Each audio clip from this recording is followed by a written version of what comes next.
From Delta faucets to Behr paint, Masco Corporation is proud to deliver products that enhance the way consumers all over the world experience and enjoy their living spaces. Masco, serving Michigan communities since 1929. Support for this program is provided by the Cynthia and Edsel Ford Fund for Journalism at Detroit Public TV, the Kresge Foundation. The DTE Foundation is a proud sponsor of Detroit Public TV, among the state's largest foundations committed to Michigan-focused giving. We support organizations that are doing exceptional work in our state. Visit dtefoundation.com to learn more. Nissan Foundation, and viewers like you.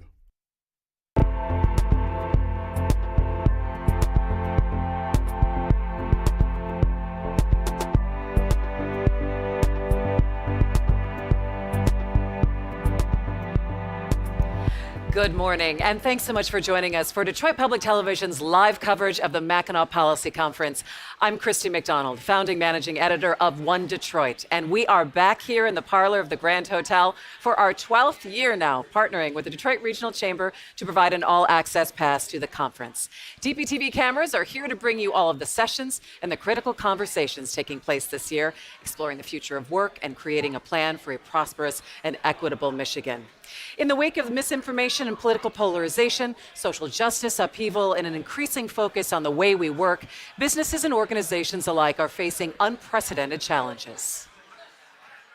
We start with the economy and jobs. Michigan has experienced 11 straight months of job growth. Unemployment is down to 4.5%, but employers are still looking to fill jobs. The Great Resignation has people reassessing how they want to work, and inflation is straining household budgets.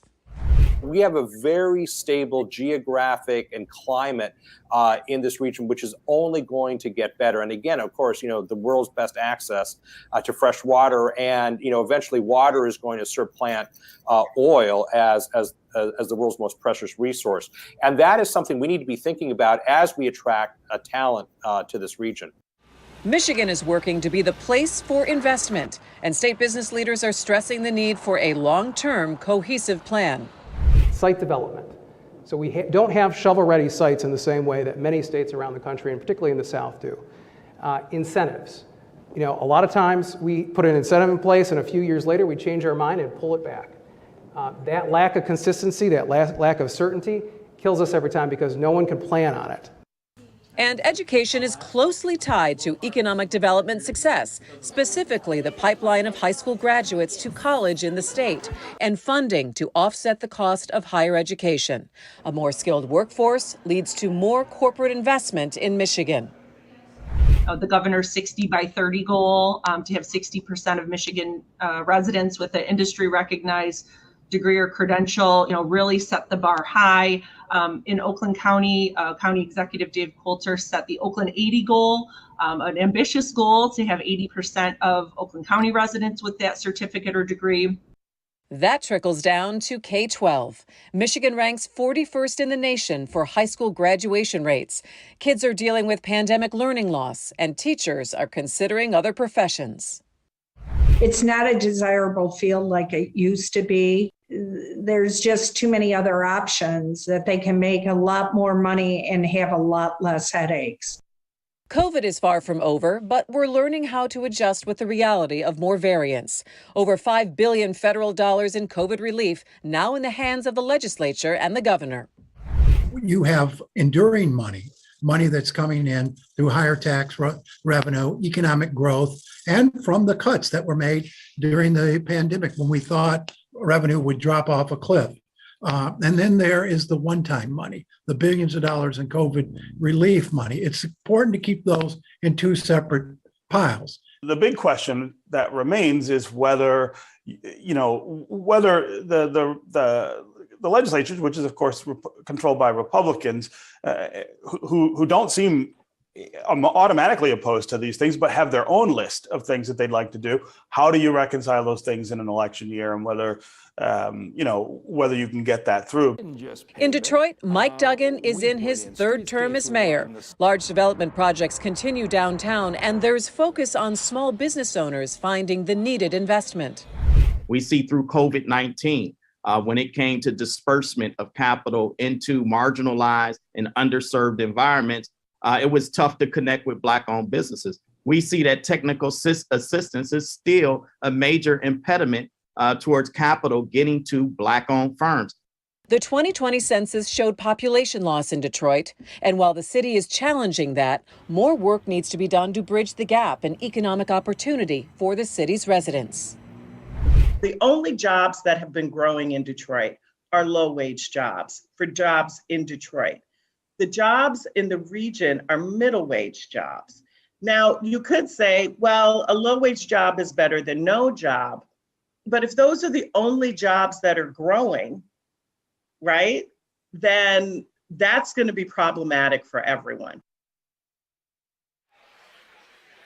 There's a lot to talk about here up on Mackinac Island, including a lot of politics. Let's get it started right now with Chad Live and Good. He is the politics editor for the Detroit News. Chad, it's good to see you. Hey, thanks for having me back. You know, it is a different energy up here, I think. We were all up here in September, and then to be, I think, kind of fully launched back here into the Mackinac scene. What are you starting to hear from people, and what are people really starting to talk to you about?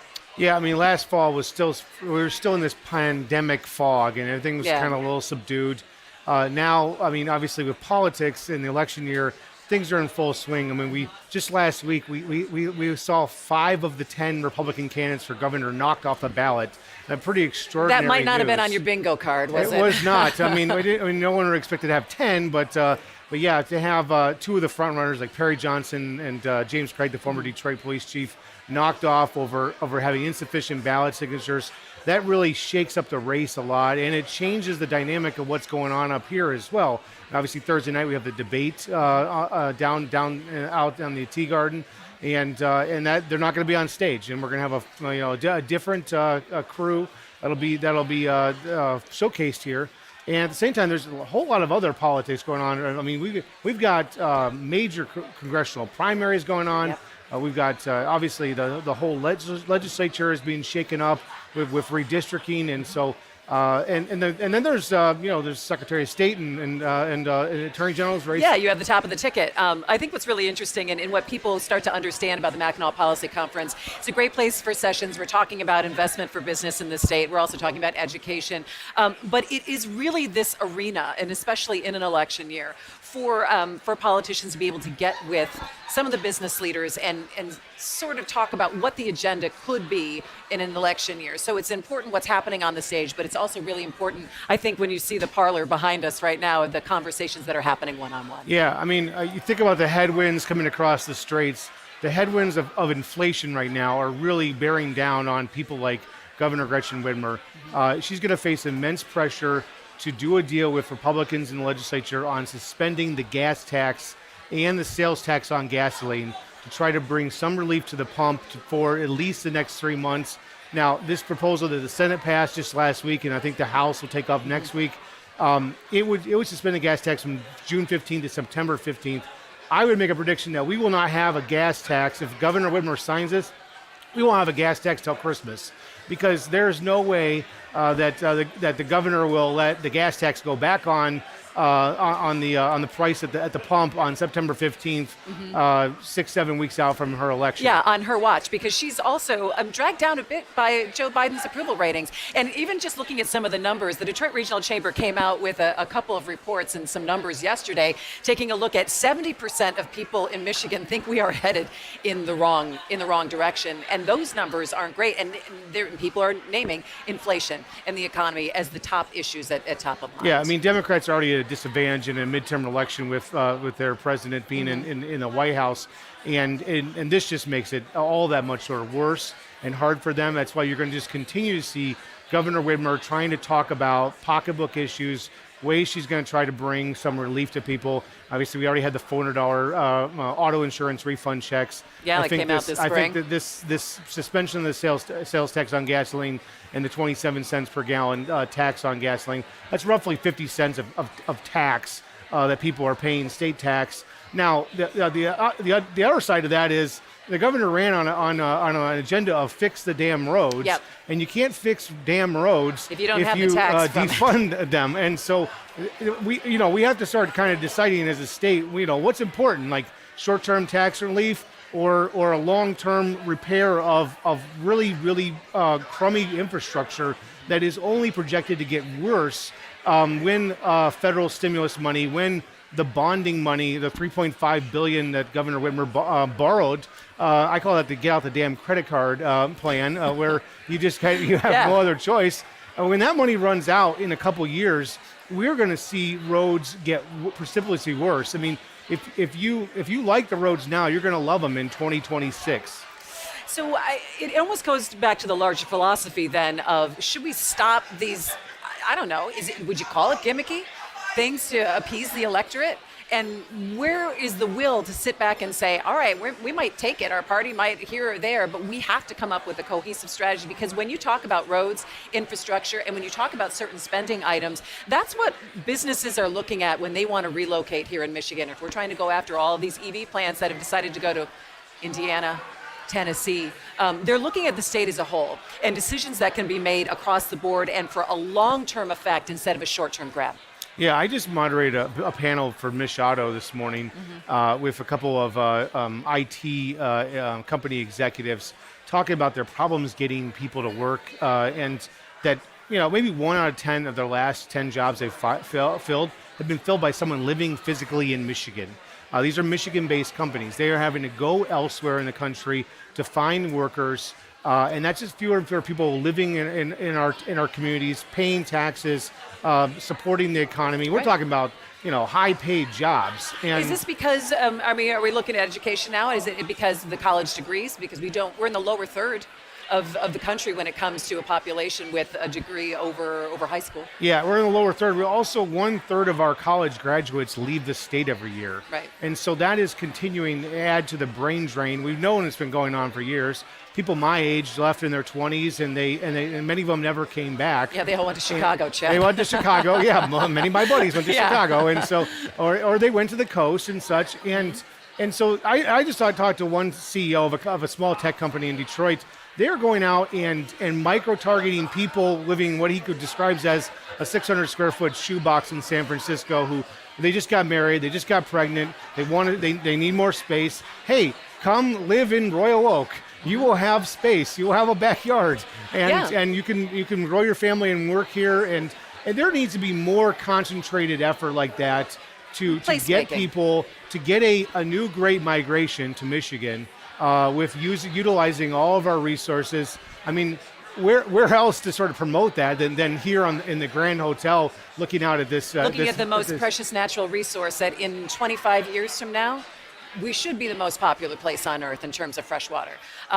So tell me about maybe some of the headlines that we might see coming out of here, because there's always some news that percolates on the island here. What are you watching?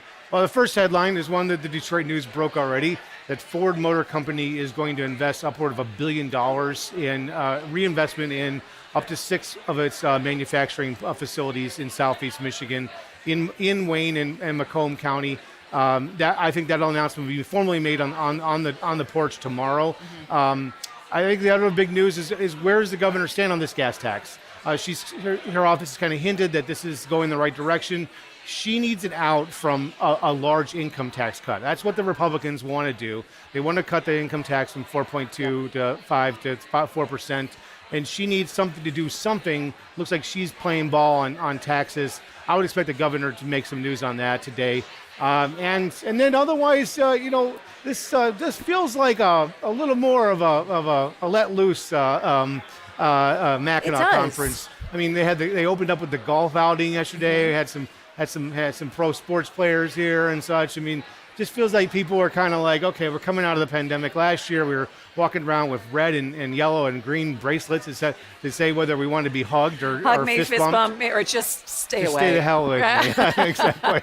Yeah, I think it's interesting. I also love some of the national speakers that we have as well. I think Ted Koppel, John Meacham, Pete Buttigieg is going to be here also. Mike Tirico is going to be moderating a couple of panels too. So, I would expect some headlines out of Pete Buttigieg, the transportation secretary. Yep. A lot of folks are going to be looking to him for guidance about auto and mobility regulations and the increased electrification efforts right now. Obviously, EVs and electrification is everyone's talking about, and how does Michigan remain competitive with that sector, not only in the assembly of them, but also the invention and the innovation of them. Because ultimately, if you can't get into an EV and drive to the Shepler Ferry and park there for the week, and then come back and drive back to Birmingham, no one's going to buy these things. I mean, that is the big thing that the automakers have to overcome, or pull your camper up to the Straits to camp as well. That's right. And have that kind of range ability with EVs. That is still the big home run that the automakers need to hit. Especially with our climate, with the cold as well. Yeah. All right, Chad Livengood, politics editor from the Detroit News. It's good to see you. Thanks for kind of setting us up and kicking us off here at the conference. We'll check back in with you later, Thanks all right? Thanks for having me. Appreciate all right, it. And we will be right back with our live coverage of the 41st Mackinac Policy Conference. Stay with me. There's nobody in this community does not understand what we have here. They know we have a crown jewel. That story is captured here, and the places that made that happen are well preserved right here in the marine sanctuaries. I wanted answers to how this happened, and I wanted solutions so that communities never had to deal with this again. Watch Great Lakes Now on the last Wednesday of every month at 7:30 p.m. The Michigan Learning Channel is your destination for 24/7 educational content. Boost your brain with shows led by real Michigan teachers and lessons that match what you're learning in school. With episodes available on air, online, and on demand, you can watch the Michigan Learning Channel no matter where you are. For full episodes, printable activities, and more, visit michiganlearning.org.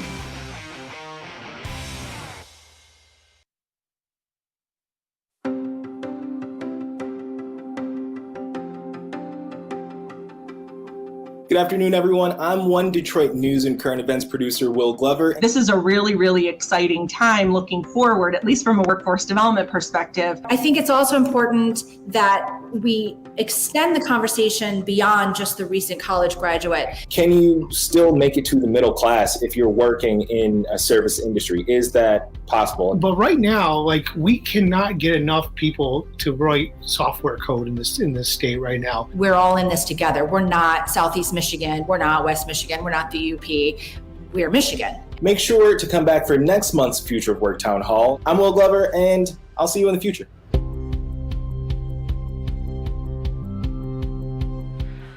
And welcome back to our live coverage of the Mackinac Policy Conference. I'm Christy McDonald. Thanks so much for joining us as we get started here today and the first real day of programming. I want you to go ahead and take a look, if you can see in the larger view behind me. We're in the parlor of the Grand Hotel, and it's very crowded. Anika Goss is with me. She's the CEO of Detroit Future City, and it's a lively crowd already here this morning, Anika. It is a lively crowd. Yeah, it's looking good. All right, so I'm so glad that you're with me as we kind of kick off all of our coverage here, because one of the main things that people are talking about is investment in the state and getting good jobs. Yes. And I know Detroit Future City has done a lot of work and looking at the data and what kind of job availability there is, and specifically looking at the city of Detroit and meeting where our population is, and then maybe getting more training. But you've been concentrating on those middle class, higher wage jobs. So explain to us, I guess, first off, Anika, what is a good job? Yeah, so we think of a good job as a middle wage job. Mm-hmm.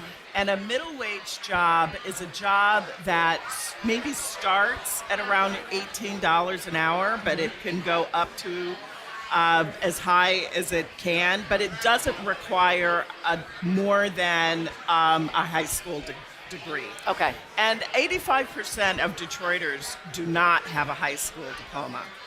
And so the ultimate goal is to increase education attainment for Detroiters so that they can achieve higher wages and can prosper in more professional positions in Detroit.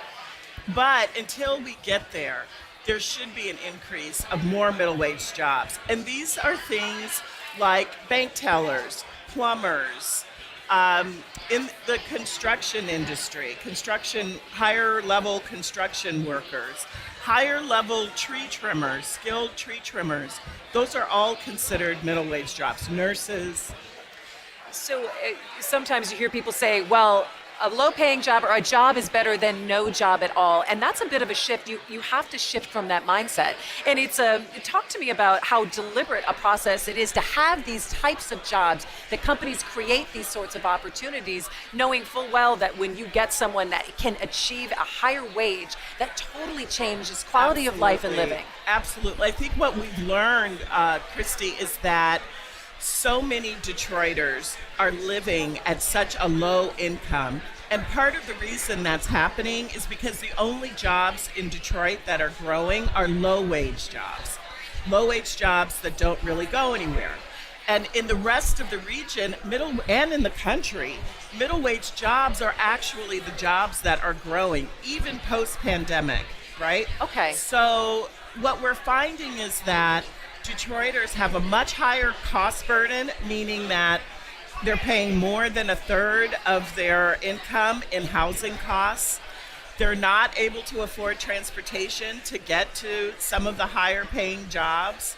And their education attainment and skill-based alone is keeping them from some of these professional jobs. So what it does really require is for us to be much more intentional about how we can make these higher wage, middle wage jobs available for Detroiters. I think what's great about the report that Detroit Future City did is, again, with all of the data that's right there, and you also looked at different areas of the country that are doing it right. Yes. And one of the areas was in Grand Rapids, there were some businesses that had training opportunities you're talking about to advance within, which is big. And then also even nonprofits that have wraparound services to be able to help with different kind of training and support. Talk a little bit about some of the examples. Absolutely. I was really excited to be able, and Mass Economics, our partner, actually did a lot of that benchmarking for us.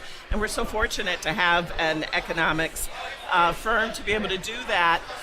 And it's really important for us to be able to see, even outside of Detroit, that there are all kinds of partnerships, public and private, nonprofit, for-profit, and philanthropic, that have come together to specifically to create higher wages for their residents. And I think you can see that. In Fresno, California, not only was it a partnership to be more inclusive about hiring, but they also tied it directly to the economic development that they wanted to see happen in Fresno, and that made a huge difference. And in Baltimore, they also really focused on who was outside of the workforce, right? So then they could focus on what are the other things that are keeping people from participating in these middle wage jobs. And so we really wanted to give example of different cities because these are things that we can do here in Detroit. Right. I think it's interesting.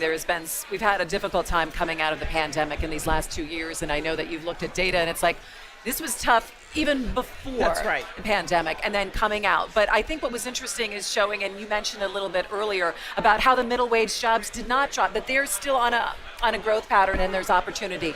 So what is the marching order now? What is the call to action that when you get to talk to business leaders who are filling up this parlor and walking around here over the next 2 days about trying to deliberately create these scenarios for people? That's right. What I really want people to know, especially job creators, business leaders, is that a single job is just not enough. We have to think about a job that actually has opportunity and that where the wage is high enough to be able to sustain and stabilize that employee. That's actually how you keep employees, and that's actually how you stabilize the economy in general. And so if you're investing in Detroit and investing in the Detroit region, your investment has to also include the human capital. And paying Detroiters a decent wage, meaning over $18 an hour, with an opportunity for growth, being really intentional about that, is how we begin to do that. And you talk about $18 an hour, and we are in a state of inflation right now that we have not experienced. And so that even puts you back on your heels, and you think, gosh, we need to bump that number even higher. Absolutely. If we could get to 32, look for the average, but 32 is, pushes everybody back so far. And I think post-pandemic, even, people who jumped out of the workforce, women, I think that where we've lost the most are jobs for women, which is unconscionable. That is the majority of the population that have dropped out of the workforce. So how we hire women, making sure that women can actually work and stabilize, that includes childcare. I was just going to say, let's talk about the childcare piece. Let's talk about the flexibility piece. Absolutely. And when you talk about that room for advancement and growth, and realizing what skills and talents people can bring to the table that might not be in a regular setting, that's what women need in this great reassessment right now that we're all going through, I think. Absolutely. You have to be able to think about your future, the future of your family. And it's not 1956. You and I are here at the policy conference right now. We are not at home. As much as I love to bake pie and dinner and for my family. Just sit and relax and not do anything at all, right, Anika? I unfortunately have to work every single day and make sure that both of my kids can go to college and put them through school. And I think there are a lot of women that are also fitting into that category. And if 2/3 of the female adult working population have dropped out of the workforce post-pandemic, not because they didn't want to, not because they didn't have the skill, because we have the most talented female workforce out there, most educated than we ever had in history right now. It's because that the rest of the world couldn't flex with the caregiving responsibilities and everything else that they had to shoulder during a pandemic, and wages did not pay them enough to be able to balance those two things out. Exactly. I think it's interesting. That is the next thought process for me when we talk about getting women back at work and lead and in positions, because as well as I know that once maybe a woman leaves that job, she cannot go back in at that same rate. If she's taken a year and a half off, she's taken 2 years off. But I think trying to find those opportunities and building those opportunities and reminding job creators and business owners of that value of someone who will invest and be like, look, I can be here 6 hours a day and I'm going to give you 10 hours of work. Exactly. But I need to be able to go and do other things at the end of the day. Exactly. And being pregnant, having children is not a disability, right? Yeah. This is a part of who you are as a woman. You have every right to be able to do that and to be able to maintain your job and to be able to maintain a good job. And, furthermore, the other challenge with that is that the problem is that the majority of the middle wage jobs that we have and what we're finding are often male-oriented jobs. Interesting. So there is some intentionality that we really also have to do to make sure that these middle wage jobs are available for women and attractive to women. Correct. Right? So when we look on the horizon, and I know that your work at Detroit Future City, it's always what's the next thing? Yeah. What is the next problem to solve, or really what's the next issue that we need to talk about? So where are you looking forward towards? By the end of the summer, we want to be able to really go from middle wage jobs to high-performing growth sector jobs. Okay, so we're starting the summer talking about what is the baseline. Middle wages are the baseline, and then we're going to get into who is actually working in these growth sector jobs that are swirling right now, and are African Americans and Latinos, women, are they included in the highest performing growth sectors in Southeast Michigan? Well, I can't wait to see what's next. Anika Goss, the CEO of Detroit Future City. It's always good to have you here, and thanks for helping me start things off here at the Mackinac Policy Conference today. Thank you so much for having me, Christy. All right, and we are going to take you now to one of the first sessions of the day. To our families and our communities.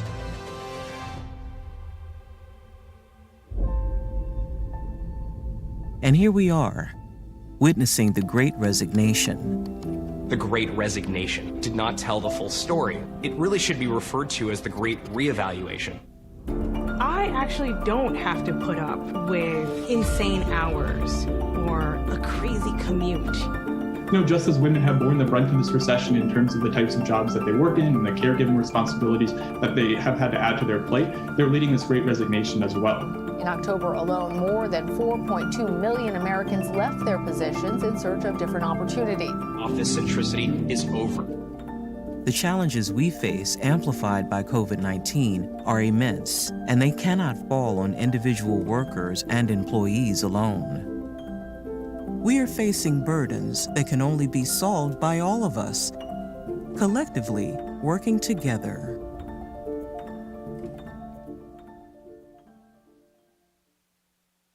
Please welcome President and Chief Executive Officer of the W.K. Kellogg Foundation, Lejeune Montgomery Tabron.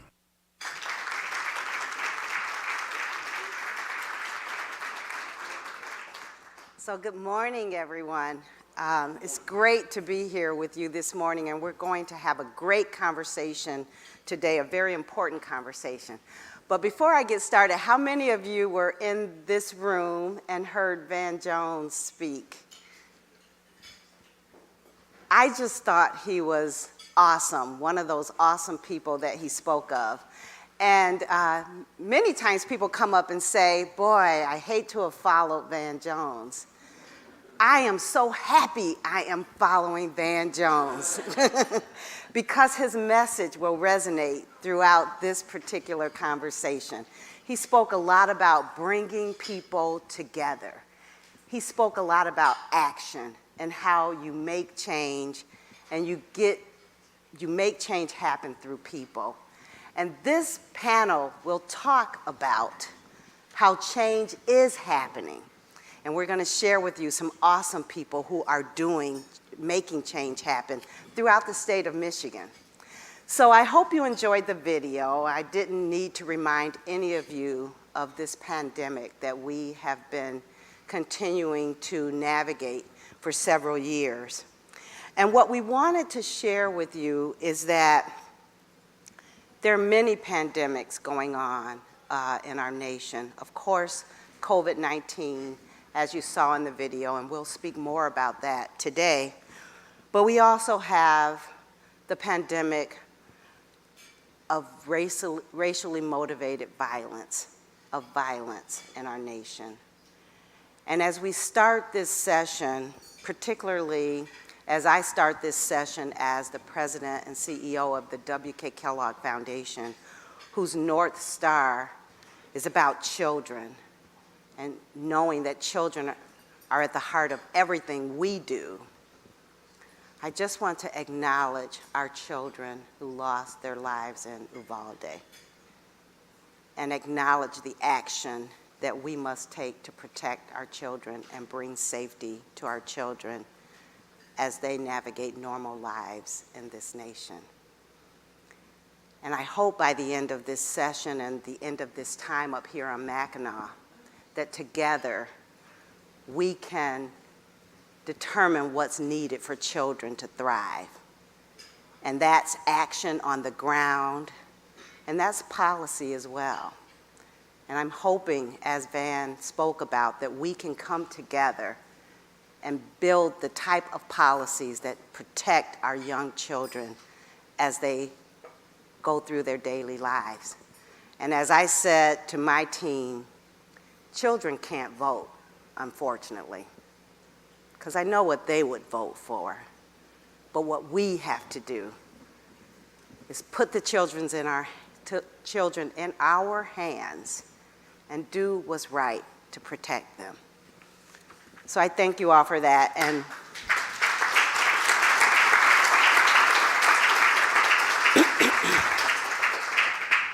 so again, as I said at the W.K. Kellogg Foundation, children are at the heart of everything we do. And our work in Michigan has been strong on this front. For the past 30 years, we've invested over $1.6 billion in this state for children, families, and communities. We believe that for children to thrive, their families have to be able to support them and take care of them, which means their family members need access to employment opportunities. And our children need access to health care, to education. And more importantly, we all need racial equality so that the opportunities are equal. Because we've seen through this pandemic what inequality can do for a state, for a nation. We must begin to narrow the gaps of inequalities in our state. And what we know is when we do that, it improves the lives for all of us. And that is our work behind the W.K. Kellogg Foundation. And we know that that work is work on the ground, but it's also work about systems and transforming systems so that they are more equitable.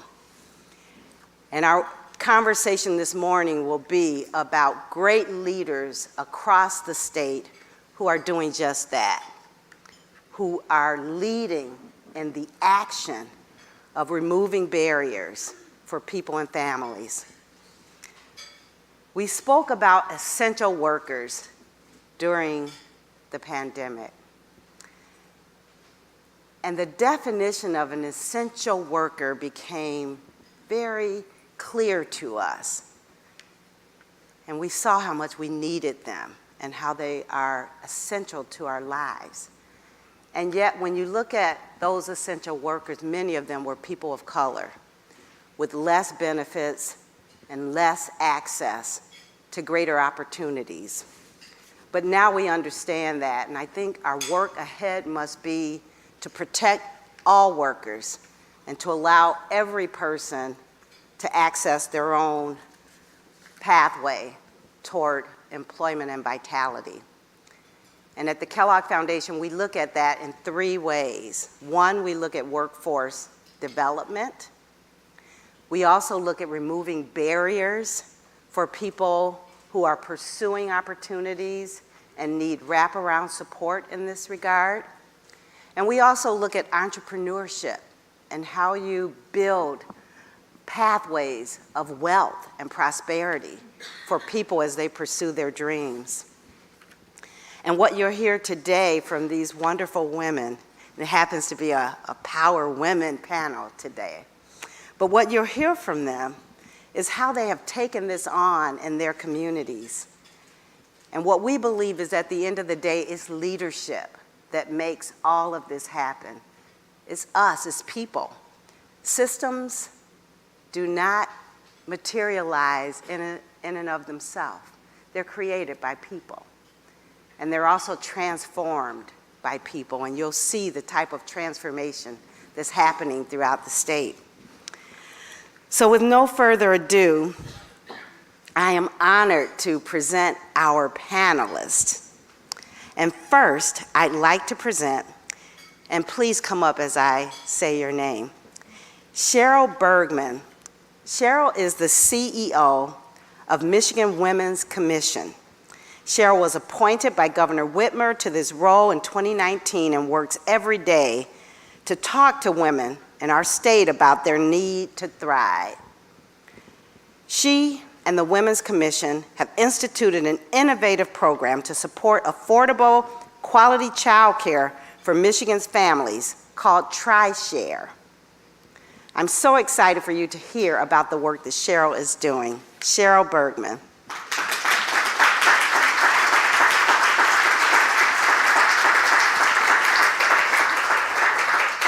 Second, I'd like to present Shauna Lewis. Shauna is the Vice President of Talent Acquisition and Workforce Programs at Trinity Health, one of the largest Catholic health systems in the United States. And Shauna has worked at the forefront of two exciting workforce support programs in Grand Rapids, one called Higher Reach and the second called Rise Up. They both have created outstanding results for workers and employers, and I'm looking forward for you to hear more from Shauna. Thank you, Shauna.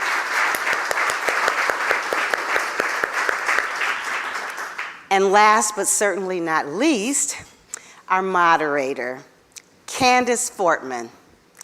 Candace is the Executive Director of Outlier Media in Detroit. And back in 2016, the W.K. Kellogg Foundation was one of Outlier's first funders.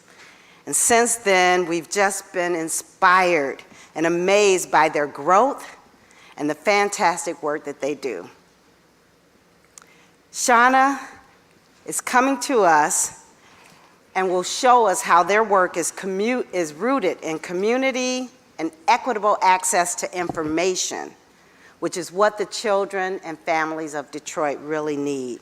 So Candace, I will turn it over to you to moderate this conversation, and I will join the panel as well. So thank you all for engaging with us in this very important conversation. Thank you.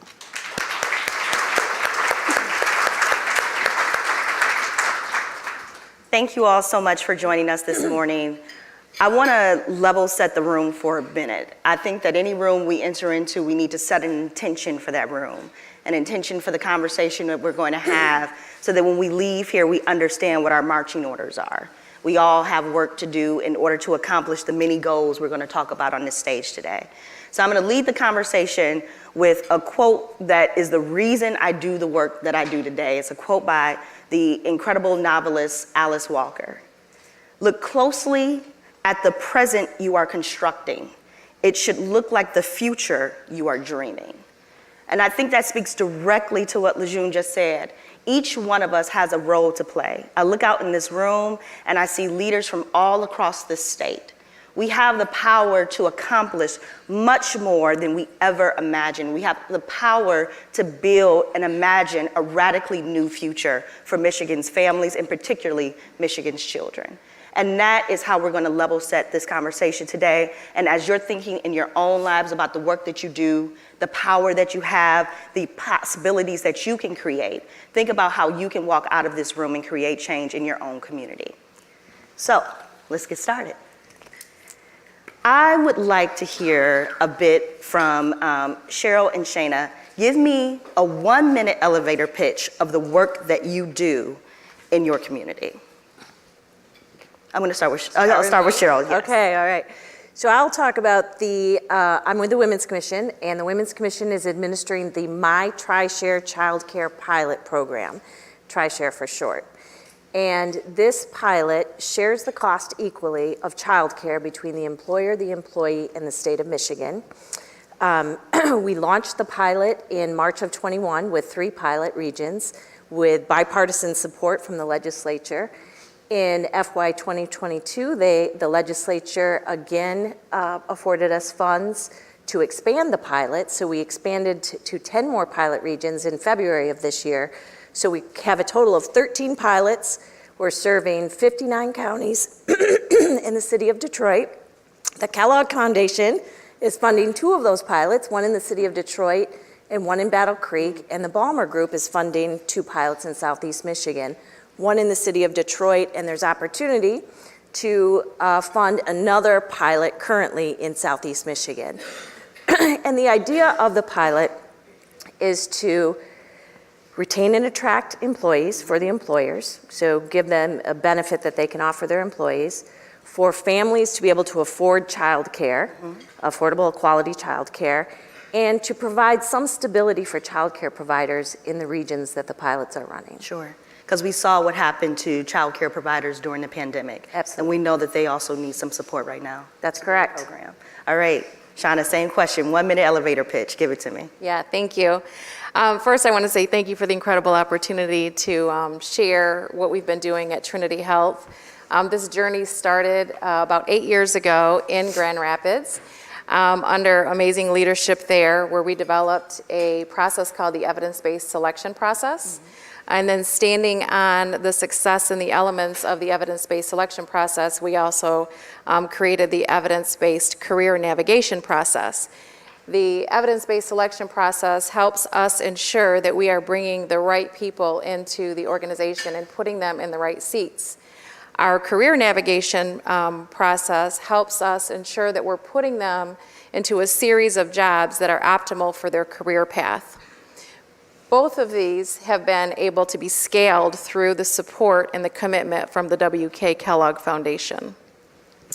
The evidence-based selection process is now known as Higher Reach and is scaling across organizations in West Michigan and across Michigan. And then our career-based navigation process is now Rise Up, which has been an amazing journey for us. We've actually had a $1 million impact in increased wages in just 3 years by helping individuals get onto career paths to higher paying jobs. Great.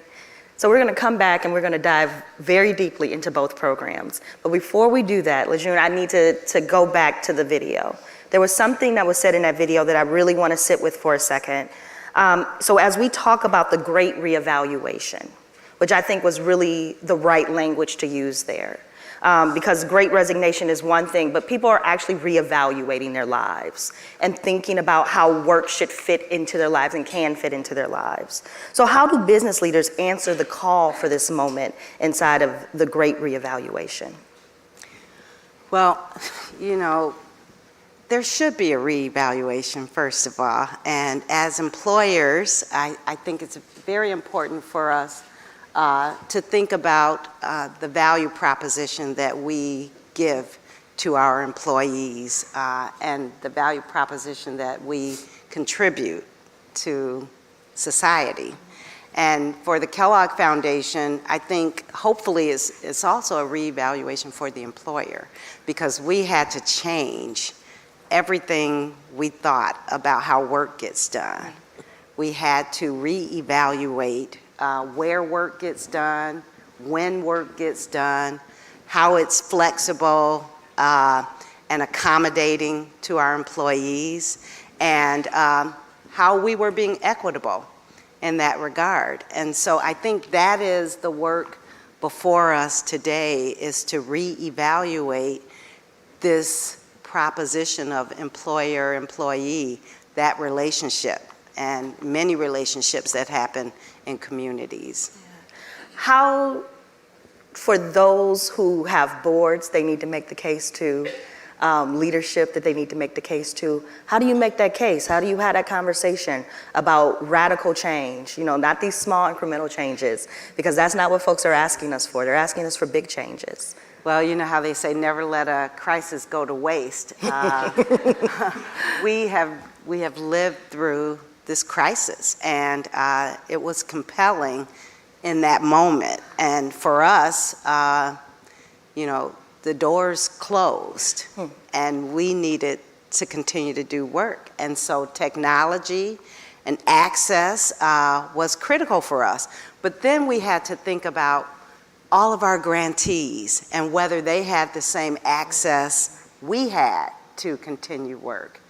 And so what we had to do at the Kellogg Foundation is think about how do we deploy resources into community.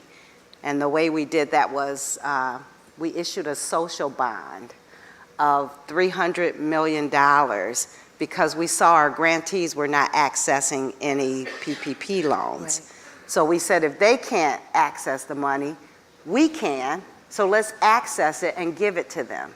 So we accessed a social bond of $300 million, distributed all over the past 2 years so that they could have access to technology and broadband and what they needed to keep their doors open. Right. That's what I like to call a stillable idea. Exactly, and that's going to the board and saying, this is the right thing to do. That's right. And the board saying, absolutely, we're behind you 100%. Awesome. So, you know, as a moderator, you're given a bunch of jobs, and I didn't do the one job I was told to do when I got here, and remind you that there are question cards on the table. So if you do have a question, these blue cards are available for you to ask those questions, and someone will walk around the room and collect them just before we get ready to wrap up. So blue cards. I did my job, Michael. Thank you. And so, you know, when we were doing a pre-conversation for this call, Shauna, you told me a story that has sat with me since that conversation. And I've thought about it quite often because we talk about how we bring tools in to help us to deal with bias, to deal with equitable hiring. But we know that tools are built by humans and humans are flawed at best. And so can you share a bit of that story and talk a bit about how you have been able to not just bring tools into the workplace, but also really training that has helped with hiring, particularly people of color that might have been left out of the hiring process? Yeah. Thank you. First, I just want to just give credit to the amazing leadership of Trinity Health. I mean, we've been on the diversity equitable journey for quite some time before it was even like the popular thing to do, if you will, right? And so 8 years ago or so, when we developed the evidence-based selection process, our hiring leaders weren't really sure how it worked. They were, like many organizations, used to hiring. We look at resumes. If it feels good in an interview, we'll hire them. If it doesn't, we won't. The evidence-based selection process helps us put tools, assessments, data behind the individuals that we're hiring.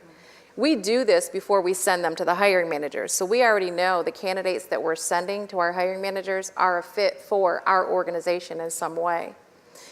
At that time, I had just started working 6 months new with Trinity Health, so still trying to stay in the honeymoon stage and trying to figure out how to get in your email. Trying to figure out how to get in my email and make an impact. And we had someone that was just coming out of retail. She wanted to be a nurse in the worst way, had just finished her nursing assistant training program, single mom, happened to be African American, and we have a rating system with the candidates that we hired, and she came out a 4.5 star out of 5 candidates that she should be working for us. So we sent her to several interviews with several different nursing leaders, and she wasn't getting hired. And so when we would go back to the nursing leaders for feedback, they would say, well, she's worked in retail. We don't know if she can relate to the patients. She's been in management. How is she going to take having to work under someone else? And I'm thinking, well, I don't know anybody that doesn't have a boss, right, that we have to report to. So I had the pleasure of picking up the phone and calling our chief nursing officer and asking for her help because we had evidence that this person, we had data that supported that this person belonged in our organization. And again, she had gone through several interviews and been declined. And so our chief nursing officer said, you know what, send her back through an interview. Let me take a look at her. We hired her. Several years later, she is now an ICU nurse for us. And she helped us get through this pandemic as an ICU nurse. And we wouldn't have had, our talent acquisition team or myself wouldn't have had the confidence to say this is the right person for our organization had we not had the evidence-based selection process, now known as Higher Reach, that's being scaled to other organizations. Sure. I'm going to tell you, as someone who sold kids' shoes at JCPenney, nothing prepared me for the job I have more than that job. So never overlook the skills that retail can teach us all over the board. Cheryl, I'm going to move to you. We have been in a moment. How has the workforce forever been changed? And how has it particularly impacted women and families in our state? Well, since February of 2020 to the December of 2021, nearly 300,000 women have left the workforce entirely in the state of Michigan. And nationally, mothers with children 13 and younger are still not employed where they were pre-pandemic. So there's work to do there. And a lot of it correlates directly, obviously to the child care issue. And in late 2019 and early 2020, the Women's Commission traveled the state talking to women, asking what their priorities were. And everywhere we went, didn't matter where we went, it was economic security issues. It was paid leave, pay equity, pathway to higher wage jobs. And at the top of the list everywhere we went was affordable, accessible childcare. And this was before the pandemic hit. So there is absolutely nothing good about the pandemic. However, it did illuminate the issue of childcare. And now our community leaders and our business leaders and our policymakers are talking about childcare as an economic driver, not just as a family decision. That's right. So that's the good news about it. And It's helping families. The TriShare, that's one of the reasons why TriShare is a solution, is a part of the solution for the child care issue, and it is helping some families right now. For example, there's a couple in Traverse City who because they enrolled in TriShare, they were able to save enough money for their first down payment on a home. Until then, they'd been living with their parents or in military housing with their child. And so it's working. It's helping families right now. About a month or so ago, I was reading the 19th, which is a national nonprofit newsroom focused on women's policy and issues. And in that reporting, I saw something that made me stop in my tracks. They did a search, they did a study of how many women in each state were working at $15 or less, or making $15 or less in each state. And in Michigan, 60% of women of color make less than $15 an hour. Lejeune, where do we go? What do we need to do? What do the folks in this room need to do to make sure that we can address that urgent need? And I want to start with the issue of child care, because that is a fundamental, foundational issue for women as they are considering the opportunities that they have. And just to give you a live example, we have work happening in the city of Detroit, Hope Starts Here, which is about providing child care for every child in the city of Detroit in the age range of 0 to 4. And before the pandemic, just as was stated, this was an issue. We were short 28,000 seats in the city of Detroit. Since the pandemic, that number has actually grown. It grew up to over 40,000. And now we are working it back down.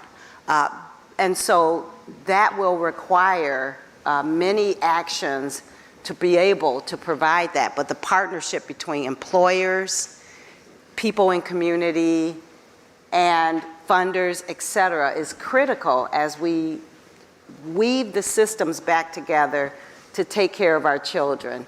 And as women reevaluated during this time period, many of them left the workforce in numbers, as you've stated.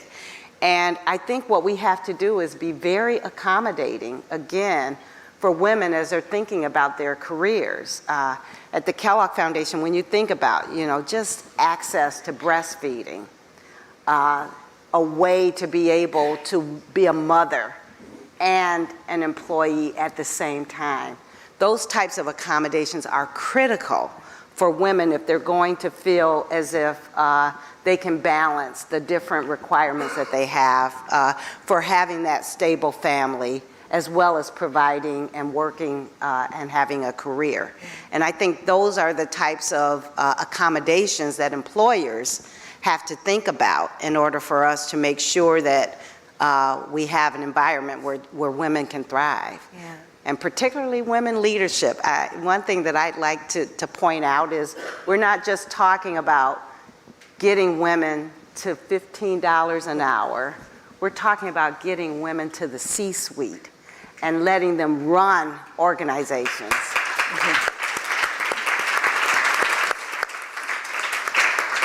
I looked out in the audience, and the first person I saw was one of my dear mentors, Shahida Mausi, is sitting here.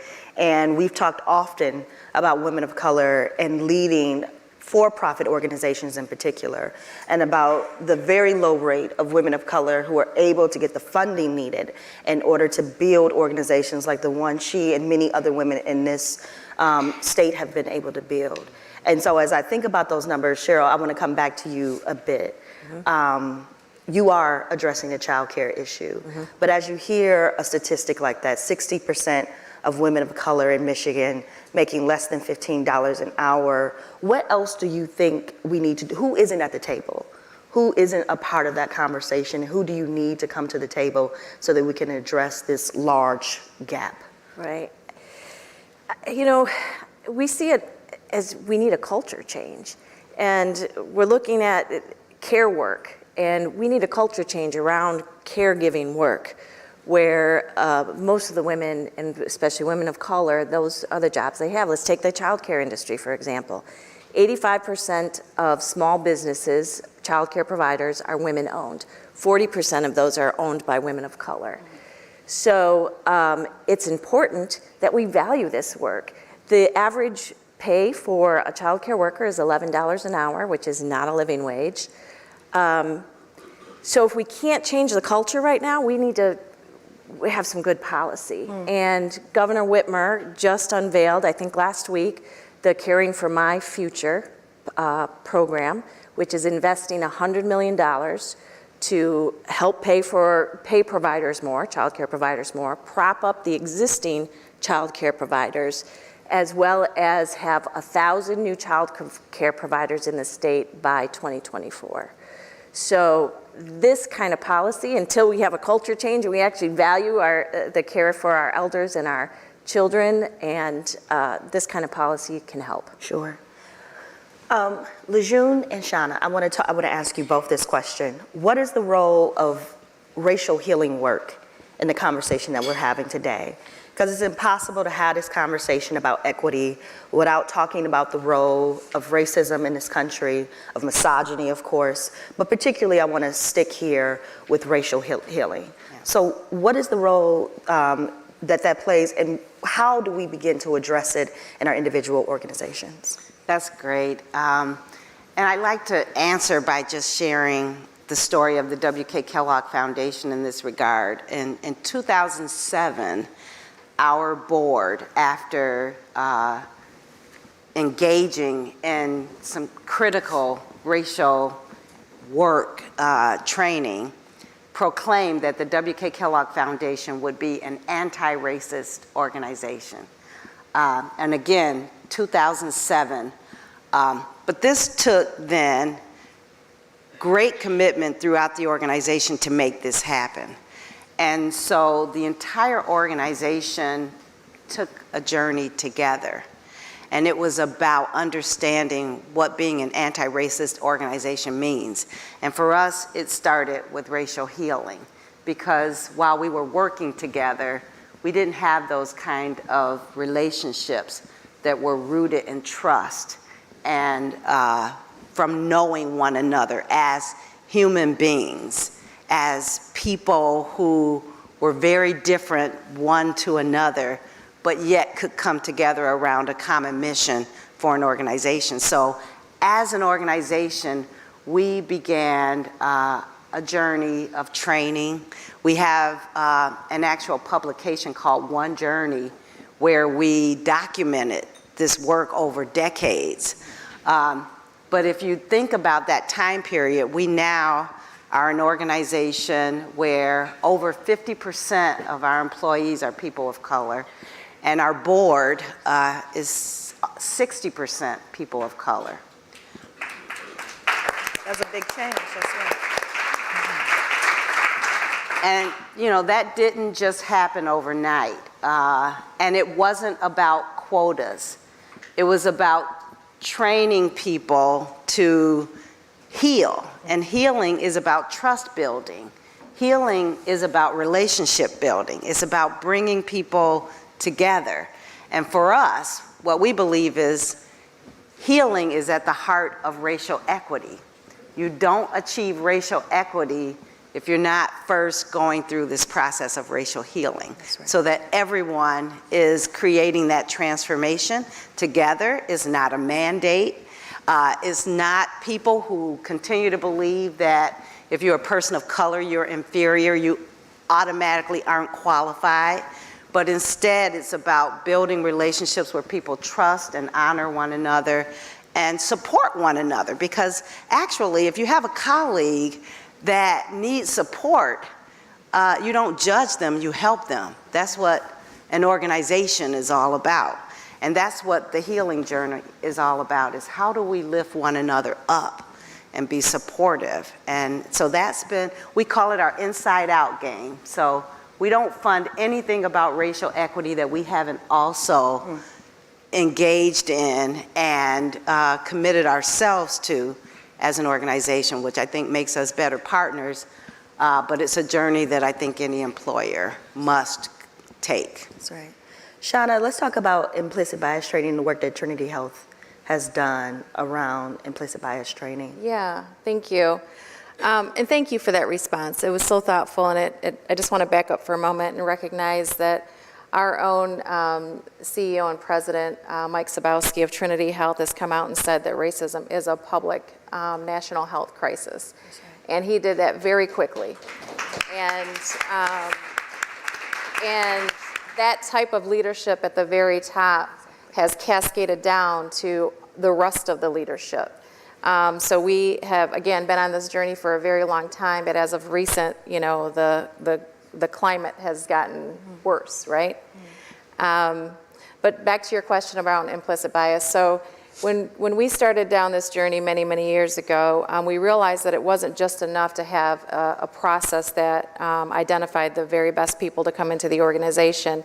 And by the way, having that process increased our diverse workforce from 18% to 38% at one time. But we also knew that we had to bring the leaders along. They had to understand and be educated on the process and what it means to have implicit bias, and it's normal in most hiring practices.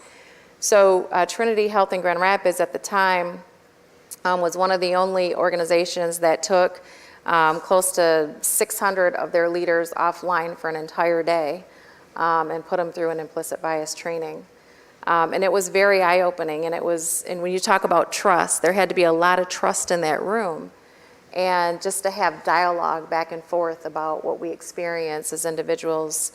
And then building on that, Trinity as an organization has committed to our diversity, equity, and inclusion practices, our structure.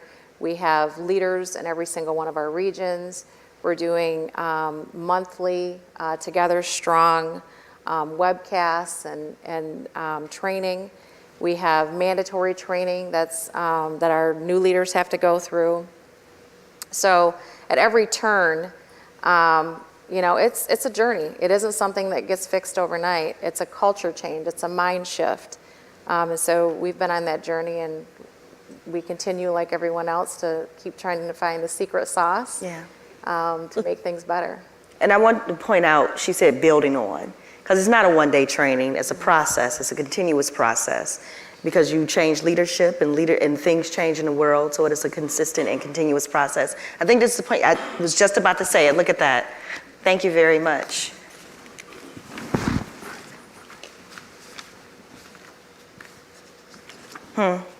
Okay.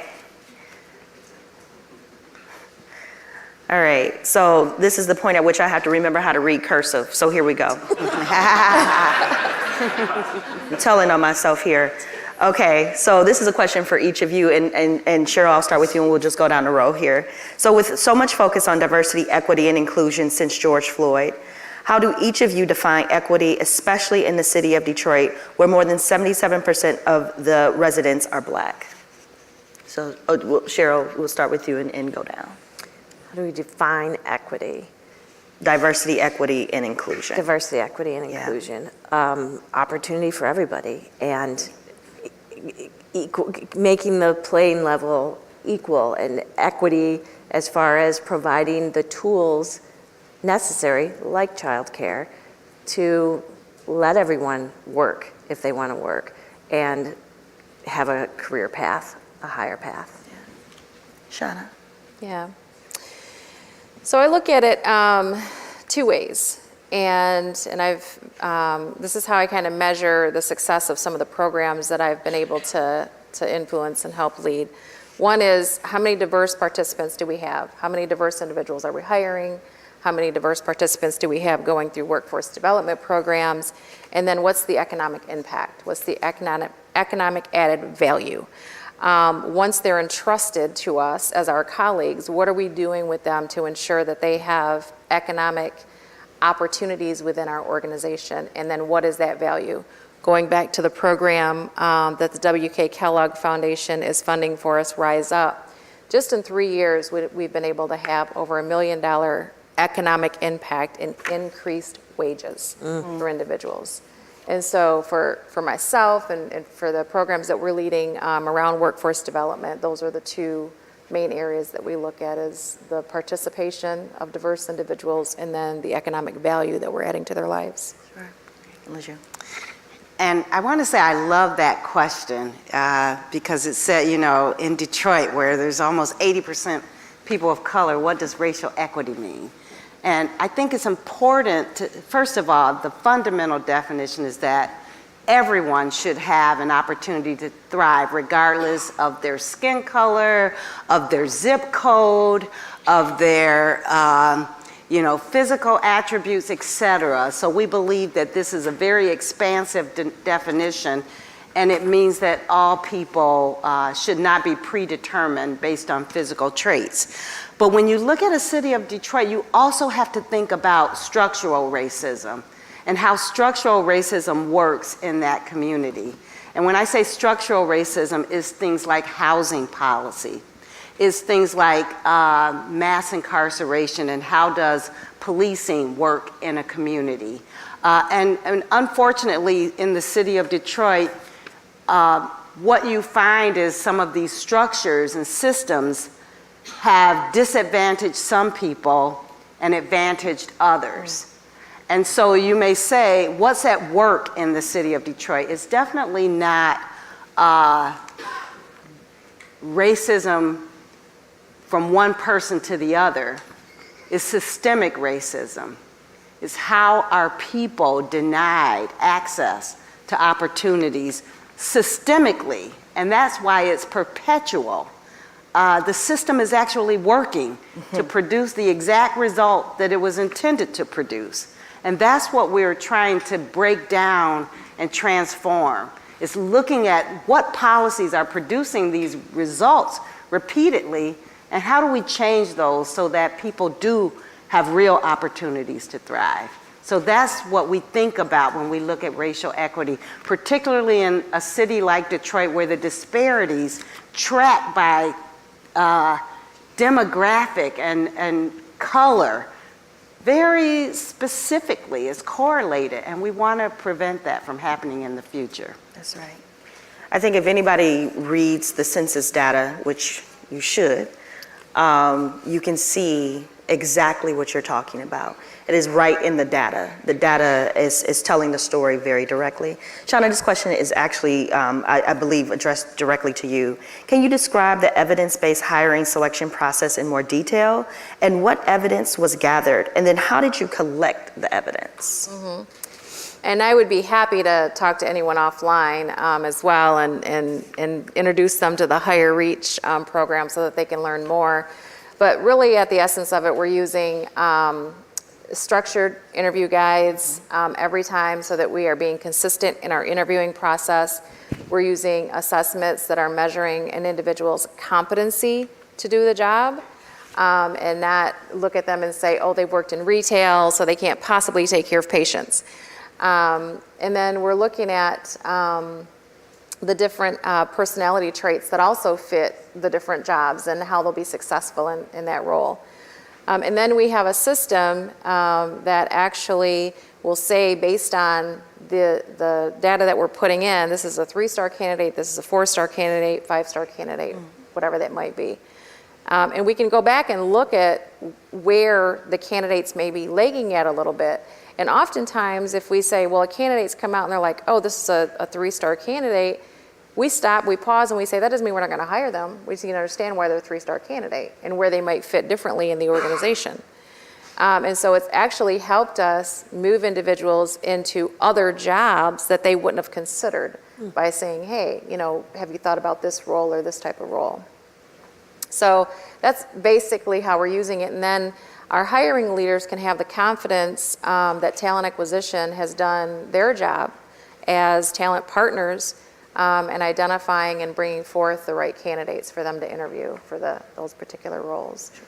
But I know that the W.K. Kellogg Foundation would be thrilled to talk to anyone that would be interested in the Higher Reach program. Great. It's definitely action, right? Things are working. That's right. So a question again for each of you, and Cheryl, I'm going to start with you. Give me one lesson you learned as a leader during the pandemic. I was amazed that how well working remotely and how quickly we came around to working remotely and how things still got done, and just getting on top of the technology and making that happen. I think that was something that really hit home for me. And it's great for women because we need that flexibility, and it's this flexible schedules and the ability to work from home, I think is a huge bonus for women. Shauna? Well, first I want to start off by saying that the pandemic really just expedited a shifting market, right? The market had already started to shift. We had already started to see workforce tightening. We've started to see that there's only one graduation for every 2 retirements. So what the pandemic did is it forced us to get into action really quickly. And so what it taught me was that innovation is critical. Yeah. We have to think differently about a workforce. We have to think differently about how we're upskilling individuals in our communities. We have to think differently about how we are being more inclusive in inviting people into or back into the workforce. Mm-hmm. We can't, gone are the good old days where we could just shift through resumes and decide who we wanted to bring into the organization. We actually have to reach out into communities that maybe we wouldn't have even thought of in the past and give them a noble purpose in our organizations. We've got to be inclusive. We've got to have reentry programs. We've got to have upskilling programs, and we have to be we have to be positioned as organizations to be inclusive, to want people to come and work for us. Yeah. And then we have to be innovative in the approach and how they come and work for us. Great. Alicia? And I would echo what's already been said, but just to add one more piece to this, it made me think about shared fate. And this was a moment where we were all impacted by everyone else. And it made us think about how do you create an environment where everyone is safe and where everyone prospers. And you couldn't leave anyone out. And there was that moment, and I think it's a moment that we must continue to think about, particularly in this work and in this state. And we've published this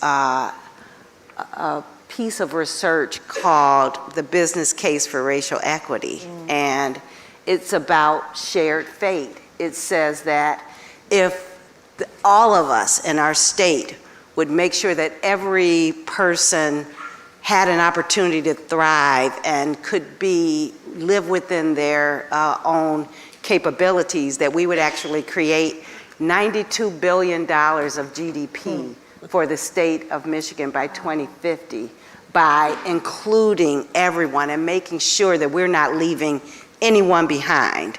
And I think this moment of this pandemic was a moment for us to really consider that. As we saw people leaving the workforce in droves, all of a sudden we understood that we were all interconnected, both in our health and our prosperity. And this is a moment for us to really think about how we continue to work for the good of all of us. Yeah. Because equity and justice is a bottom line issue. Exactly. But it's also an issue of the heart. And I think I'll just answer the question before we wrap up into our last question by saying that the one thing I learned is that I could bring all of my experience to my work. And one of the things I really leaned into was the practice of care. And thinking about how do we care for the folks that we hire, how do we care for the families that they're raising, that they are trying to keep safe, and that is something that we have to continue to do even when we are not in a pandemic. Because most of us, many of us, especially particularly for our families in Detroit, are living in some form of crisis much of the time. And so it's not just about how we care for folks during a pandemic, but it's about how we care for folks all the time. So I'm going to stop. Thank you.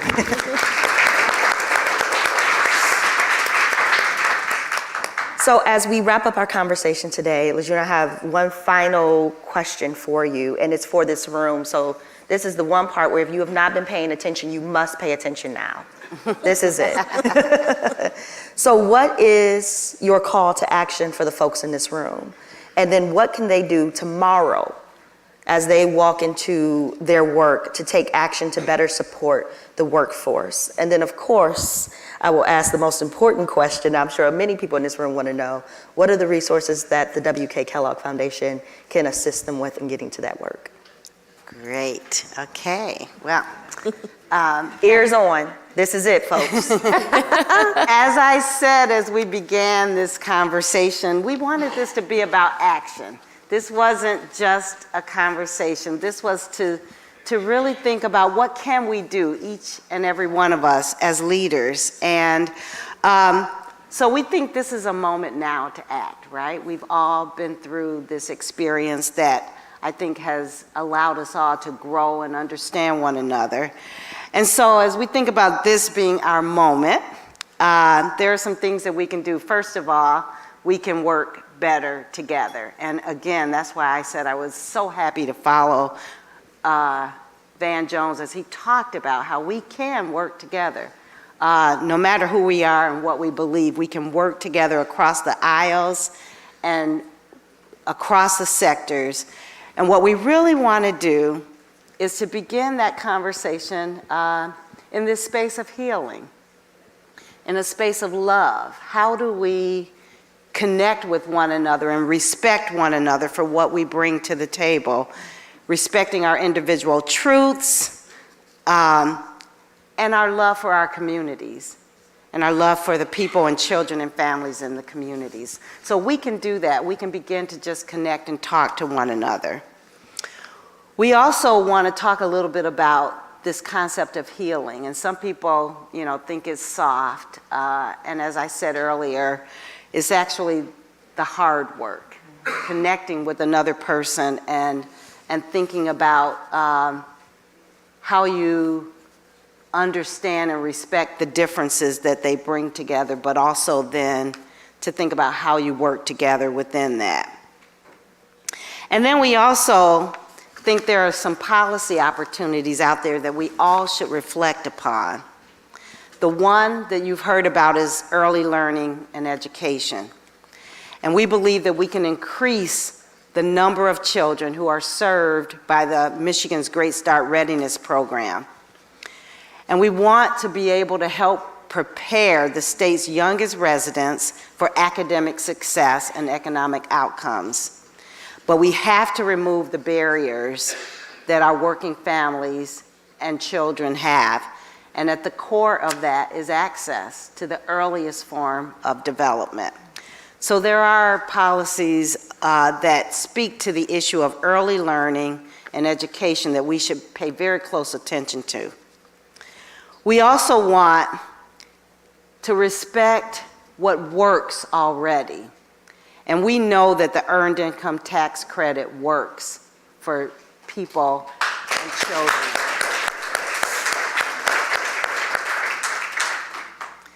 So we know that that's proven, and we want us to continue to advocate on behalf of making sure that that exists for our families.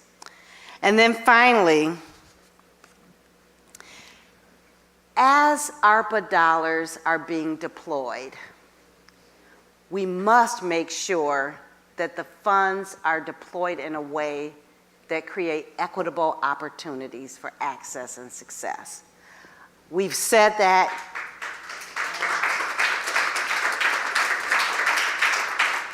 You've heard the words, and you also know it's easier said than done. But just asking more questions about who will benefit if we do it this way. Is there another way? Who should we talk to before we make this decision? Where can we find a greater table where people can give us their insights? How do we speak to people in community?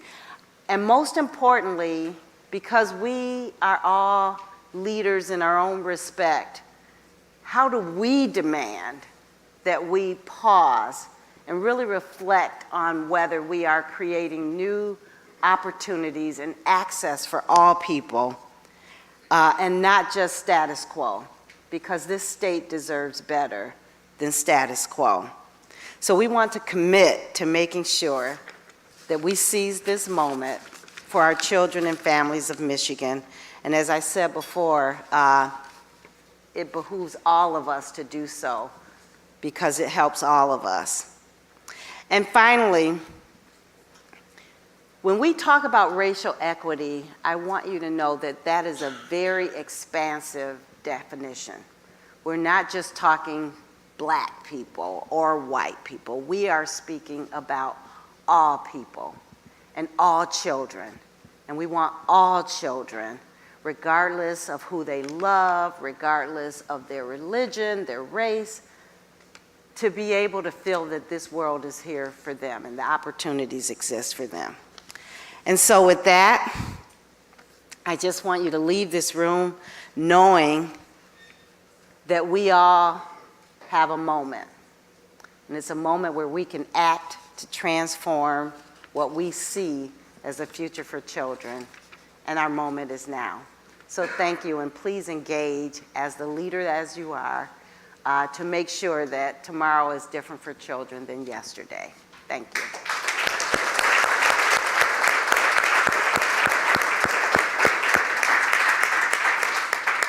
Thank you all so much for joining us this morning. Go forth and reimagine a radically better future for your communities. Thank you all so much. And you are watching Detroit Public Television's live coverage of the Mackinac Policy Conference. Coming up, a conversation with the CEO of Business Leaders for Michigan on economic development and the future of work, followed up by the official conference open with Conference Chair Arn Tellem and Sandy Brua of the Detroit Regional Chamber. Right after this, stay with us. From Delta Faucets to Behr Paint, Masco Corporation is proud to deliver products that enhance the way consumers all over the world experience and enjoy their living spaces. Masco, serving Michigan communities since 1929. Support for this program is provided by the Cynthia and Edsel Ford Fund for Journalism at Detroit Public TV, the Kresge Foundation. The DTE Foundation is a proud sponsor of Detroit Public TV, among the state's largest foundations committed to Michigan-focused giving. We support organizations that are doing exceptional work in our state. Visit dtefoundation.com to learn more. Nissan Foundation, and viewers like you.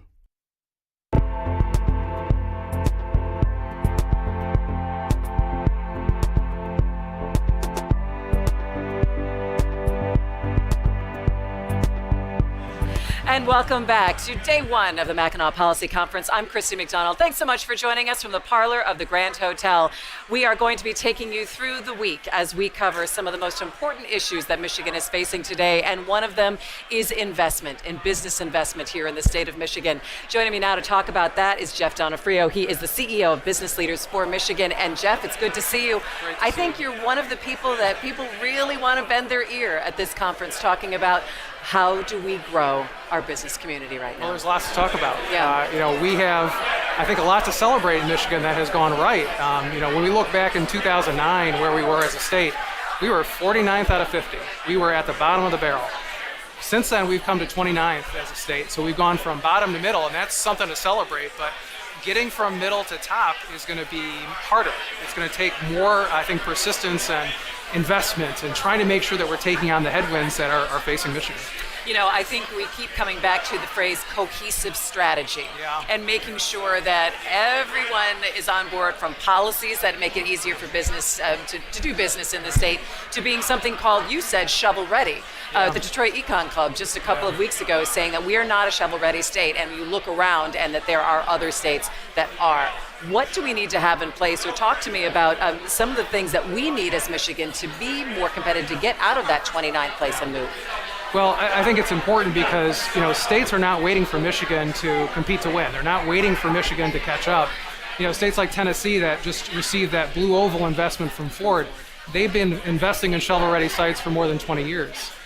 States like Tennessee and Kentucky have been putting in place education programs, and Georgia that have now made Georgia, Kentucky more educated than Michigan for post-secondary degrees, and Tennessee being right on our heels. So that investment is so important for us to be competitive. We just put out a plan that said, here's how Michigan can reach the top, and it's got 4 real pillars. We've got to do better by our kids. We've got to have the world-class K-12 system that we all know we want to promise to our kids, that high school diploma will actually be recognized as something that will give opportunity across the board, will give opportunity that doesn't exist today. And we're not doing that, unfortunately. We've got to invest in people, too, that, adults who don't have degrees, who have barriers to work. This, I think, pandemic showed us how important childcare and elder care is to keeping people in the workforce, to making sure they can progress on a career.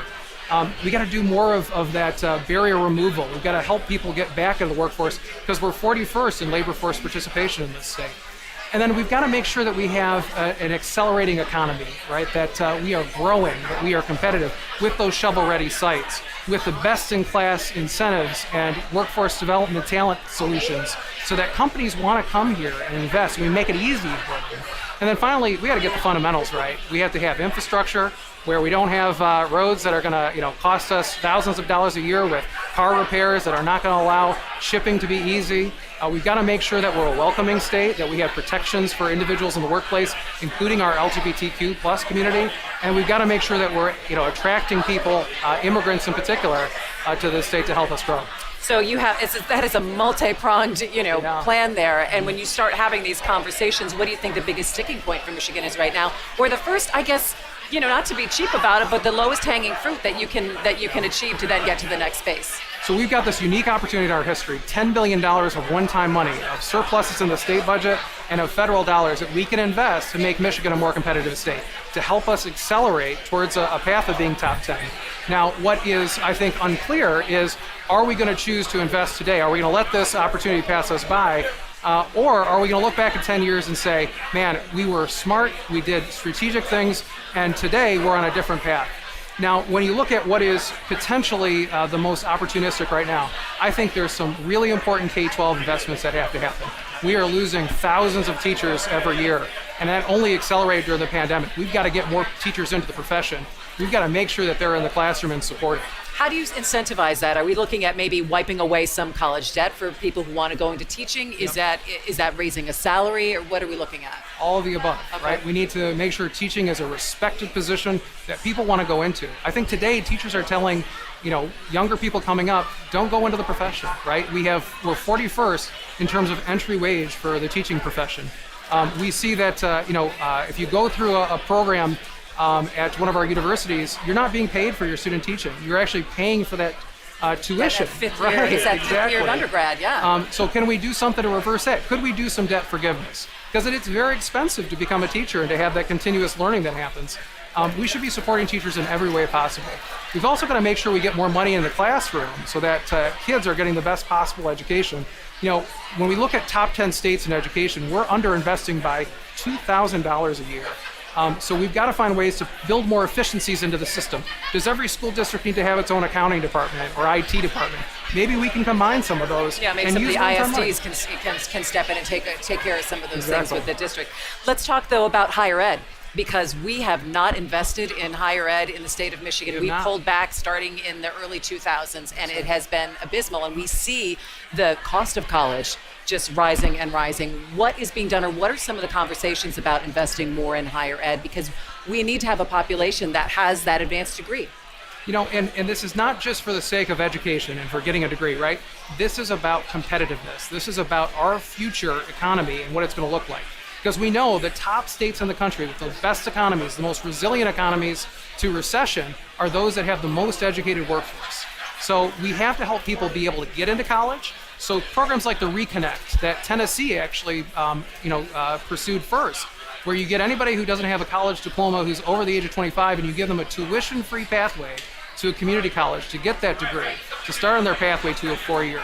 Those are really critical that we have those programs in place for decades to be able to raise our education rate. programs that help remove barriers too, because it's not just getting into college, it's completing college. And some of the worst debt we have is for those individuals who've never actually completed that degree because they don't get the benefit of having put that money in place and investing in themselves. So all the ways that we can get more people into college and into apprenticeship programs, because the construction and skilled trades industry is has as many talent gaps as anyone. Yeah, and so tell me what some of the business leaders are telling you about filling jobs and the jobs that they have, because you represent some of the most powerful people in the state and saying, look, we still can't fill these positions. We do a quarterly economic survey of our CEOs, and we have 94 board members who are CEOs at the largest employers in Michigan. 87% of them say they're going to have trouble filling jobs in the next 6 to 12 months. And they focus really on the fact that there are not enough applicants, so they're just not getting enough people coming in the door, and that those applicants that they do have skills gaps. They don't have the education that they're looking for. They don't have the resources, the credentials. And again, we can do things right now with this one-time money to accelerate and close those gaps and accelerate our path to being a more educated state and a more competitive state. So I hear you talking awful lot about Tennessee, gets mentioned, Kentucky, Georgia, Sure. Indiana. They won the Stellantis plant just recently. And what are people saying about Michigan? So are they having conversations in Tennessee saying, well, in Michigan they're doing, what can we tout that we're doing here? Or when we step back and we say, okay, Michigan, we got to up our game a little bit here. Last year, we had at our board retreat a conversation about Michigan's competitiveness and how we rank against other states for new investment. And CEO after CEO after CEO was telling us stories about how they chose Indiana or Ohio or Tennessee or Kentucky or Georgia because the customer service was best in class. They brought you in and it was a seamless transition. You didn't have to worry about going to 5 different agencies. You didn't have to worry about going to 5 different regulatory organizations to get your permits. They had a one-stop shop. And they were simple, and it was a quick process. They talked about the fact that the incentives were competitive, but incentives don't win the project on its own. It really just closes the deal. You have to have competitive incentives, though, to be in the game. They talked about the fact that you had to have talent and talent solutions, because businesses know that you may not have everyone ready to go immediately, but you got to have a solution to be able to get those folks into the door and ready to work. And then finally, they said there are sites that are developed and shovel ready, and frankly, Michigan has not invested in that in the same way that these states have. And when you talk to site selectors who are making these decisions, helping companies choose where to locate, they say it's not setting you apart to do site selection or site development now, to invest in infrastructure and make sure that those places are shovel ready. It's expected. And Michigan is behind the 8 ball on that, unfortunately. So what's the group? Who are the people that are going to sit down in the room? Is it 20 people? Is it, and then, bringing it forth to our legislature and our lawmakers and saying, all right, these are the policies that have to go in place. What's the room? And a timeline that we can say, this will make a positive impact if we get something or a cohesive plan in place in the next 8 months. So we have seen that. And I don't mean to have you solve everything right now, Jeff. Come on. I'm good, but maybe not that good. But we need to have persistence to the strategy, because this stuff takes years to really fix and to make progress on. We can do a lot right now, but I think the term limits reform is going to help us be able to get the right people in the room for a longer period of time. Right, that they're not constantly running for re-election and then changing, and you've got a new crop of people in there, and you've got to educate from the beginning, because, we've studied education. That's right. We've looked at K-12 and the value of it and what we need to do to turn it around, and that was 6 years ago, 5 years ago. Look at the progress we made in December with creating the SOAR Fund, which was an incentive program with $1 billion that helped do some proactive site development in December. The governor, legislative leaders came together on the Republican side of the aisle, and it was a bipartisan effort that really put Michigan in a different place. So those conversations we were having in the fall changed once that program was in place.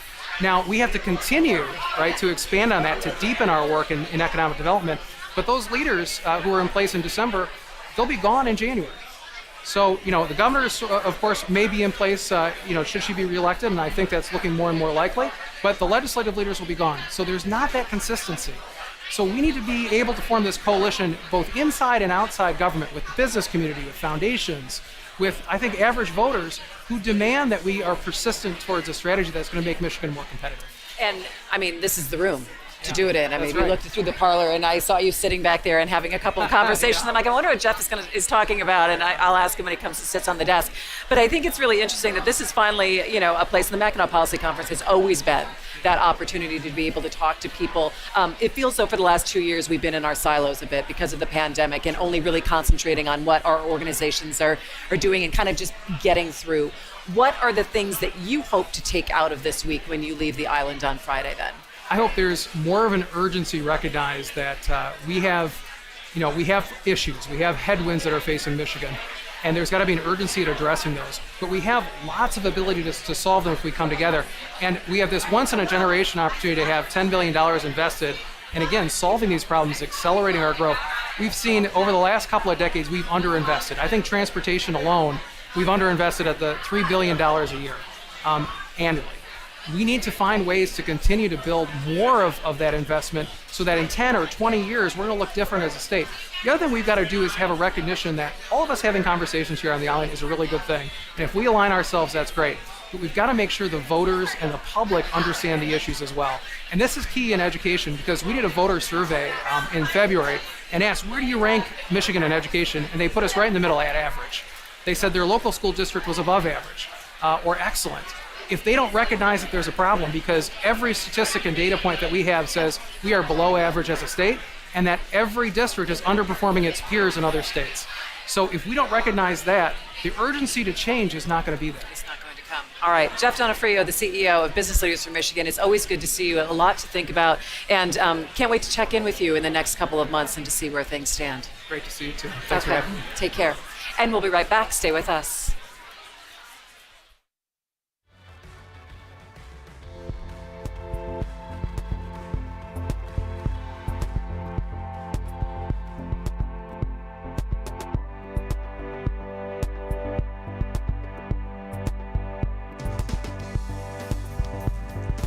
Ladies and gentlemen, please welcome Sandy Barua, President and Chief Executive Officer of the Detroit Regional Chamber. Good morning, everyone. Good morning and welcome, welcome, welcome. Is it me or did we just do this? Well, obviously we were just here in September, and I want to thank all of you for not just being with us in the fall and bearing with us and sticking with us through the uniqueness that was the COVID pandemic. We all had to bob and weave and adapt, and certainly the Chamber and the conference is no different. But I'm absolutely delighted to have all of you back again in May. And we're back as where we're supposed to be the week after Memorial Day. All is right in the world. Now, as you all know, this event is unique. And I'm not saying that because of marketing purposes or like that. This is a truly unique experience. No other state in the nation has a statewide event that annually convenes leaders from the business community, the philanthropic community, the political community, the education community, to talk over multiple days and do something about the challenges and opportunities before their state. This is truly unique. And we at the Detroit Regional Chamber truly view ourselves as stewards of an incredibly important Michigan asset. And as being stewards, I want to thank all of you for being stewards of this incredibly important event and convening along with us. So it is May. Yesterday it was 80 degrees. Today it's going to be 50-something. When we get on the ferries Friday morning, apparently it's supposed to be in the 40s, so it definitely is May. There is no ice in the water, so that's good. We're at the Grand Hotel, as the way it's supposed to be, so it seems a little normal, doesn't it? I mean, are we back to normal? Is this the moment where we can kind of get on with our lives? Probably not. Right? As we all know, we are a ways away from being normal, and we don't even know what normal is going to eventually look like. We are obviously still dealing with the pandemic. Cases are going down after a little spike. Fortunately, COVID doesn't pack the kick that it did when it really kicked our asses in 2020 and 2021. but we still want to be cautious. So that's why we are still using the Clear Health Pass. That is why we're still making masks available and encouraging people to mask up, especially in the theater and that very crowded hallway on your way in. And even though it hasn't been universally applauded by everyone in the state, I am exceptionally proud of how our organization and you, our loyal attendees, have handled COVID and have taken this seriously, because we are all here for each other. And we're all here to do good for one another, and being respectful of others in terms of making sure that we do what we can to ensure people's health and safety is certainly top of mind. And should you feel ill, our COVID hotline is back. In fact, I understand that it was just recently used. So 313-550-7827 is the number you should call if you need a COVID test or if you feel like you're feeling ill. Now, as I mentioned, normal is a ways away. We have a vast number of our employees who are still at home in their pajamas, and they seem intent to stay there. Businesses, we are all struggling with how, when, if to return our employees to the office. We're still struggling to find out what people want, including our customers. And of course, we are in an environment where the level of disinformation, sometimes purposeful, has grown to really crisis levels in our country, and Michigan is no exception. And we can't even agree on a basic set of facts a lot of the times. For example, there were no microchips in the vaccines. There was, at the end of the day, very little debate of who won the 2020 election. We're having trouble agreeing on a set of facts, which is a really dangerous time to be in, because we have so many issues that face our society right now. And it can seem overwhelming because, frankly, the issues are really serious. School board meetings have turned into battlegrounds. We are struggling, rightfully so, with a racial justice awakening. We are ready to deal, hopefully, with this change that might be coming to the Roe versus Wade decision from the 1970s by the Supreme Court. And of course, school shootings. Yesterday was the 6-month anniversary of the tragedy in Oxford, and we had yet another unspeakable event just a few days ago down in Texas. And these issues and more are taking place at a time when our society is really torn between the two equally important elements that make us Americans. On one side is we the people, the collective spirit of America that has prevailed during times of war, during times of crisis. And then, of course, don't tread on me. The spirit of the individual, the entrepreneur, the explorer.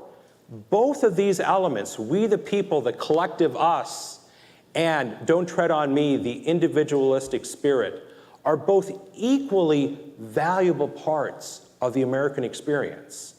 You can't have one without the other.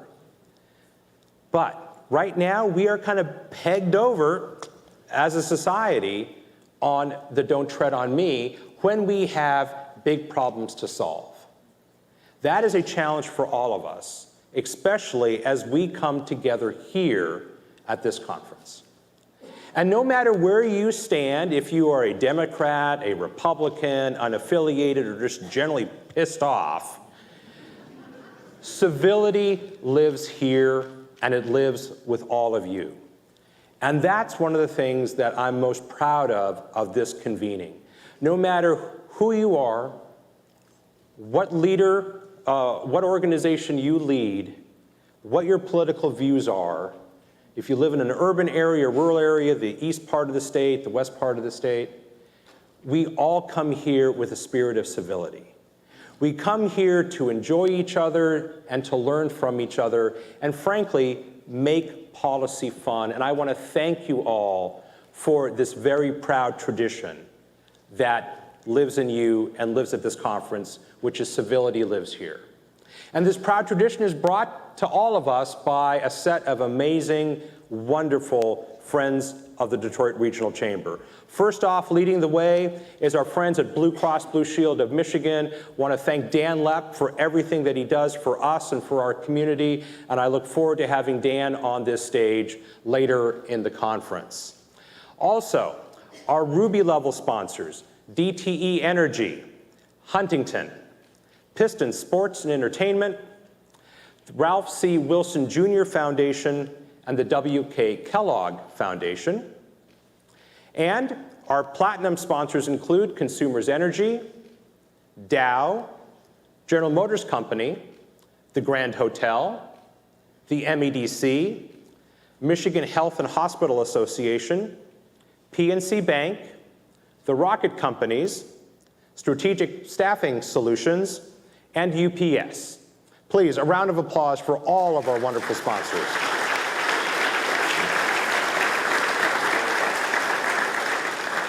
And of course, it wouldn't be the Mackinac Policy Conference with two longtime partners. Once again, we are proud to be partnered with Detroit Public Television, which makes the proceedings of this conference completely available, free of charge, to anyone in the world. And when I say anyone in the world, we have worldwide views of what happens on this stage, and I'm incredibly proud of that. And I'm especially delighted to welcome Christy McDonald back at the anchor desk in the lobby. And of course, thanks to our hosts here at the magnificent and historic Grand Hotel.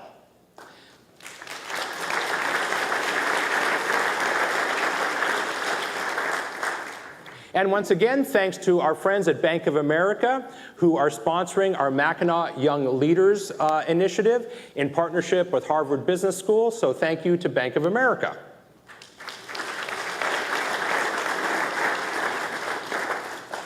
So the theme of this year's conference, and I was just talking with Arn Tellem backstage, and I was just telling him yet again, you know, how thrilled I am with this theme that Arn and I came to very quick agreement and alignment on. We said this is the perfect theme for the times that we're in right now.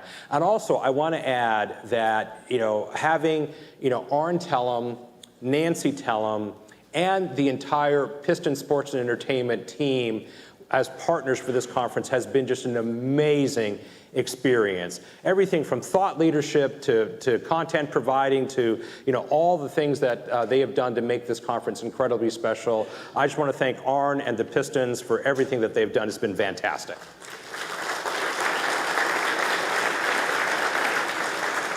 So this theme, you know, the business community's role in this incredibly polarizing time, you know, this is incredibly important for all of us because it is new territory for business. I mean, not long ago, it was unthinkable for the business community to be talking out so publicly in the public square.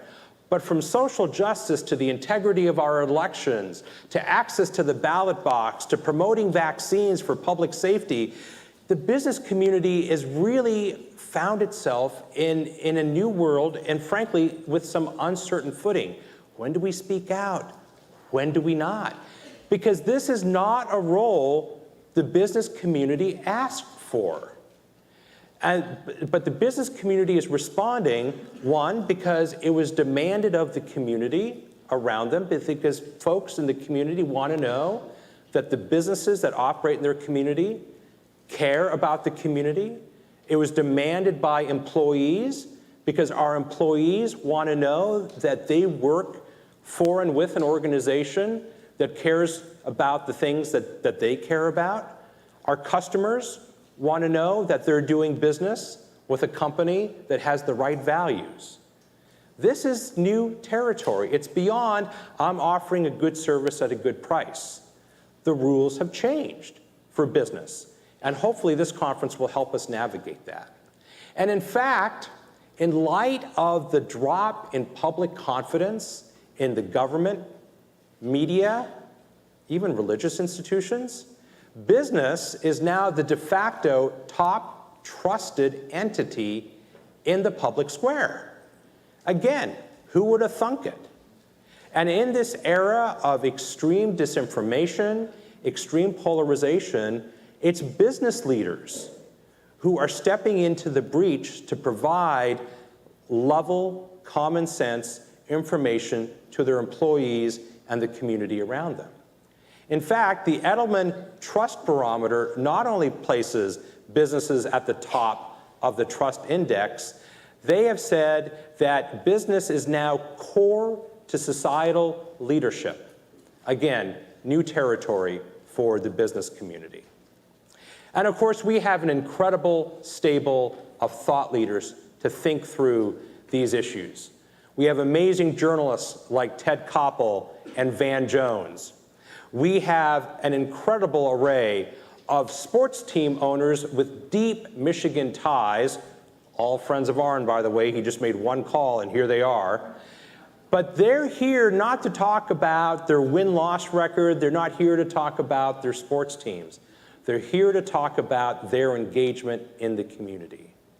I'm thrilled to have presidential historian John Meacham here. I'm thrilled to have my friend Camille Lloyd, the executive director of the Gallup Center on Black Voices. And of course, we welcome back our old friend Harold Ford Jr., who's going to navigate us through many of our conversations. And as policy is our middle name, we have plenty of policymakers at the conference this year, including those who are vying to be Michigan's next chief executive. Once again, the Mackinac Conference will use our platform to host a debate, this time for the Republican gubernatorial hopefuls, which will take place Thursday afternoon outside in the Big Tent.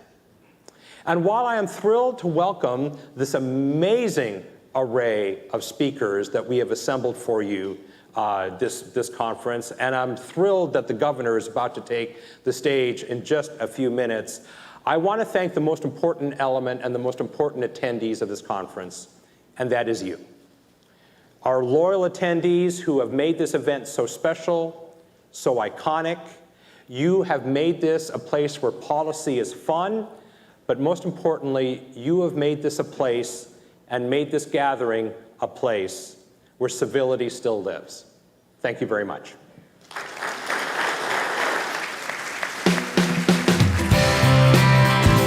Please welcome Arn Tellem, Vice Chairman of Piston Sports and Entertainment and Chair of the 2022 Mackinac Policy Conference.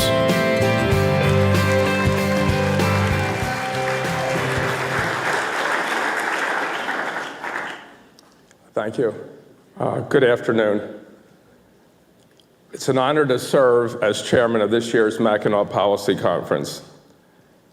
It's been quite a year of preparation to get to this point, and I'm excited for a great lineup of featured speakers, panel discussions, and breakout sessions over the next several days. I want to thank Sandy Barua and everyone at the Detroit Regional Chamber for their help, as they have been incredible to work with. I also want to thank my incredible team at the Pistons, who have worked so hard to make this conference successful. So if they're here, please give them a round of applause.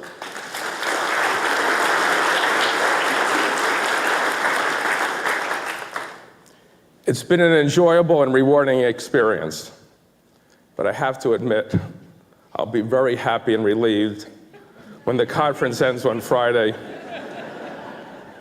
and my focus can shift to the upcoming NBA draft. 7 years ago, I arrived in Detroit to embark on a new career. My journey began with a conversation with Pistons owner Tom Gores and Mark Barnhill, his partner at Platinum Equity. On a blank sheet of paper, they drew a series of concentric circles, one after another. At the center was the Detroit Pistons. The circles represented the many opportunities that radiated outward by utilizing the team as a community asset. The upshot of that meeting was that I joined the Pistons organization as vice chairman and ended my 35-year career as a player agent in Los Angeles. Suddenly, I had a new purpose. I was no longer called a super agent. I was what Tom called a change agent, with a mission focused on executing his vision for the franchise. Tom, in short, wanted to make an impact. Running the organization has enabled me to combine my interest in sports, business, and philanthropy, and work to be impactful in our community. Sports are a great unifier and have been at the forefront in advancing diversity and inclusion. It's the ultimate meritocracy, where talent, work ethic, and character are rewarded. Sports unite communities as people of diverse cultures and backgrounds come together to root for their team. And frankly, there are a lot of lessons we can take from sports and implement in our society today. So having spent a lifetime in the industry and serving as your chair for the conference, guess what? You're going to see sports woven into this conference more than in previous years.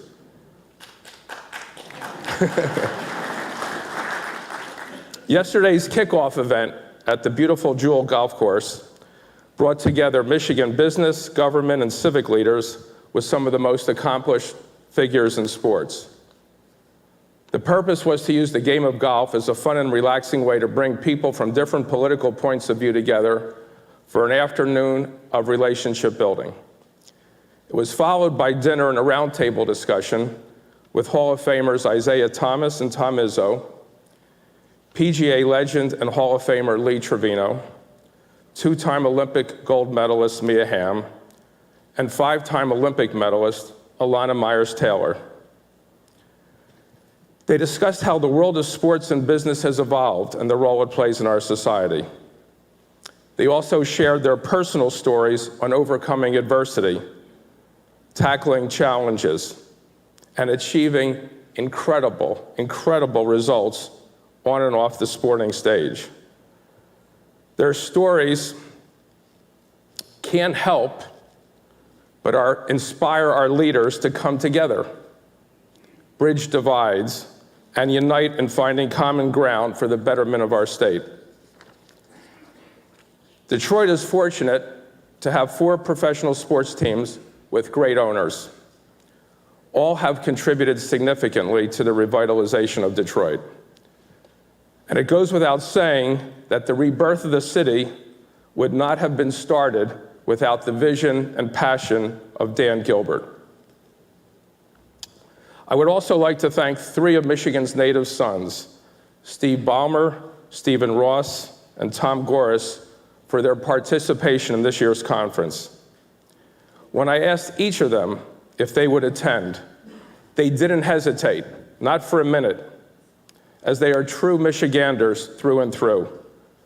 Their commitment to Detroit and the state is unrivaled, and they will soon share with us how they are making a real impact in the region.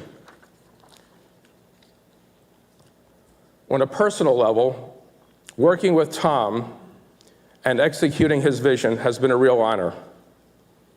Every day, I witness how much he cares about improving the lives of others, of leaving this world in a better place than he found it, and always striving, in his words, I've heard it 1,000 times, to be impactful.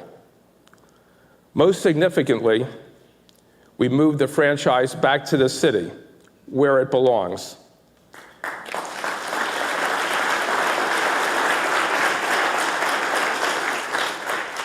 And we have actively participated in Detroit's revitalization. The most visible aspect is playing our games in Little Caesars Arena. But we have made much more than a game day commitment. We moved the entire franchise downtown, building a new training facility and headquarters in the heart of Detroit, and in partnership with Henry Ford Health. Thank you to my good friend, Wright Lassiter. So that all of our employees would become embedded in the life of the city and the community. We also partner with another anchor institution, Detroit's premier public university, Wayne State, to build a new arena that serves as the shared home of Wayne State's men's and women's basketball programs and our NBA G League affiliate, the Motor City Cruise.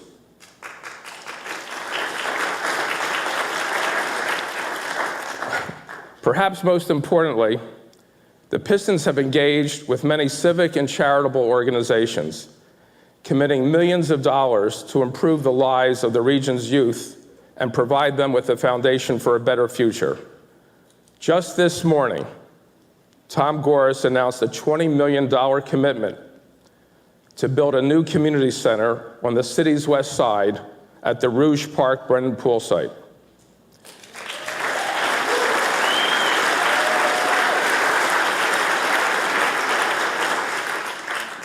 Tom, being the inclusive and collaborative leader, sought out everyone's voice in the organization: players, coaches, basketball and business personnel, which resulted in the funding of this project. It will truly be the flagship community center in the city and serve a great need for Detroiters in the Cody Rouge area. Of course, in the end, we understand a sports team is ultimately judged by winning, which is why we have taken steps to overhaul basketball operations and restore the franchise to competitive greatness.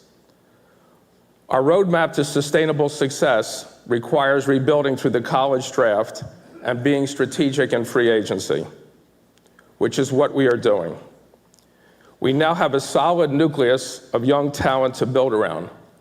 Players like Cade Cunningham and Sadiq Bey, and the soon-to-be-added 5th pick in the upcoming NBA draft. They all are a part of our long-term solution that will lead us back to contention and have a team that everyone can be proud of. But success on the court is sweetest when balanced alongside success in the community. We believe that corporate statesmanship is part of the long-term solution, not only for revitalizing Detroit, but also for our increasingly divided country. Sports is a microcosm of society and a public testing ground for many of the racial and socioeconomic issues facing our country. It is also a platform that can unite people and serve as a vehicle for change. At a time when our loudest, meanest voices seem to grow in power and prominence, we can no longer afford to be silent.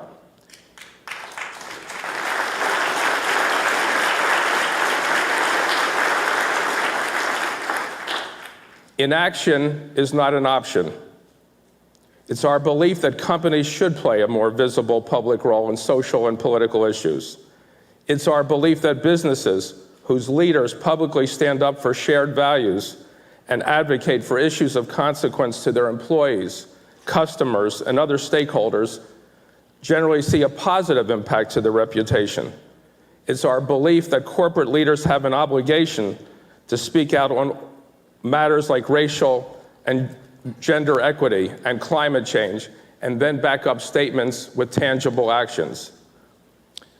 In the months since the homicides of George Floyd and Breonna Taylor and other people of color at the hands of police, many of our players have spoken personally and poignantly about the grief, trauma, and shattered trust Black Americans are experiencing. Rather than surrender to their collective anxiety, they and other team employees have channeled their pain and outrage into plans of action for everything from voting rights to police reform. 2 years ago, we turned our practice facility into a voting center that enabled Detroiters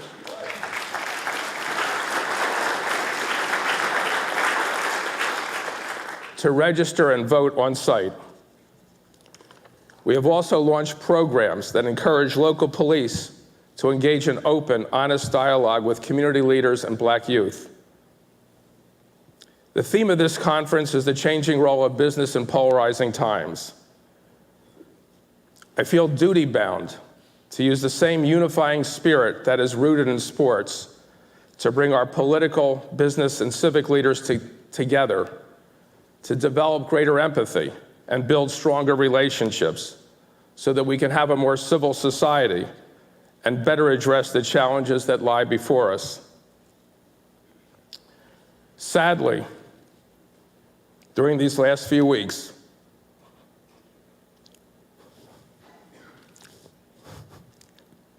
we've witnessed 2 more senseless and horrific tragedies in Buffalo, New York, and Uvalde, Texas.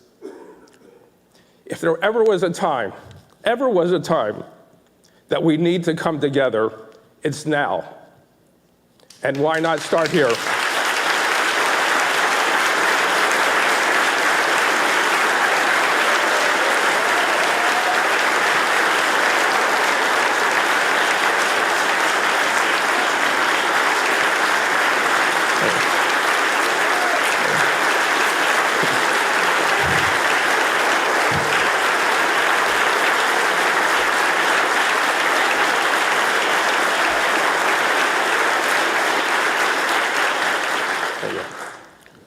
Hope I'm still on the clock. Okay, good.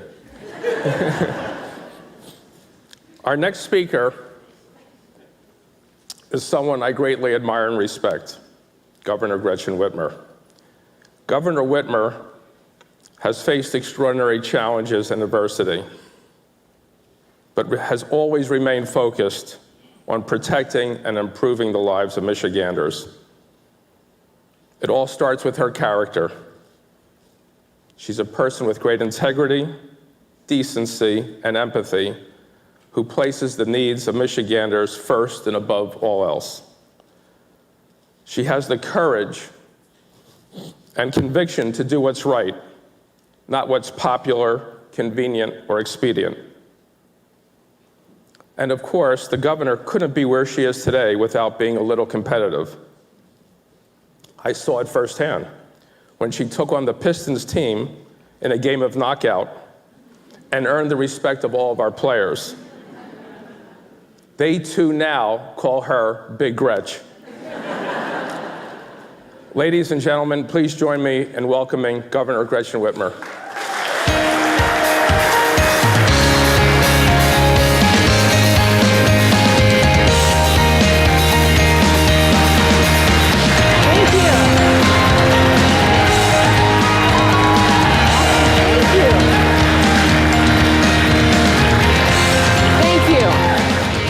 Concede much of my time for more standing ovations for Arn Tellem. What a wonderful speech, and what a great way to kick off the conference. So, welcome everybody. I'm so thrilled to be back on the island. This is just a tremendous opportunity for our state, as it always is, and to be here with a group of people who really run the gamut, from those who appreciate a good spreadsheet to those who really appreciate a good spreadsheet. All right, for those of you who don't love spreadsheets, thank you for laughing. It was a joke. If it's your first time here, our big three are testing some of their new zero-emission carriages up here, so watch your step. And if you're coming back, remember, this is not Vegas. What happens on Mackinac will be reported in Cranes next week. There's a lot to see and do, and we've got keynotes from cabinet secretaries, academic experts, private sector leaders, basically fun for the whole family.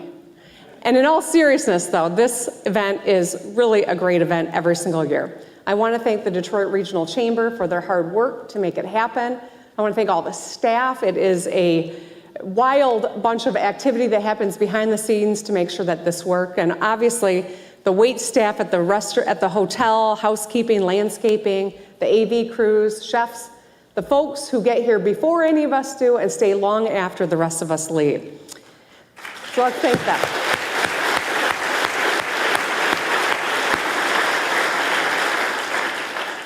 This year's theme is business communities changing civic role in polarizing times, building a culture of empathy, advocating for the fundamental tenets of American democracy. And I think it's prescient and will lead to some powerful conversations this week that will carry on long after we all leave the island. And I look forward to lending my own perspective during my keynote tomorrow. This conference comes at a time that is really an exciting moment for our state. We all certainly have been through a lot over the last couple of years, but tough times call for tough people. And if there's one thing we know about the people of Michigan, is we're tough. Our hardworking people, our innovative businesses, and our diverse communities have been incredibly resilient, keeping Michigan moving forward through our grit. And now, as I said during my State of the State address, our economy is strong and it's getting stronger every day. Unemployment is at 4.3%, and last year we saw the fastest small business growth in over 2 decades. Yeah, right. However, we still face significant challenges, as every state does. Right now, costs are simply too high for working families. The causes are macroeconomic and multifaceted, from supply chain shortages and the horrific invasion of Ukraine by Russia. But our goal must be the same: put more money in people's pockets so they can thrive. It's building a Michigan where working families can build good lives here and give their kids a great future. And that means investing in workforce programs like Going Pro and the Michigan Reconnect, and apprenticeships so that we can get Michiganders tuition-free job training so they can land better paying jobs. And it means doing things that'll help people, like repealing a retirement tax that can put $1,000 back in the pockets of 500,000 people, tripling the earned income tax credit, delivering a combined $3,000 refund to 730,000 families who have 1 million of our 2 million children in their households. It means building on our historic investments to offer free childcare to tens of thousands more families, helping parents go to work knowing that their kids are safe. And it means lowering prices of prescription drugs, investing our budget surplus in programs like tutoring to get our kids back on track, and making historic investments in infrastructure. It means common sense proposals that will make a real immediate impact. In the budget I laid out for the coming fiscal year, I have proposed several investments, including the ones I just mentioned, to lower costs of the kitchen table essentials that matter most to Michigan families. And in the weeks and months ahead, I look forward to working side by side with the legislature to get it done. But we're also on the island to make some exciting announcements and to celebrate some shared successes. Since I took office, Michigan's added 21,600 auto jobs, building on our manufacturing roots and ushering the future of mobility. This week, we will have more announcements to share from organizations choosing to invest in Michigan because of our unique strengths. And since the last policy conference, we've all been focused on growing our economy. And no one has led the way more than the good folks at the Michigan Economic Development Corporation, the one and only MEDC. Since the last policy conference, which was not even a year ago, we have worked together to announce 13,775 jobs and $12.7 billion in new investment in Michigan. That's a blockbuster year.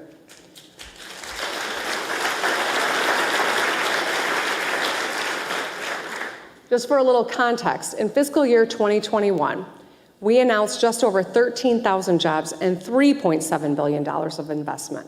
So in 8 months, MEDC has more than tripled investment and added more jobs to our economy than the whole previous year. So I was proud to work across the aisle last December to sign historic economic development legislation that armed the MEDC with the tools we need to compete for each and every dollar and each and every job in Michigan. And the results speak for themselves. And I want to thank so many of the leaders in this room that helped make that happen, led by the Detroit Regional Chamber. Our efforts are working, creating opportunity in every region in Michigan.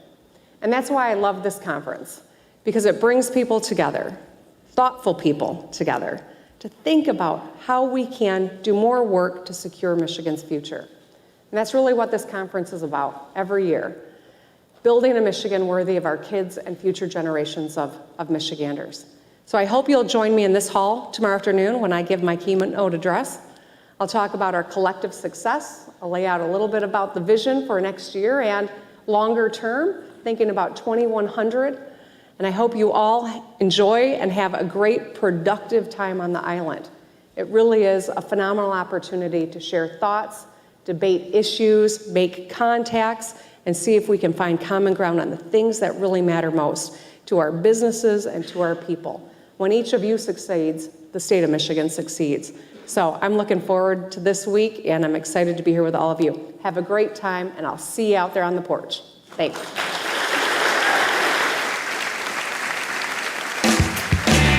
Ladies and gentlemen, please welcome Ted Koppel, legendary anchor at ABC News Nightline, senior contributor at CBS Sunday Morning Show, and contributing columnist at Washington Post, New York Times, and Wall Street Journal.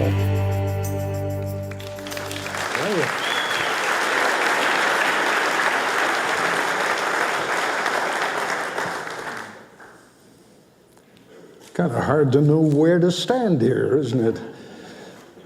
Oh, Lord, it's hard to be humble when you're perfect in every way. I can't wait to look in the mirror, 'cause I get better looking each day. To know me is to love me. I must be one hell of a man. Oh, Lord, it's hard to be humble, but I'm doing the best that I can.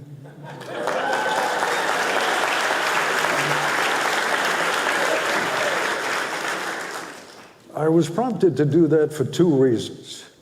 One, you wouldn't expect it, and two, I was visiting a friend at Johns Hopkins Hospital last week. Came out of the hospital, and there were two Baltimore cops.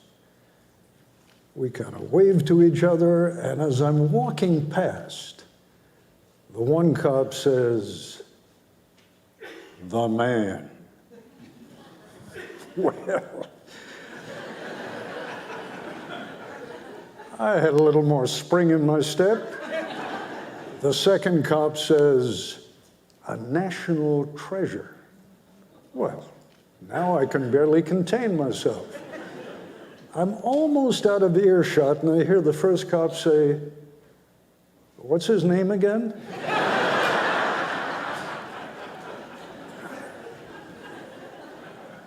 Voice of God got it right. Ted Koppel. And I'm delighted to be here with you this morning.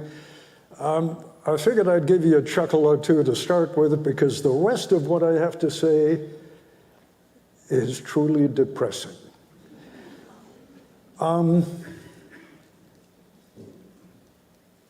We are confronting, as I think you know, because you've seen it, you've seen the attacks on our businesses for many years now. It's been, well, let's see, it was 2014 when I read in the New York Times a speech that Leon Panetta, who was then the Secretary of Defense, had given, in which he warned that we were facing the danger of a cyber Pearl Harbor.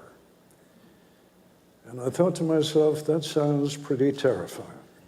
And I began to look into it and look into the preparations that the federal government had made to get us ready for a cyber. The Pacific, Western grid, and for reasons known best to them, Texas has a grid all its own. If one of those grids were to be knocked out, the impact of that would be to throw tens of millions of Americans back into the middle of the 19th century. If we are without electricity, I don't have to tell you what the impact of that is going to be. I began calling different federal agencies and rapidly came to the conclusion that there has, in fact, been no plan made for the impact of a cyber attack on our power grid. What you get, and I urge you to try it, call any federal agency you like and say, what will happen in the event of an attack on our power grid? And what you'll be given is essentially the instructions or the recommendations that they give you in the event of a major storm, an earthquake, any natural disaster that we've had in this country before. But something that would knock out the electricity for months at a time simply has not been prepared for. Now, most of the major electric companies in this country have made huge progress and great preparations. But let me just explain something to you very, very quickly, and then I want to move on to talk about Ukraine and one other aspect of the problems that we're facing in this country. They're all intertwined.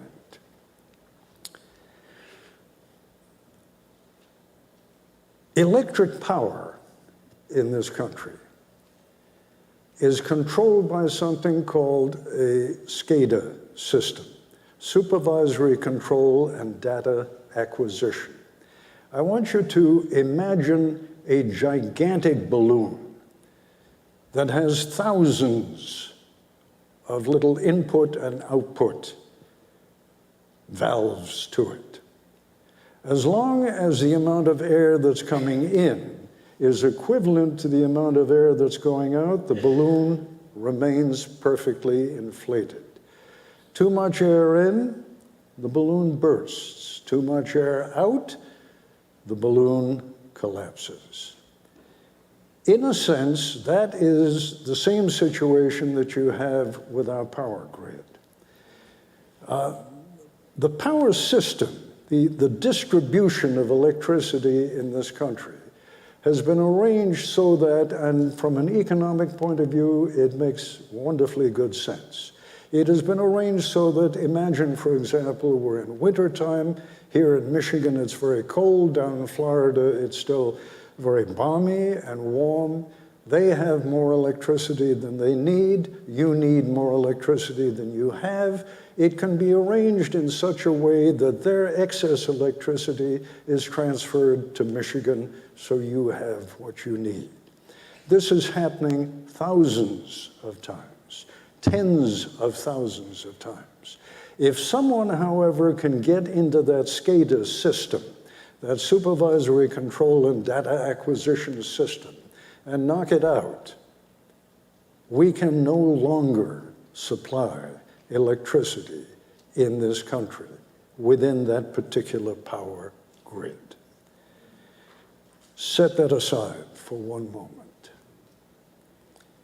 We have a major disaster going on in Ukraine right now. The Ukrainians are fighting very bravely. We have been helping them with armaments, with money, but there's a delicate balance in play here. President Biden has sort of hinted at it more than once, more than hinted at it. We don't want to go to war directly with the Soviet Union. So we're in this curious position where the United States wants to help the Ukrainians just to the point that they don't inflict a humiliating defeat on Vladimir Putin. Should they do that, Putin is going to respond one of three ways.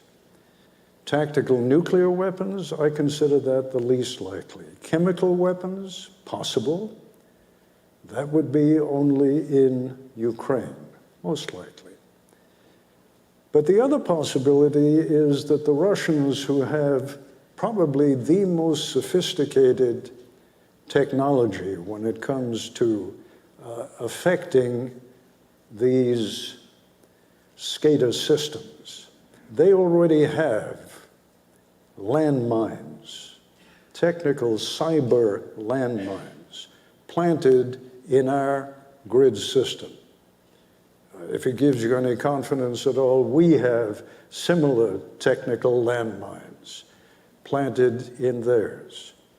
But the Russians and the Chinese and the Iranians and probably the North Koreans have the capacity to knock out one of our grids like that overnight. Let me just wander around here. I'm told there is a clock somewhere which is supposed to tell me how much time I have left, but I don't see the darn thing.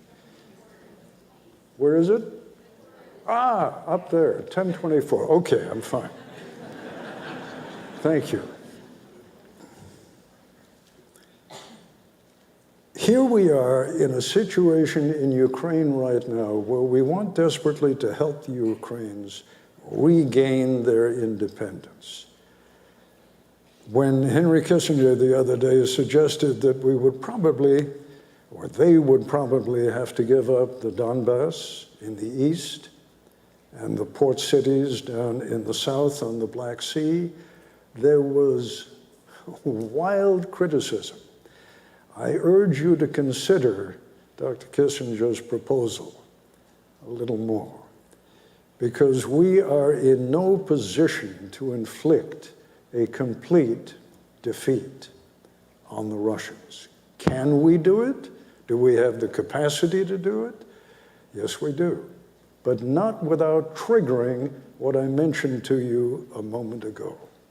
So here we are in this bizarre situation where we want to help the Ukrainians regain as much of their autonomy as they can, but to do it in such a way that we don't trigger disaster. And in the event that there were to be a cyber attack against our electric system, how would we respond? You're an extraordinary collection of influential people here in Michigan. And perhaps when we get to the Q&A session, or when we get to the session where we're talking a little more about what the impact will be locally, I'd like to hear what has been done here in Michigan to prepare for the event of a major cyber attack on the power grid. I rather suspect that it is less than you may think. And in that event, what do we need? We need to be able to pull together, which brings me to the third part of my few comments here this morning. There was a time when I was a young journalist in this country, when Walter Cronkite was the anchor of the CBS Evening News. And he was, as some of you here will remember, the most trusted man in America. We wouldn't have been able to imagine back then just how much that trust would deteriorate over the next 30 or 40 years. But it has, to the point that we can no longer agree in this country on the definition of a fact. If we can't do that, how, I ask you, are we ever going to reach the point of being able to respond to something as devastating to our economies, to our daily life, as an attack on our electric power grid? It is there. It can happen.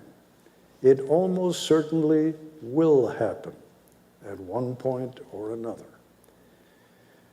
And I'm hoping that in our conversation here, that we'll be able to talk a little bit about what needs to be done in this country to restore some level of confidence in one another, in us. I've been working for almost 60 years as a journalist in this country. And I assure you, I have no interest in pushing one form of ideology or another on you.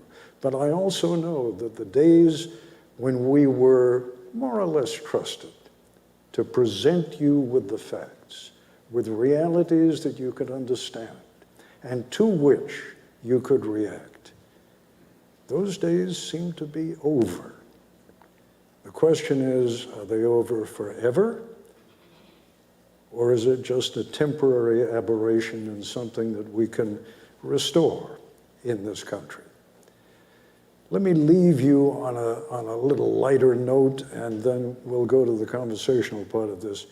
It struck me as I was flying out here that it has been exactly 50 years since I was in China with Richard Nixon. You remember that famous trip to China, where Nixon met with Mao, and for the first time, relations between the United States and the People's Republic of China were improved. They've been sliding a little lately. While Nixon was in China, his hosts took him out to the Great Wall. And on the Great Wall, we had a pool of correspondence. You can't have 50, 60 correspondents following the president everywhere. So on this occasion, my ABC colleague, Tom Jarrell, was on the wall with Nixon, and he shoved a microphone in the president's face. And he said, "Mr. President, what do you think of the wall?" And Nixon said, and these were his exact words, "One can only say." And that's actually a pretty damn good Nixon.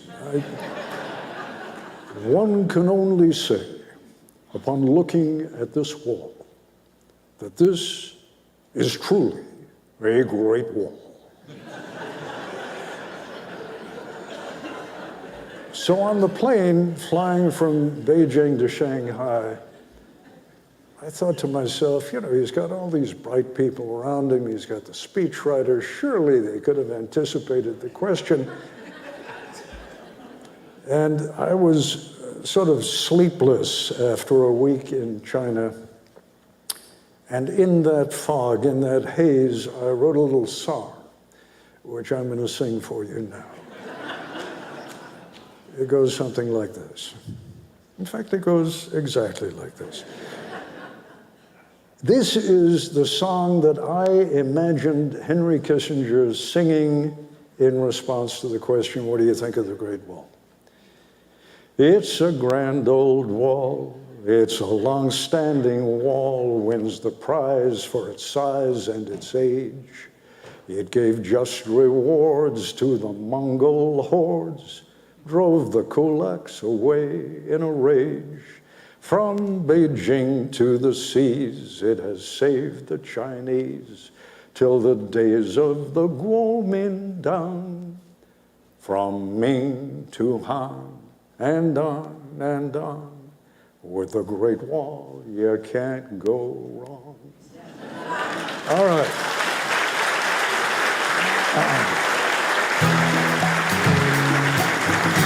Joining Ted Koppel on stage, please welcome Casey Crane, President and Chief Executive Officer of Crane Communications.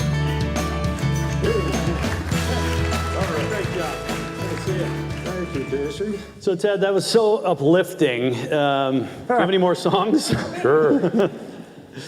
Before we get into some of those topics that you and I chatted about earlier, first of all, let me just say for all the people in the room that know him from Nightline, when you left ABC News after 42 years, you were the most honored reporter in the network's history.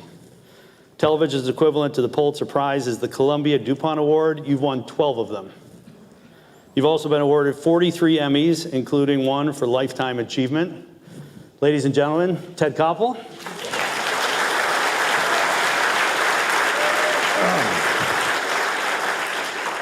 And I got to tell you, for a media guy, this is a very big opportunity for me, so it's great to be sitting next to you. Get to it, big guy. All right, fine. So when you think back to your career at Nightline, again, you and I chatted a little bit about the use of technology. We'll get to the grid here in a minute, but we talked about satellites. Back then, it was a big deal to bring two people in different places to the television screen. Can you talk a little bit about the impact of that and why it was so important? Sure, and I don't think there are all that many people here old enough to remember. Sure there are. Yes. I'm thinking. You remember? I'm thinking back. Yeah. No. I mean, I'm thinking back to a time. You still have the energy to clap. That's good. Not dead yet. When I was a young war correspondent in Vietnam, Laos, and Cambodia, we had no way of communicating by phone. I mean, even landlines or overseas phones. There was no phone system at all that connected me with my family back in the United States, or later when my wife and kids moved to Hong Kong. Couldn't talk to them by phone. When I was in Cambodia, they had something called the Post Telegram and Telegraph, PTT. And you had to make an appointment. And you would sit there for 2 hours. And then a young lady would say, Monsieur Coppel, votre appel à cabine numéro 3. You'd go to cabin number 3 and pick up the phone. And I will never forget, my wife was in Hong Kong, and she said, honey, I've got the baby in the bathtub, call me back. No, you didn't call back in those days. You couldn't call back in those days. The film, we shot on film in those days. We'd put the film in a sack. And when we were out in the field, we'd give the film usually to a Marine or a soldier, and he'd take it back to Da Nang, and in Da Nang they'd fly the film back to Saigon, where someone from the ABC office would come pick up the film, put it on a plane to Tokyo. In Tokyo, it would be transshipped to LA. LA, it would be transshipped to New York. In New York, a motorcycle courier would be out at Kennedy Airport, or I guess, was it even Kennedy Airport in those days? Pick up the film, bring it back to ABC. The film would be processed. That would take an hour or two. And then an editor would splice the film together with a track that I had written and voiced back in the field in Vietnam 2 days previously, right? Think about that, and think about watching those war correspondents in Ukraine right now talking to you live as it's happening. Seems much easier. It seems much easier. Well, in one sense, it's easier. In another sense, it's very trying, because the fact that they can get on the air any time of the day or night, just like that, means that they are constantly on call. So my question has always been, if you're constantly on call, when do you actually get a chance to report the news? You know, when can you gather material? So now we know what the sound of one hand clapping is, right? Show them how many we can clap. We know how to clap. Okay, so I mean, we could go through a million different stories. It's incredible. You talked about your Nixon's historic visit to China, Kissinger's diplomacy in the Middle East. Give us just maybe one or two of what you'd categorize as the most interesting or most important stories that you ever covered. One of the most interesting stories I ever had was I was in Russia, in Moscow, in the Kremlin, when Mikhail Gorbachev spent his last day as secretary of the Soviet Communist Party. I was sitting across from Gorbachev in his office when the Soviet flag came down over the Kremlin for the last time, and the Russian flag went back up again. That was a big deal. That was a big deal. I was sitting in Winnie Mandela's garden when Nelson Mandela, a day and a half after he came out of prison, he came back to stay with his wife. They later divorced. And I was, I believe, the first person, the first American to interview Nelson Mandela when he came out of prison. Those were a couple of the big ones. I agree with you. There's the old man right there. Yeah. I would recommend everybody in the audience to spend a little time. You know, they talk about you as the legend. Your background is actually legendary when you think about where you were born, where you came up, going to Syracuse, going to Stanford, your career. Everybody has one, but what would you say was the biggest turning point in your career? Well, I was working at a radio station in New York City, and I heard that ABC Radio was auditioning people. I wrote a script, and I went and I took the audition, and they called me back and they said, "You did very well," but I was 23 at the time. And they said, "We can't hire a 23-year-old as an ABC News correspondent." Now this was, remember, for ABC Radio. And I had a lot of gall, I guess more gall than brains, because I said, "Look, I don't understand what your problem is. You said I sound good, you like my writing. This is radio. No one's gonna know how old I am unless you tell them, you know." And so that was, in a sense, that was the turning point, because they hired me, and I was with ABC for 43 years. Incredible, just incredible. You mentioned in your talk a little bit about mass media, and everybody's seen this thing turn into something that we can agree isn't helping our country right now.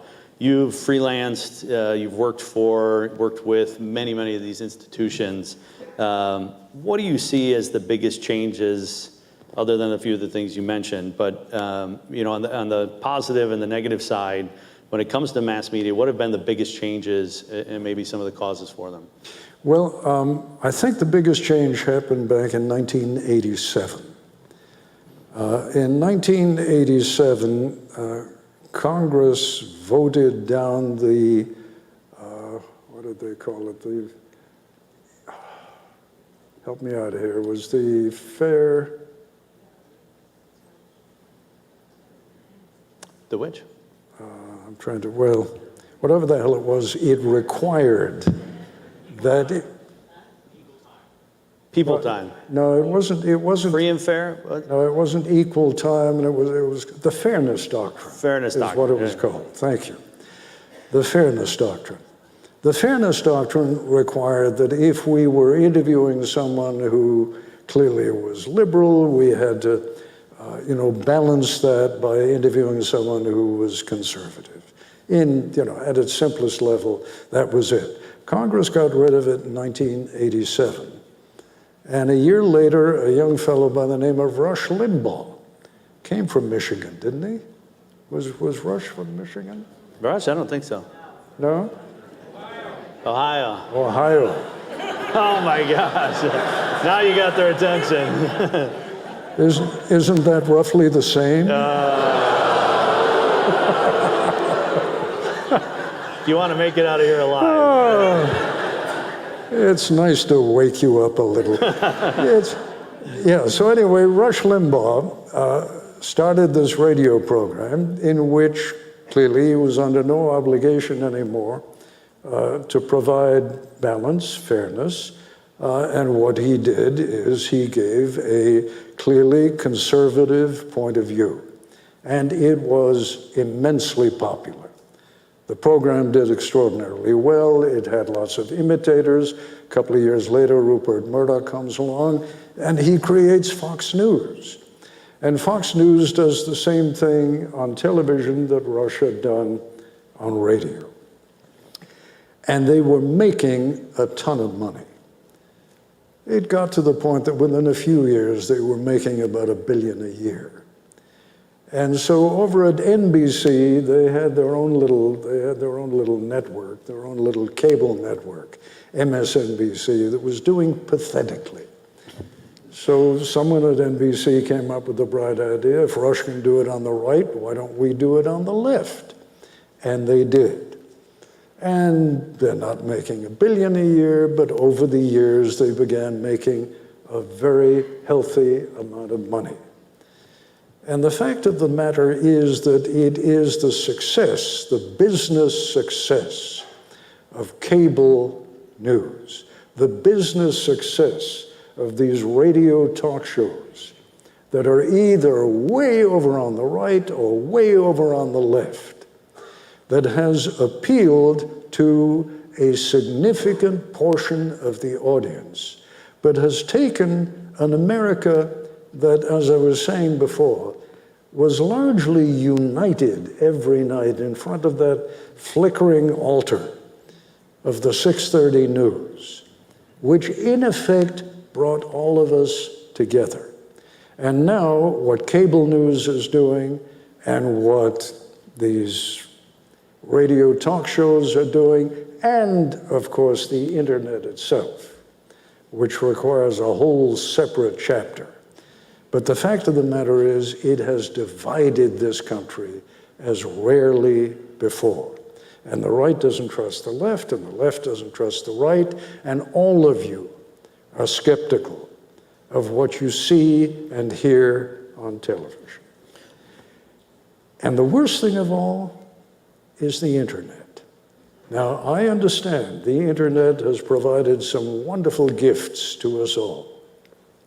But what the internet has also done is it has made every single one of you your own publisher, your own broadcaster.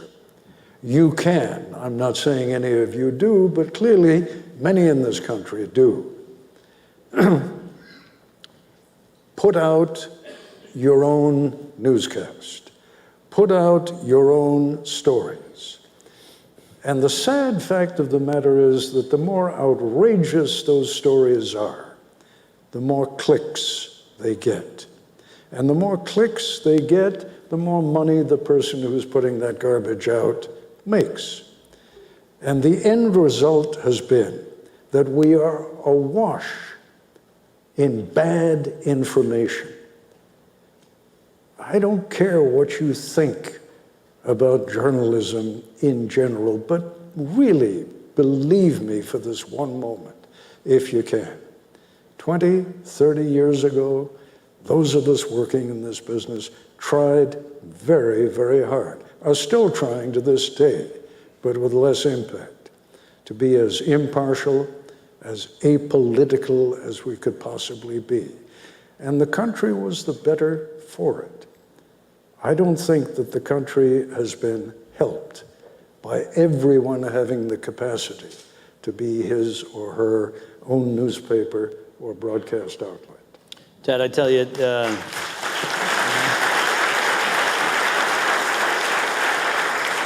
leave it to the professionals, right? I would like to believe that, yes. So I think trust is what it comes down to. And nowadays, especially with social media, people have no idea what to believe. And it's one thing if they're right and you know they're right, and it's one thing if they're left, but social media has muddied the waters. Yeah. How do you think mass media earns back the trust of the American people? Is it gone? Is there room for somebody to come in that's maybe a little more down the middle? Well, I fear, and this comes back to my brief remarks at the beginning, I fear that when we have a national disaster of such proportion, that we're all running around saying, what do we do? How do we deal with this fiasco? Then you're going to wish that you could turn to reliable, trustworthy people. Now, part of the problem is going to be if the power grid goes out, as soon as your batteries die, you're going to have a hard time getting radio, getting television, having your iPhone work. We are in a terrible fix in this country right now. Okay, before we transition to the grid, yeah, where do you get your news? I watch PBS. I watch the BBC, which has a half-hour newscast every evening. I watch the BBC in large measure because they at least have really good and global worldwide news, which I'm not getting on the networks anymore. I read the New York Times, the Wall Street Journal, and the Washington Post every morning. That's it. Okay. By the way, folks in the audience, if you haven't read Lights Out yet, it is available on Amazon. It is terrifying and eye-opening all at the same time. When we're talking about the grid, there's a lot of folks in power and utility that are at this conference, and they will tell you that their systems are attempted, there are attempted hacks 10,000 times a day. Yep. Ridiculous numbers. Yep. Where do you see our biggest weakness? If it's not an EMP, where is the actual biggest weakness? Well, the biggest weakness is that the biggest power companies are well protected. The smaller ones, the medium-sized ones, are not. They don't have the money to have the kind of cyber protection that they need.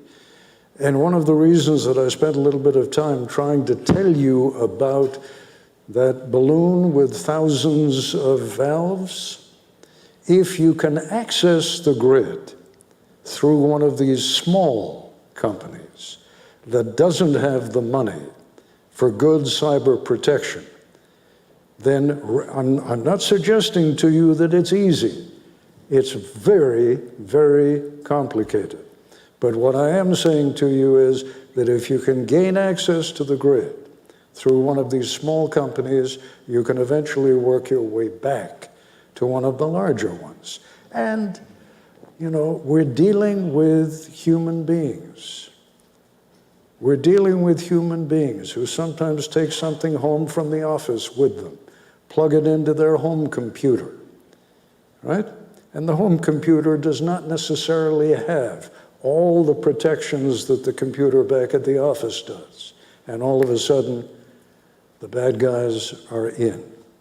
Those of you in the business know what I'm talking about.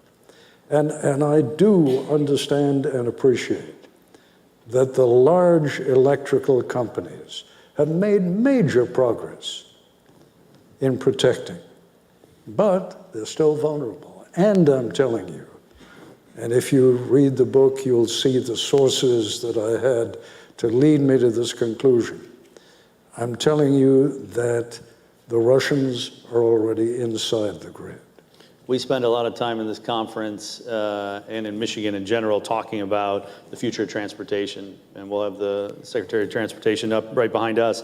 But this gets even more complicated when you've got millions of cars relying on the grid for power. Of course. You know, if your power goes out at home, yeah, forget your phone. Forget your phone, forget your car. I mean, you know, you're going to plug it into what? Well, gasoline. Yeah. What a concept. What a concept. Yes. In all your research, and I'm only asking this because it's of interest to some of the things I think about. In all of your research, when you look at the grid, some of the European countries have invested a lot in clean energy around nuclear. Does that help us at all? It should. I mean, you know, for totally understandable reasons, there is a level of paranoia about nuclear power plants. But the fact of the matter is nuclear power plants are fundamentally safer than just about any other kind of power generation. Yes, if something goes wrong, then it will be a catastrophe, no question about that. But I think we're at a point in our national existence where we need those nuclear power plants.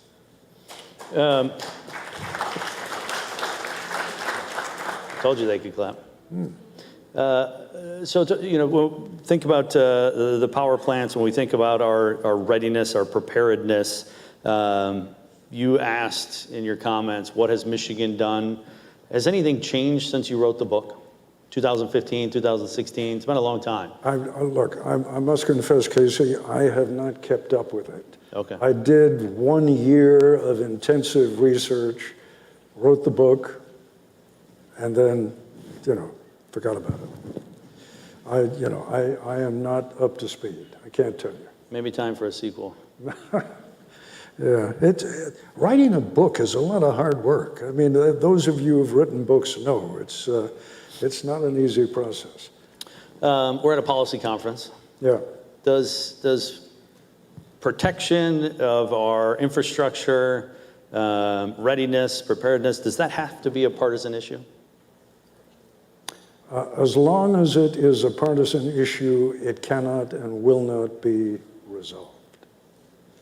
There have to be, I mean, look, if national interest at its most fundamental level can't be a bipartisan issue, then we've lost the farm, folks. We can't survive if we're constantly fighting over the most desperately important things to our nation. Disagree, of course, but ultimately we have to be able to reach agreement. And when you and I were chatting for a minute backstage, you know, we talked about the people, the attendees of this conference. What do you see the responsibility of business leaders when it comes to helping? Look, it's a major problem. When I was talking about the small power companies, for example, if you own a small power company, you have a limited budget, and someone comes to you and says, boss, we need more security against the danger of a cyber attack. Well, how much is that going to cost me? I don't know, $2 million, $3 million? Can't do it. As a business decision, if what you're confronting is the immediacy of this year's budget and the intangible likelihood of an attack that may or may not take place and knock everything out, it takes a very far-sighted and courageous business person indeed to say, let's go with the long-range security. Sure. So it seems like you still have a lot of energy. Singing. Yeah. What? Would you like me to dance? Maybe tonight. Maybe tonight. Yes. When you think about what you want to do in the immediate future, what's next for Ted Koppel? No, I know exactly what I want to do, and I'm doing it right now. I mean, I love sessions like this, but I'm also trying very hard to find a means by which we can, when I say we, I mean those of us, particularly in television journalism, can regain your trust. If we can't do that, all we're doing is blowing hot air every day. If all we're doing is appealing to the people who are already agreeing with one another, if we can't get alternate points of view before all of us, liberal points of view before the conservative points of view before the liberals, and find a way of sorting out what's good, what's bad, and only ditching what's bad and reaching common agreement on what's good, then we are finished as a great nation. Will it happen in the next 5 years? No. 10, 20? I don't know. I won't live to see it. But I am desperately afraid that if we can't come to trust each other again, if we can't exchange ideas without exchanging hateful speech, then we're finished. The nation, a democracy, a republic cannot survive if we cannot agree on the definition of a fact. It's that simple.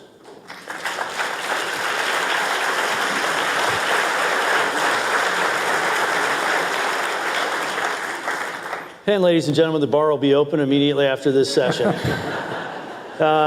Ted, can I just end this by saying thank you to everything you did for journalism, for informing the American people. It is an honor to have you here. Thanks for making the effort to get up to Mackinac. My great pleasure. To be with you. Thank you very much. Ladies and gentlemen, Ted Koppel. Thank you. That's very kind. Thank you. Thank you.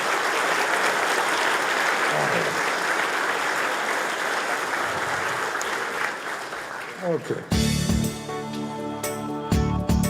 Ladies and gentlemen, this session is sponsored by Meta. Please welcome Pete Buttigieg, U.S. Secretary of Transportation.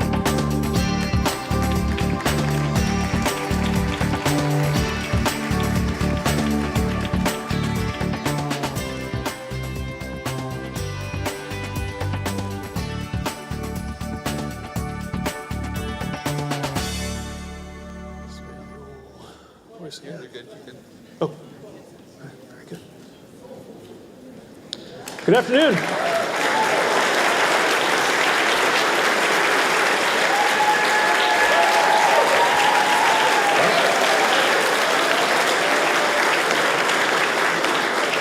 Well, good afternoon. Thanks for the very warm welcome. If you make me feel this welcome, I'll come more often. I should tell you, coming up here triggered a flurry of competing entries from my staff pitching us on horse jokes. One proposal was that I compliment the local transit system for how stable it is. There's another suggestion that I offered to support Mackinac's answer to our high-speed rail proposals with a Seabiscuit 3000 system.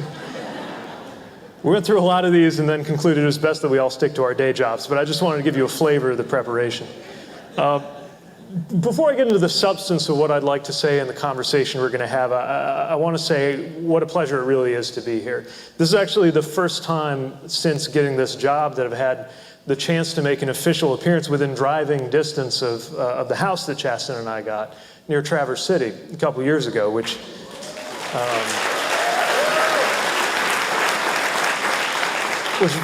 very much came to feel like a home about 1 year ago, a little less, when we brought home our two newborn twins so they could be close to their grandparents. And like every new parent, it has turned our world upside down.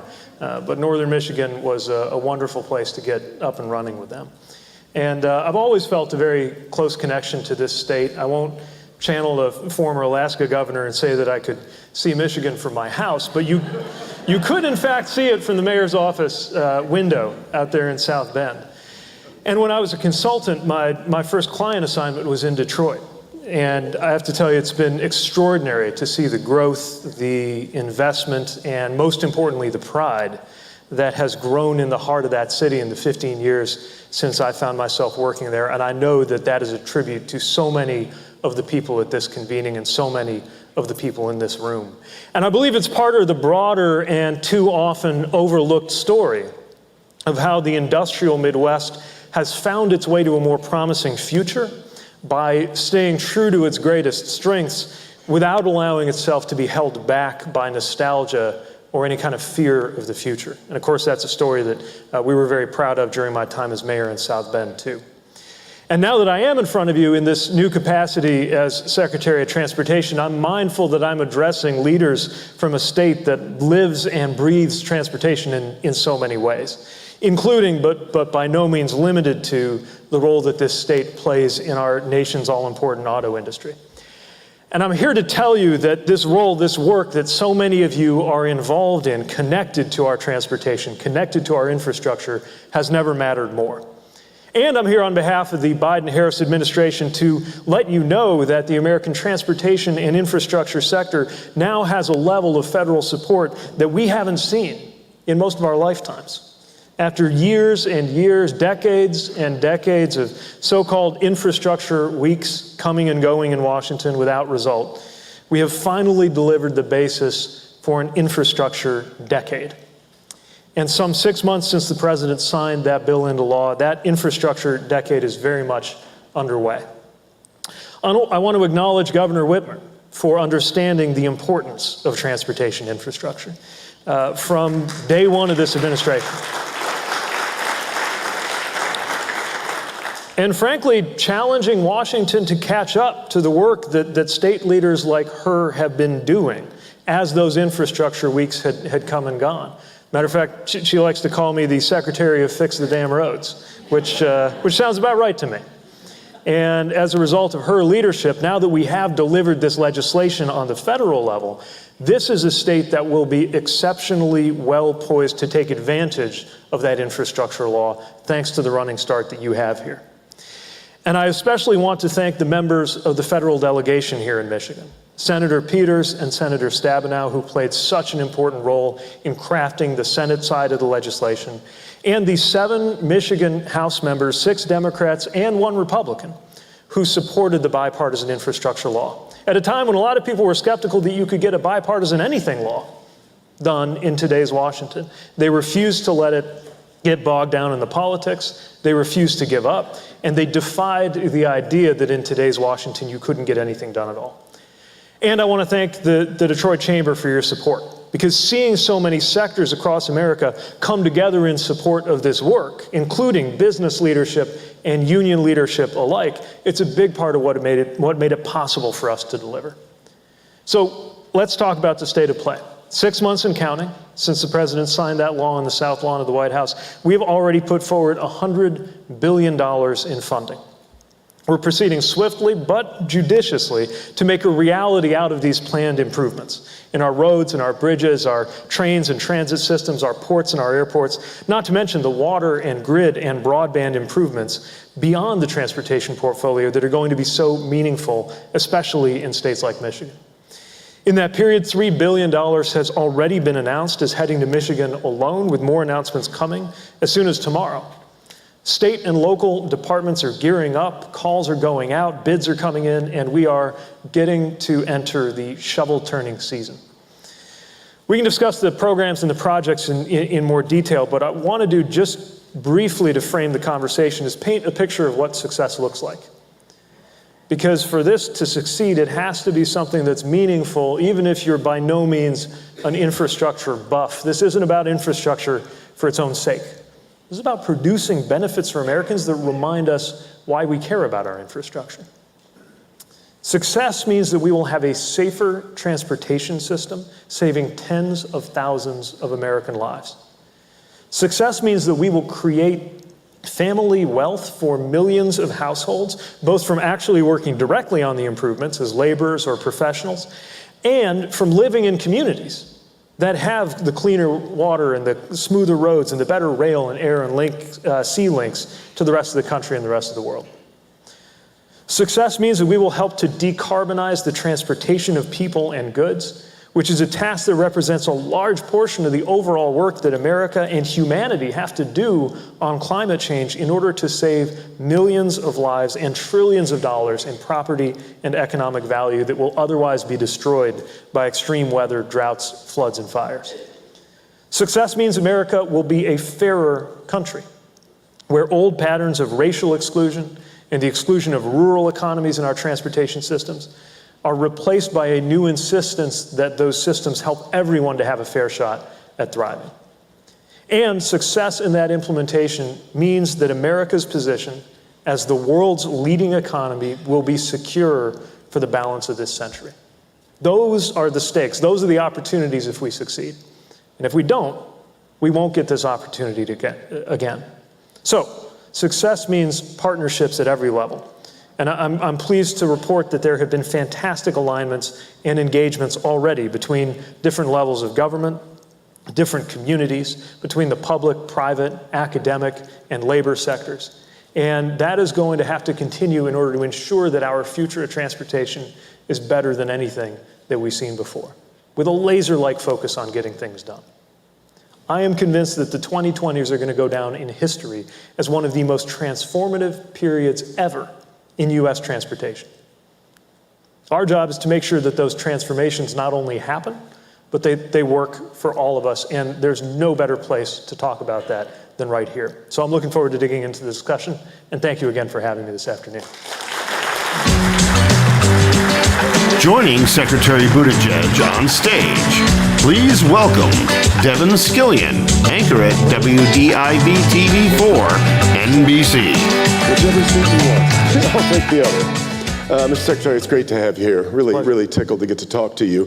It's an interesting thing to talk to you because, as I was explaining to you earlier, even though your purview, of course, is transportation, as the Secretary of Transportation, we have all come to know you as sort of a national political figure, and so you and I are going to talk about some other matters as well. But let's start, if we could, with where we are on some bigger transportation-related issues, in particular the supply chain right now. The supply chain's a hot mess. And of course, critics of the administration believe that it's... Is that the technical term? I looked it up, yes. And critics of the administration believe that some of it was, while some of it certainly hasn't been predictable, other portions of it have been, and we just have not reacted well enough. So give me your take on what the supply chain looks like to you. Well, look, supply chain problems have been building in this country for decades. Mm-hmm. The underinvestment that went on in every part of our transportation infrastructure left us vulnerable to shocks. And then we had the mother of all shocks in the form of the pandemic. And that's when the supply chain issues began, right? It didn't begin when a certain political party came to power. It began the first week of the pandemic when you couldn't get any toilet paper. And by the end of that year, it was Wendy's not being able to serve burgers at 1/5 of their restaurants because the beef wasn't available. And then it has gone on in one form or another each passing month. And it's a real struggle. So what do we do about it? Well, there's obviously the long-term work that we should have been doing from the 1980s on, and we're doing it now. Tomorrow we'll be announcing rail infrastructure grants that will improve the fluidity of goods movement on rail in 36 states plus the District of Columbia. We have been investing in ports. And I want to emphasize for our supply chains, it's not just the big ones that you see on TV. $52 million that we did for the port of Long Beach, for example, to help them get rail onto the dock. That's very important. Yeah. But I'll tell you also the $1.5 million we're sending to Marquette, the 3.7 that's going to Alpena, that are going to mean a lot in these specific regions are also a very important part of how we get goods to where they need to go. So that's the long-term investment we need to make. The truth is, we can't wait for a long-term investment to untangle some of the issues we have right now. That's why we're engaging the private sector companies that own and operate most of our supply chains. Remember, nobody wants or needs the federal government to own a shipping company or a warehouse or a trucking operation, right? This is supposed to be private sector. Yeah. But there is a public-private partnership in terms of making sure that it flows. That's why we've taken steps like bringing the different players to the table to exchange data. You wouldn't believe how much data is not shared between the different players in our supply chain, from the ocean shipper to the port to the terminal operator to the rail operator to the warehouse. It's almost, I'm exaggerating a little, but not much. In terms of goods movement, it's almost as if you knew that somebody was coming, you knew that a cousin of yours was on their way to the airport. You knew they were flying in. Mm-hmm. We didn't actually know whether they were going to Traverse City or Pellston, or what airline they were on, or exactly which day they were coming. How would you go pick them up? That's actually a little bit of the dynamic with some of what's going on in our goods movement. We can address that through the sharing of data between these different players. I'm not talking about proprietary data. I'm talking about data that they can and should be sharing, and we're working on that. We're working on pressing the shippers and holding them accountable if they leave their containers sitting around, which is how we cut the number of long-dwelling containers at the coastal ports by more than half. So my point is we've got to couple those short-term measures with these long-term investments so that when we have the next shock, pandemic, weather disaster, war, who knows, that we're more resilient and able to meet it without these kinds of painful experiences. The short-term measures that we need, I mean, we're in a situation right now where obviously we have a huge problem with inflation, and that is, basically by definition, a lot of dollars chasing too few goods. Mm-hmm. The administration was a little wrong on how long inflation was going to last, how bad it was going to be. Lawrence Summers predicted this morning that we're headed for a recession if we don't suddenly jump interest rates by a lot. I mean, this is all looking rather bleak in the short term even, but that starts to become a long-term problem now. How do we address all that? Well, first of all, let's look at the shock waves that are still moving through the economy, right? I mean, a big part of how we're here is that we were brought to the brink of a depression just 2 years ago. Mm-hmm. And have replaced that with some of the fastest job growth that the economy's ever seen, some of the lowest unemployment rates that we have ever experienced. Yeah. And yes, a problem on the supply side keeping up. So we need to invest in our supply side, and I use that term carefully because I mean it a little differently than the way it was used during the Reagan administration. Yeah. But the administration is very focused on making sure we support the productive capacity of this country, whether we're talking about transportation, whether we're talking about workforce, whether we're talking about raw materials, to keep up and to catch up. But there's no question that this is a concern. Our piece of it, transportation-wise, is shipping costs, keeping those under control because they went through the roof on everything from ocean shipping to trucking. And that's a supply issue. Mm-hmm. But on all of these pieces, this is a real challenge. Now, I will say that the politicization of it is predictable, but unfortunate. I was just at a meeting of transportation ministers in Germany. A lot of the transportation ministers get together every year and compare notes. And, you know, in the Eurozone, they're seeing 6, 7, 8% inflation. And I was saying, gosh, it's really striking that some people would think that, you know, the Biden-Harris administration's policies here in Europe have led to inflation here. Look, this is a global phenomenon. That's not to minimize it by any means. It's to make clear that this global phenomenon is something that is not the result of politics, but it does need to be addressed through policy. Yeah. In fact, we have this weird disconnect. We just did a poll, the Chamber just released a poll yesterday that showed that while everybody's chief concern right now seems to be inflation in the economy, over 70% of the people who responded to the poll said that their own financial situation is better or the same than it was, but that also helps create inflation. If everybody keeps spending and unemployment is very low, then we're on our way to... Look, that's what pushes prices trouble. up, right? People are spending on goods and services and the productive, the supply side. That's why I'm talking about the supply side. But look, for the better part of my political lifetime, jobs and the economy were the same thing. And now we're facing the fact that the economy has to do with jobs, but it also has to do with prices. Yeah. And that's one of the reasons why the president has made clear that his number one economic priority right now is the pricing side right now, is inflation. Yeah. Let's talk about the price of gas, which of course helps drive a lot of this, but is also bottling up. It makes everything more expensive. Yeah. We're also, especially the price of diesel, which just keeps rocketing out of sight. How can we address that? We released, a certain amount of the Strategic Petroleum Reserve to I guess it depends on how you look at it. Either had no effect or it would have been worse if we hadn't. I think it is the latter, right? I mean, that's a step that we know can stabilize global oil prices, and the global oil prices are what leads to the gas prices and diesel prices you see at the pump. Although I can't help but mention that when the oil prices go up, the gas prices seem to go up in lockstep. And then when oil prices settle a little bit, this reverse does not seem to be the case. Yes. And I think that deserves some attention. Of course. But look, bottom line is, folks are hurting. And whether you're an owner-operator truck driver who is already facing a lot of pressure right now, or whether you're just a family trying to have a good Memorial Day weekend, we're all feeling this. And there are sets of things we can do about this. One is the direct action. The Strategic Petroleum Reserve, for example, largest coordinated action ever that the president led in this area. The flexibility around ethanol. The proposals for a use it or lose it policy toward oil companies that are just sitting on these permits, saying we're not going to put those investments in the drill bit, and why would we? We're pretty profitable right now. And saying, okay, well, if you're not producing, then why do you have these permits? Then there's the other side, which is the rest of a family's budget. In other words, of all of the different things that a family pays for in your family budget, some of them can be more directly addressed through policy than others. And some of the things that we could control, frankly, a lot more directly than gas prices, are ones that the president, the administration, and the House have, and a lot of senators are on board with this, but not enough for it to have gotten done, to look at some of these other prices that people are facing to take the edge off. We had a bill move through the House to take insulin to $35, to lower the cost of prescription drugs. We are pushing to lower the cost of housing. We're working to lower the cost of childcare. All of these things would make it so much easier for a family to get by when they are facing these terrible swings in the price of oil and gas. Yeah.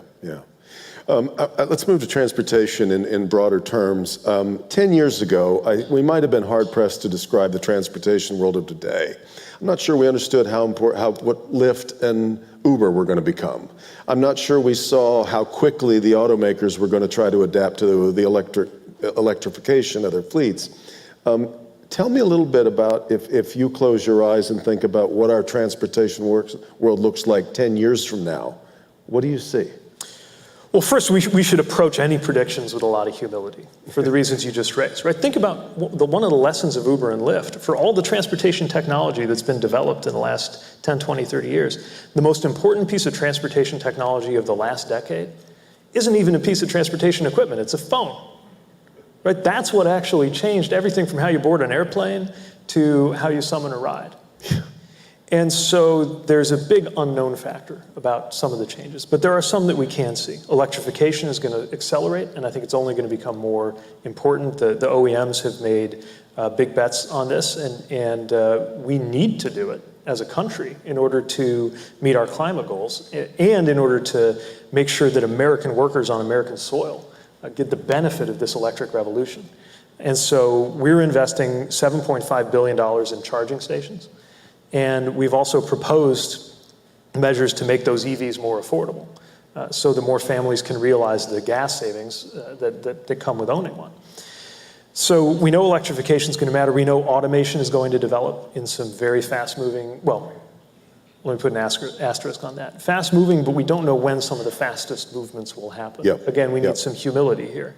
As somebody who started following this issue as a mayor, it feels sometimes as if widespread use of automated vehicles is exactly 10 years away, and it's been exactly 10 years away for 10 years. And so, again, some humility is called for. It's an extraordinary thing that happens. But what we do know is we need to update our regulatory frameworks to keep up. Interestingly, there's actually no federal regulation that says you have to have a driver in a car, because nobody ever thought of that. But also, if we're writing a safety standard for a driverless car, right now it says what the airbag should look like in the passenger seat and in the driver's seat. Right. So we're updating even just the language of our most basic regulations.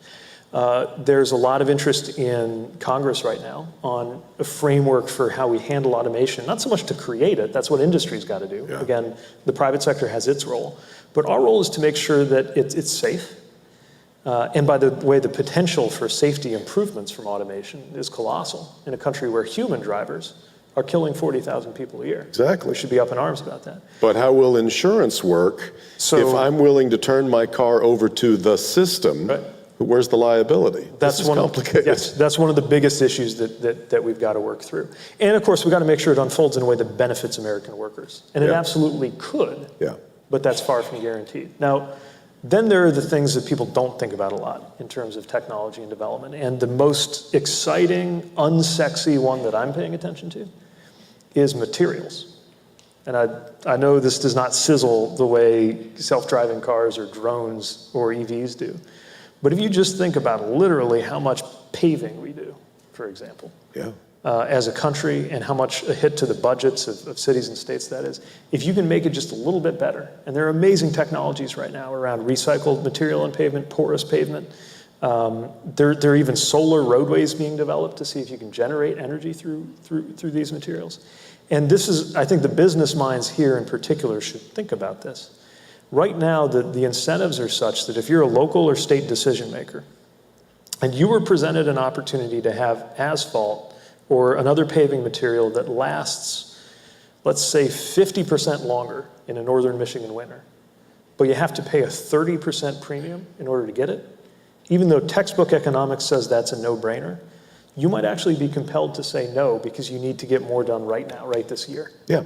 And that's part of what we're trying to address through the improved funding and the infrastructure law, to give people the freedom to think on a longer-term basis, and then let the private sector do what it does best. So 10 years from now, how much of the driving do you think that we're watching on our roadways is this connected sort of autonomous driving? How much of it is us still doing it the old way? So I think in the Pete Buttigieg world that you could build. I think the majority of the driving 10 years from now is still certainly going to be people behind wheels. The question is how, in the perfect world that I could build, I actually care less about exactly exactly how the technology works and more just what is the outcome. Yeah. I want a world where we don't have 40,000 people dying every year. If we just stop and think about it for a second. I mean, everyone in this room could close your eyes and picture someone you care about who was killed in a car crash. And we're just used to it. It's as if we spent our whole lives in a country at war. Yeah. It doesn't have to be that way. If you look at other countries, they have some of them have dramatically lower rates of roadway deaths than we do. If you look at different parts of this country, some have dramatically lower rates of roadway deaths than others. Yep.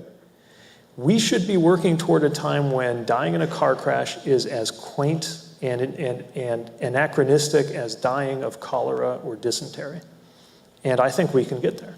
And I don't care how, but I think this technology is going to be a big part of it. Interesting.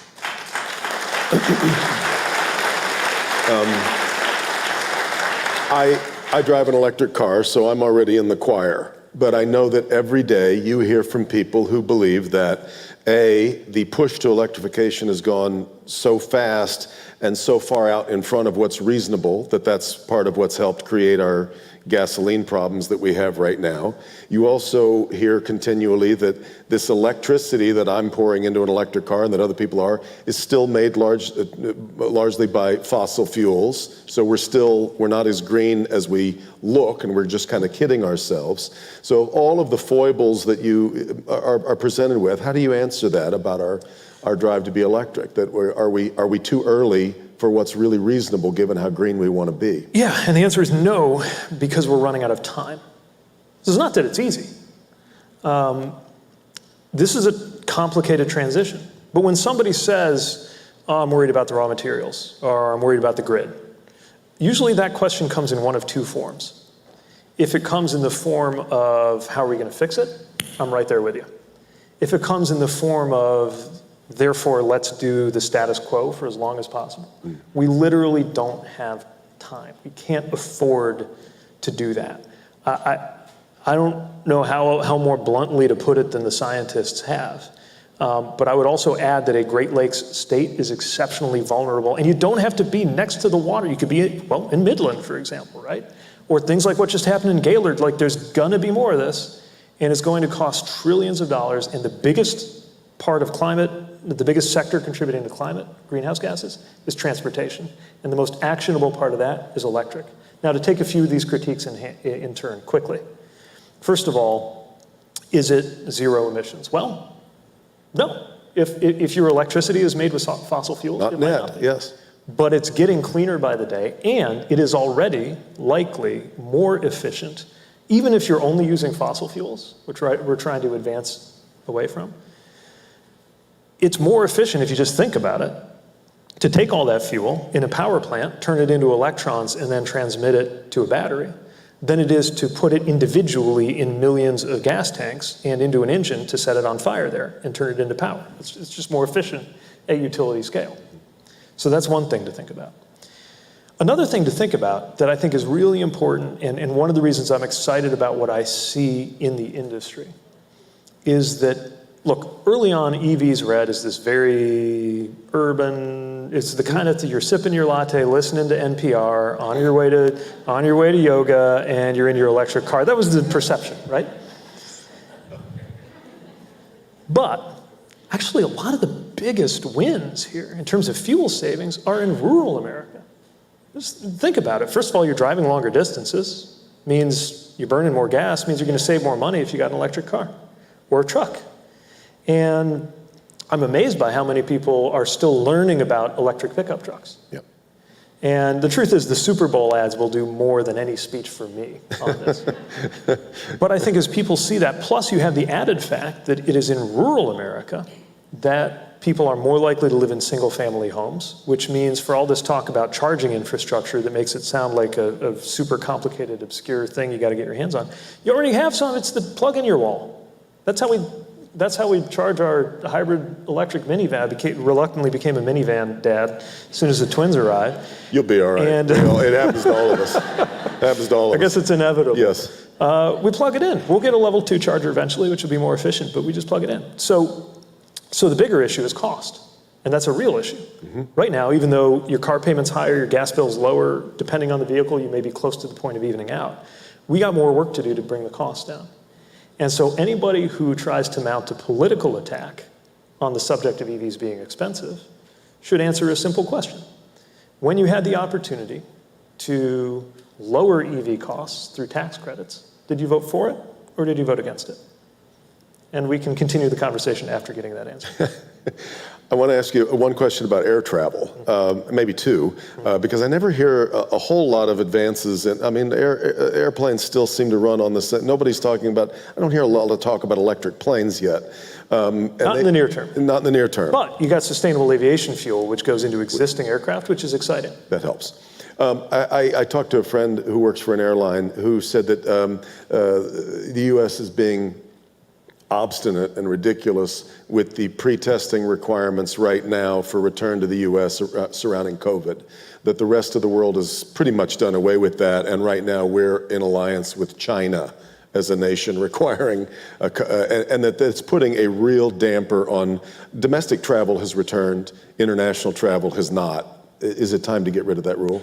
So that call sits ultimately with public health folks. It's the CDC working with TSA.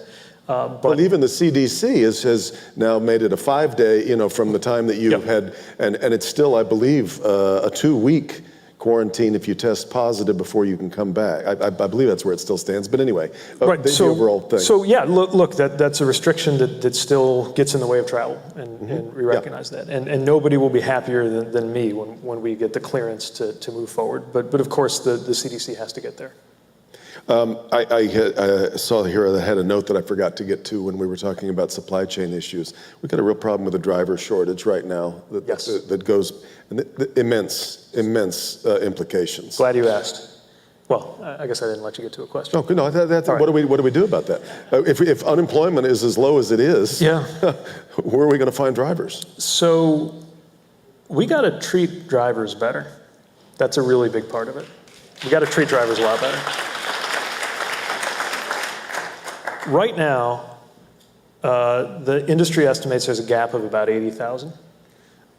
My department, our BTS, not the BTS that was at the White House yesterday, the Bureau of Transportation Statistics, slightly less famous, but they estimate that we're about 300,000 drivers short, leaving every year, leaving the job. Yeah. I was at a port in Newark, and I rode along with a driver. I did it in Illinois a few weeks ago. We need to treat drivers better. They need better parking. That's not just a convenience thing, that's a safety thing for them. We need to pay attention to economic structures where nobody pays for wasting a driver's time. Think about it, because they don't get paid by the hour. I mean, some do, but those who get paid by the load or by the mile, if you're just sitting at a port gate and the port's not organized enough to get you to the berth in 5 hours, or you're sitting at the warehouse and they say, sorry, we're just not ready. Or there's not a chassis ready for you. Or at the Canadian border. Or you're at the Canadian border, you are eating that cost. If the wheels aren't turning, the owner-operator life can be great, but if the wheels aren't turning, you're not making any money. Yeah. So we've launched a partnership with the Department of Labor to look at compensation. We're looking at leasing arrangements. We're looking at recruiting more veterans. We got to get more women into the workforce. And that means taking some specific steps to make sure that it is an appealing and safe job for women drivers who, sexist jokes aside, have statistically every indication of being the drivers we want to make sure that we are bringing into the workforce. And it's insane to be leaving 50% of the talent on the table when we have a worker shortage. I could say that about a lot of sectors, but driving is certainly one of them. We are working on apprenticeships. We've got, I think, up to 100 companies now signed up for apprenticeships to get more people into the pipeline. So we're doing more than we ever have, I think, on recruitment.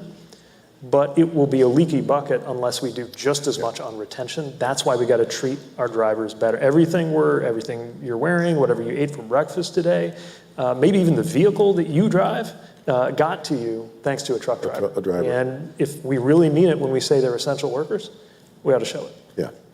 We've got just a couple minutes left. I want to get to some other issues that are facing us. As I mentioned, we would. You have become, I think, rightly one of the leading voices on LGBTQ issues in America. When we saw the reasoning, and we don't know yet whether it's going to hold from the Supreme Court with the leaked draft opinion, there were some people who were concerned that it showed a roadmap for a rollback of some rights that now we've developed, gay marriage among them. Give me your concerns over what we've gleaned from that opinion. Yeah, I mean, obviously this is really personal. I started my day at our wonderful house in Traverse City, and my wonderful husband single-handedly feeding our wonderful kids because I had to get on the road. And thinking about the fact that the very existence of our household, at least legally speaking, came about by the margin of a single vote on the Supreme Court, has you really thinking at a moment like this about the personal stakes of what appears to be a continued push to roll back rights. Look, for as long as we've been, a lot longer than that, I mean, for as long as we've been a republic, we have been on a steady, if uneven, path toward rights and freedoms being expanded rather than taken away. And I think the question that has been raised by the Roe decision, and I understand and grew up with a lot of people who have very strong views on either side of this issue, but at the end of the day, we reached a view as a country that the way we would resolve this very difficult issue is to trust women. And after 50 years, that's apparently being thrown out the window. The broader question that I think is before us now will be, did we live to see the high water mark of rights and freedoms in this country and watch that begin to move in the opposite direction for the first time in history? Or is this a setback on the road toward more secure rights and freedoms for everybody? And you know what side I'm going to be on. Kind of coming off of what Ted Koppel said we talked about a few moments ago, or as I refer to him, Saint Ted, this division that we have right now, and when you see, I think we are never going to agree on abortion in America. I don't think we're ever going to agree on guns. And as those now are fomenting as two massive issues heading into yet another election, I'm having a crisis of imagination in understanding what it is that brings us all back together again. And can you give me any optimism on that, or are you just as distraught over our divided states of America as I am? Well, I'm no less distraught, but let me offer some fodder for imagination. Sure. I think a lot of the salvation is going to come from the local, first of all. I always believed that when I was a mayor. I believe it even more strongly after becoming a federal official. You look at, I was Mayor Duggan earlier, you talk to local leaders, you see what they're doing, and you see people working on the ground in an environment where you don't have the luxury of retreating to partisan corners. You just have to fill the holes in the road. You just have to get the community through the challenges that it faces.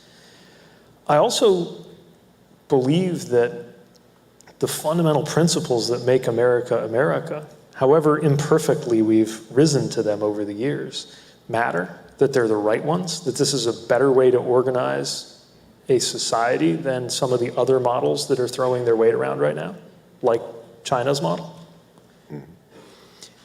And that's not to bring it all back to transportation. That's part of why we're working so hard on this, because even the deepest, highest-minded issues of democracy versus autocracy come back in some ways to very concrete issues of delivery.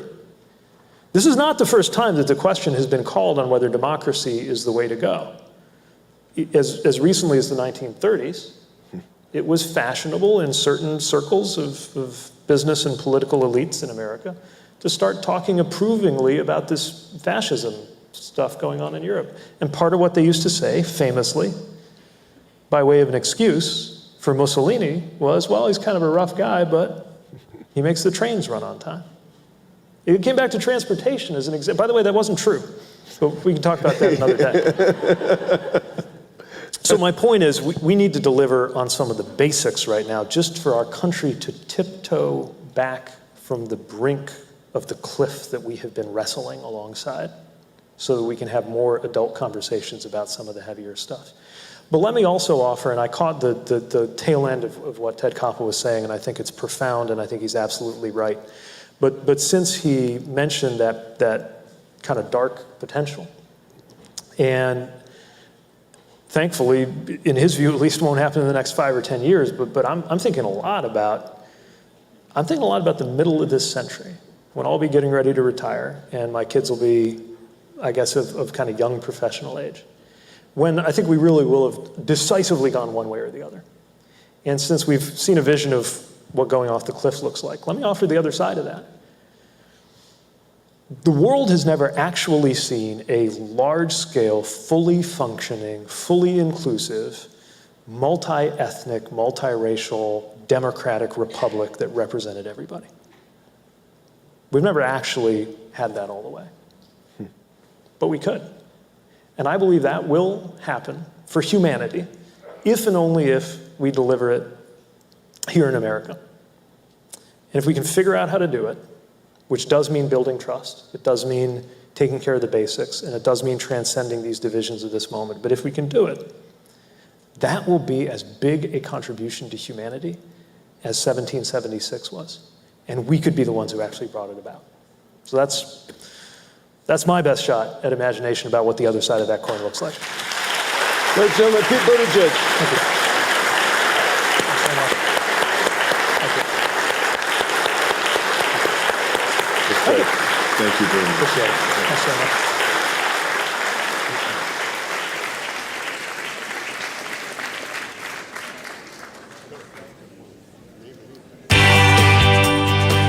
Ladies and gentlemen, this session is sponsored by PNC Bank.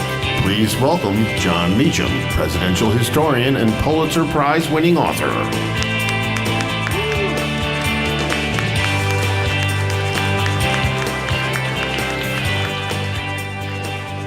Now you all have your infrastructure, you're leaving? Jesus. All politics is local. So I like having a voice of God introduce me. Doesn't happen enough. And I was just, a very nice woman ran up to me not long ago and said, "Oh my God, it's you." And I said, "Well, yes, existentially speaking, that's hard to argue with." And she said, I want you to sign your new book. Will you wait right here?" And I said, "Yes, ma'am." And I stood there thinking, this is the way the world is supposed to work, right? They're supposed to recognize you. They're supposed to love you. Women don't run up to me at all. So that was good. And they buy your book. And swear to God, she brought back John Grisham's latest novel. So whenever I think I deserve the voice of God, I remind myself now that there's some woman somewhere in Michigan with a forged copy of The Runaway Jury, right? Because you have to sign it. That story, that actually happened to me at on the Washington Mall about 12 years ago. And there's a second part to the story, quickly. At that point, I was writing a biography of George Herbert Walker Bush. And it took me 17 years. It was supposed to be posthumous, but the son of a bitch wouldn't die. Not gonna do it. The key to doing his voice, by the way, is, as Dana Carvey once said, Mr. Rogers trying to be John Wayne. It's kind of a perfect way of thinking about it. But I was on my way to Maine to see the Bushes, and for some reason, it was just the three of us at lunch that day in Kennebunkport. And that almost never happened. Bush World was like a WASP Epcot, right? I mean, the Oak Ridge boys would be playing golf, Billy Graham would be in the kitchen, Gorbachev would be playing tennis. That all actually happened once. But it was just us. And I told the story about being mistaken for Grisham. And I will confess to you, it was an entirely transparent attempt to get either the former president or the former first lady to say, "Oh, you're so much more important than John Grisham," right? I was casting the bait out. And Barbara Bush looks across the table in that inimitable way of hers and says, "Well, how do you think poor John Grisham would feel? He's a very handsome man." So it was a bad weekend. I'm delighted to be here at what I now think of as the WASP Shining Hotel. It's Chintz and Jack Nicholson, so thank you all. We are at, as Secretary Buttigieg just said, as my friend Ted Koppel was telling you, we are really in, I think, the moment of maximum danger for American democracy. And you all have, not to put an excessive burden on you, but you all have a lot more power, perhaps, than you even know. You have a great responsibility, which you probably feel. But I think that as we try to negotiate through the shoals of this crisis, and it is a crisis, in the sense of the word. The reason we use the word crisis in public affairs is because of the Greeks. The term comes from Hippocrates. It was initially a medical term. Crisis was seen by the Greeks as a moment of decision in the course of a disease where a patient lived or died. And it's also short, so it fits on the cable caption. But that's why we talk about a crisis. It's a sign of how seriously the ancients took our public life. When we talk about the body politic, we're talking about something as vital to the public weal as our own health is to ourselves. Crisis, moment of decision in a disease. Corruption initially did not mean graft or stealing. or bribery. It meant the course and ravages of a disease. So the language of our very health was adopted without their even blinking by the ancient world, because they saw our public life as important and as of equal significance to our own health. And that, if you think about the state of American democracy, is a little frightening, given where we are. In 1965, 79% of Americans trusted the federal government to do the right thing some or most of the time. Today, that number would not fill this room. The economists tend to think that leading a classic post-World War II middle-class life, where a family has 2 cars, you take a vacation, you save a little bit of money, you plan for retirement, all those kind of characteristics of a middle-class life as we would think of it, requires about $135,000 a year. Annual household income, as you all know, for a family of 4 is about $57,000.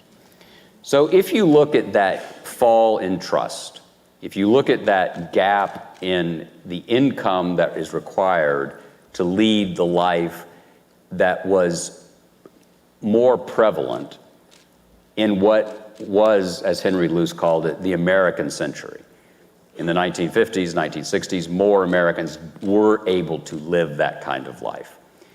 It is no coincidence, I believe, that the era in which we went to the moon, we stood strong against Soviet tyranny, we invested in public education, and most importantly, the era in which enough folks who look like me, I'm from Tennessee, that's why I have to leave town to use existential as an adverb.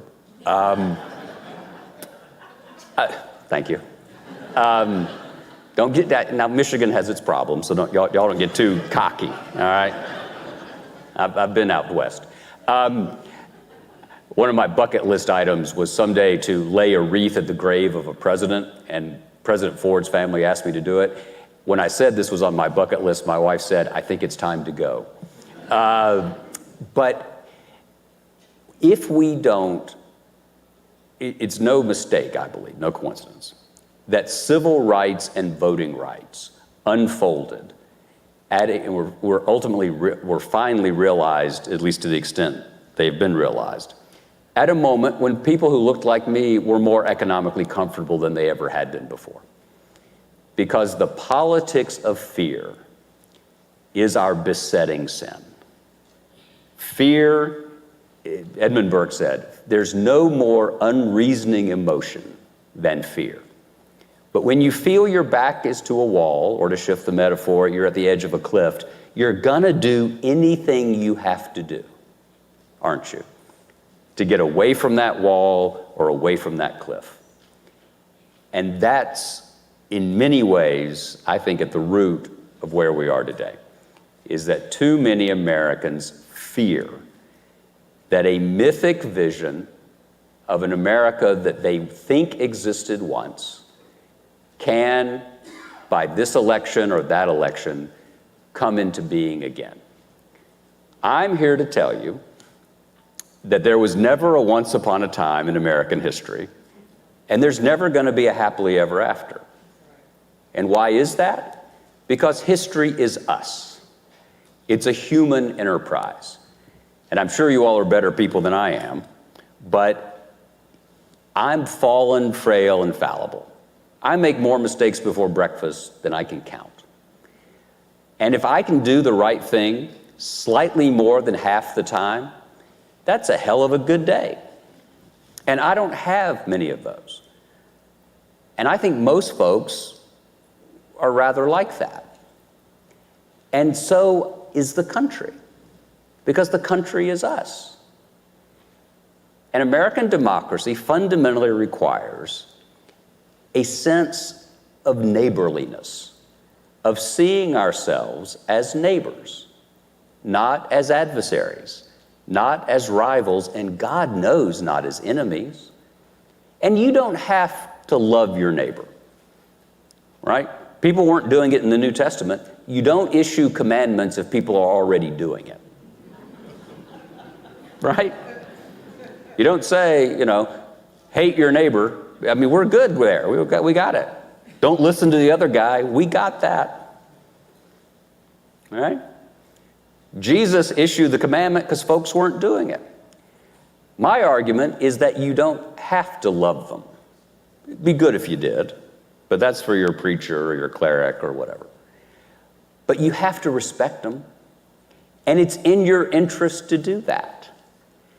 Because if you respect the other guy is more likely to respect you. That's the covenant of a democracy. And that is the hardest thing to do in human experience. The remarkable thing about the United States of America is that we've done it as often as we have. And I believe, as surely as I'm standing here, that if we do not find a way to see each other in that light, as opposed to the way too many of us see each other now, then we will not make it. There's nothing foreordained about this experiment. It's a goddamn miracle we made it this far. Nobody else has. No other popular democracy. Pete just said, there's never been a multi-ethnic, accepting, diverse republic. He's exactly right. The United States of America functionally is not 250 years old. It's 56 years old. Now, why do I say that? I won't call on you, but think about it. It's because in 1965, we finally integrated the American electorate. And we finally lifted immigration quotas that had been in place since 1924. We've only been doing this for half a century. The first integrated electorate in American history was in 1968. Dare I say it, in the lifetime of a lot of us. So this is a new and fragile and precarious experiment. I want to talk about two things. Two moments that I think felt like this and we got out of them. So let me take you back, imaginatively go back. If we had been here 100 years ago, 102 years ago, in say 1922, what would be going on? We would have just come out of the First World War. There'd be an extraordinary anti-immigrant sentiment in the country because of the Bolshevik Revolution that created the Soviet Union.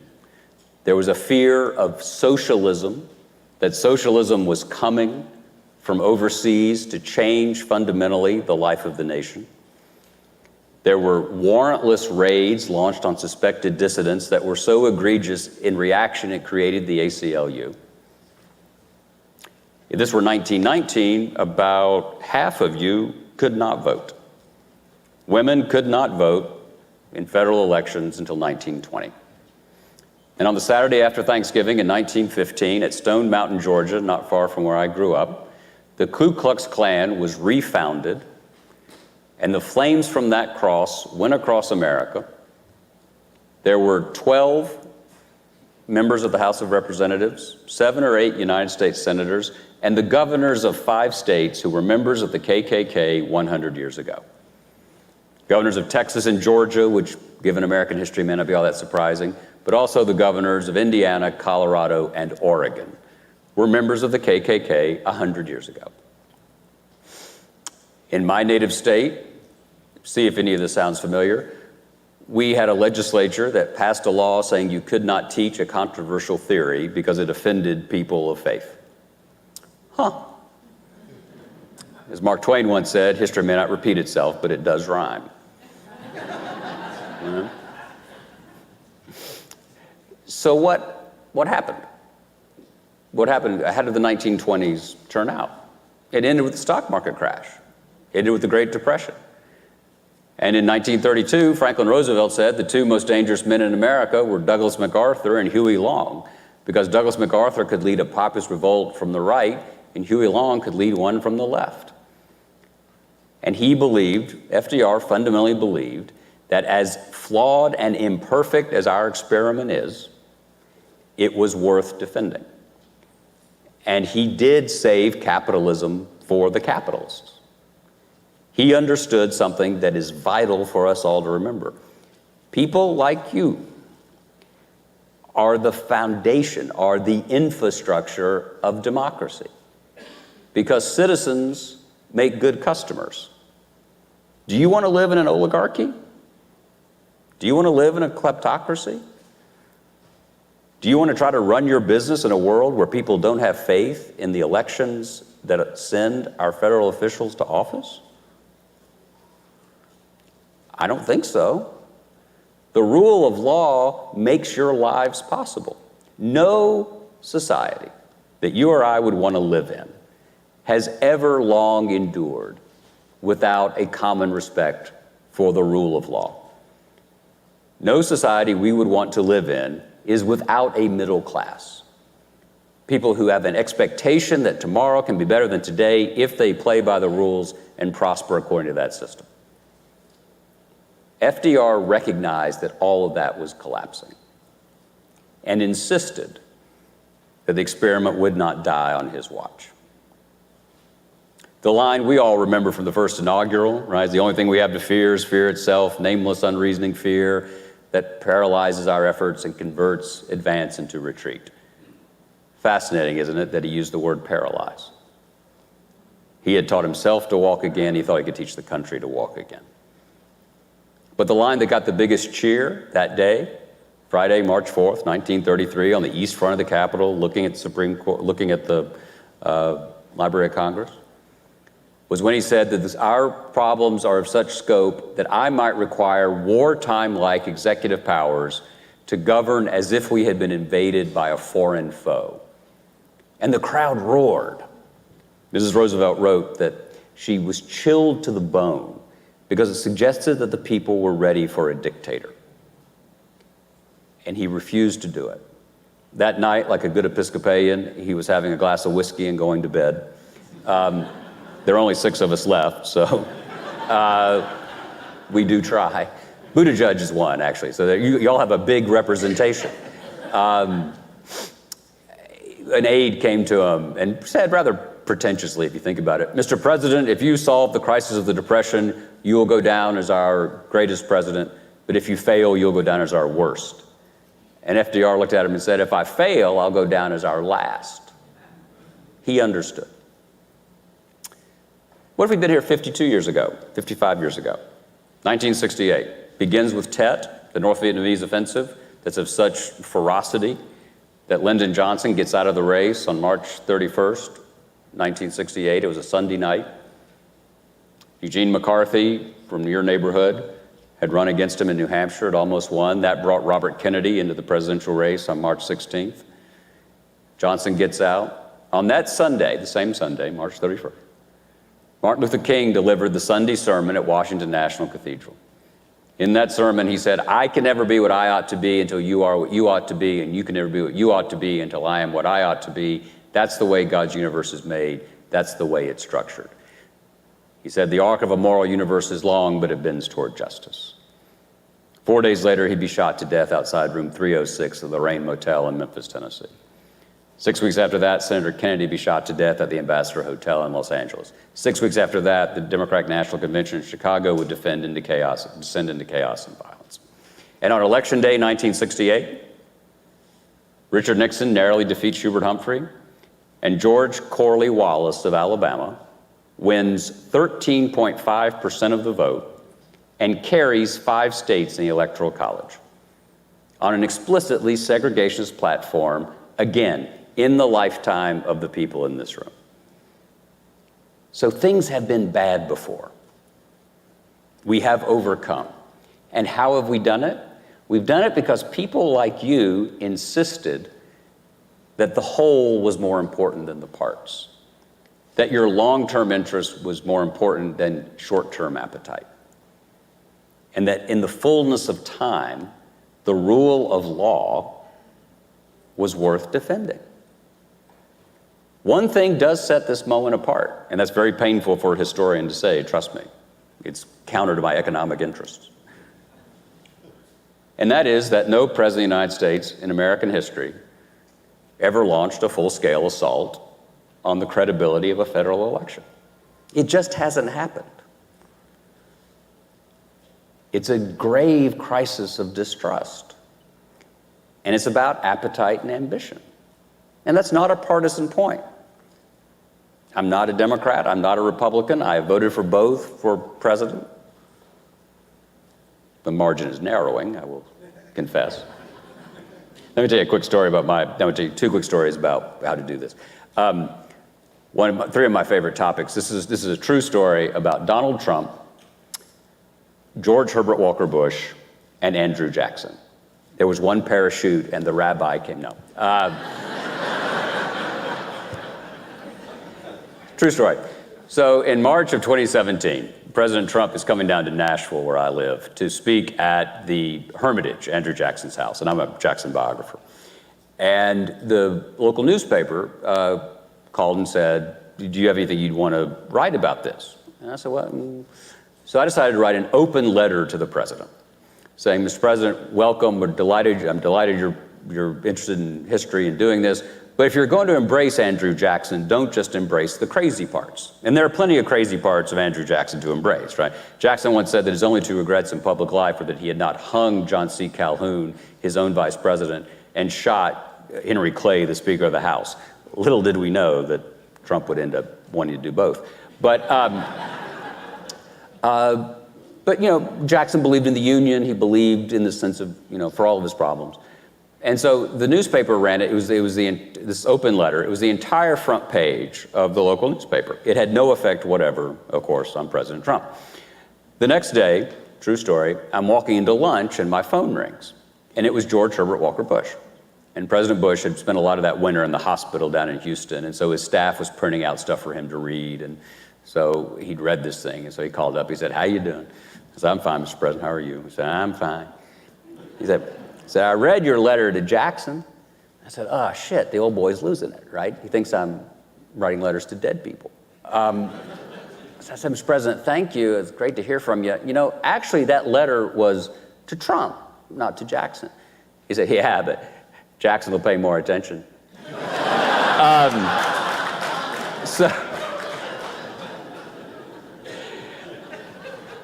My last story about George Herbert. What will get us out of this is this covenant. It got us out of it in the 30s, it got us out of it in the 70s.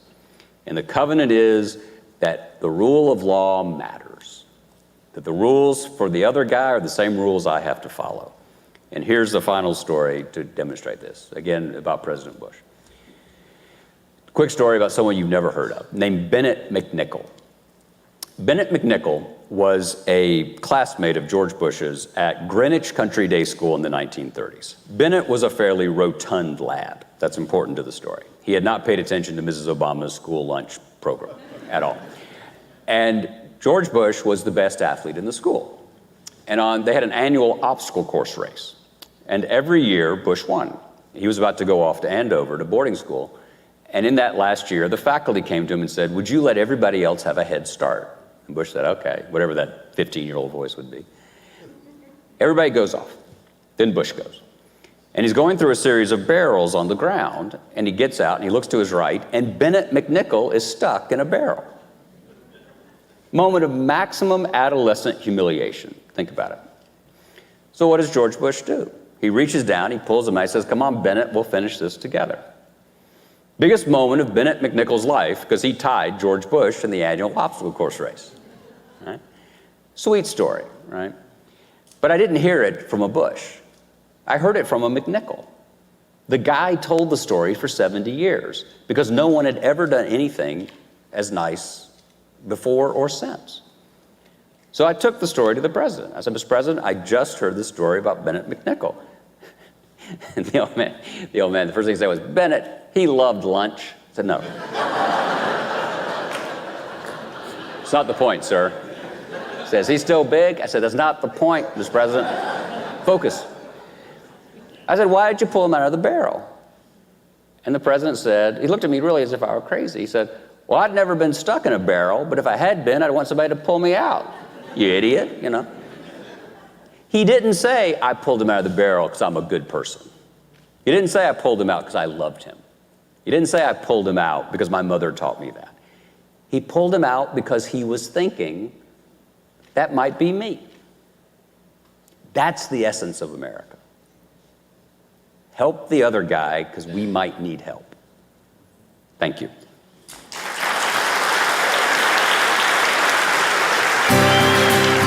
Joining John Meacham on stage, please welcome Christy McDonald, anchor at Detroit Public Television.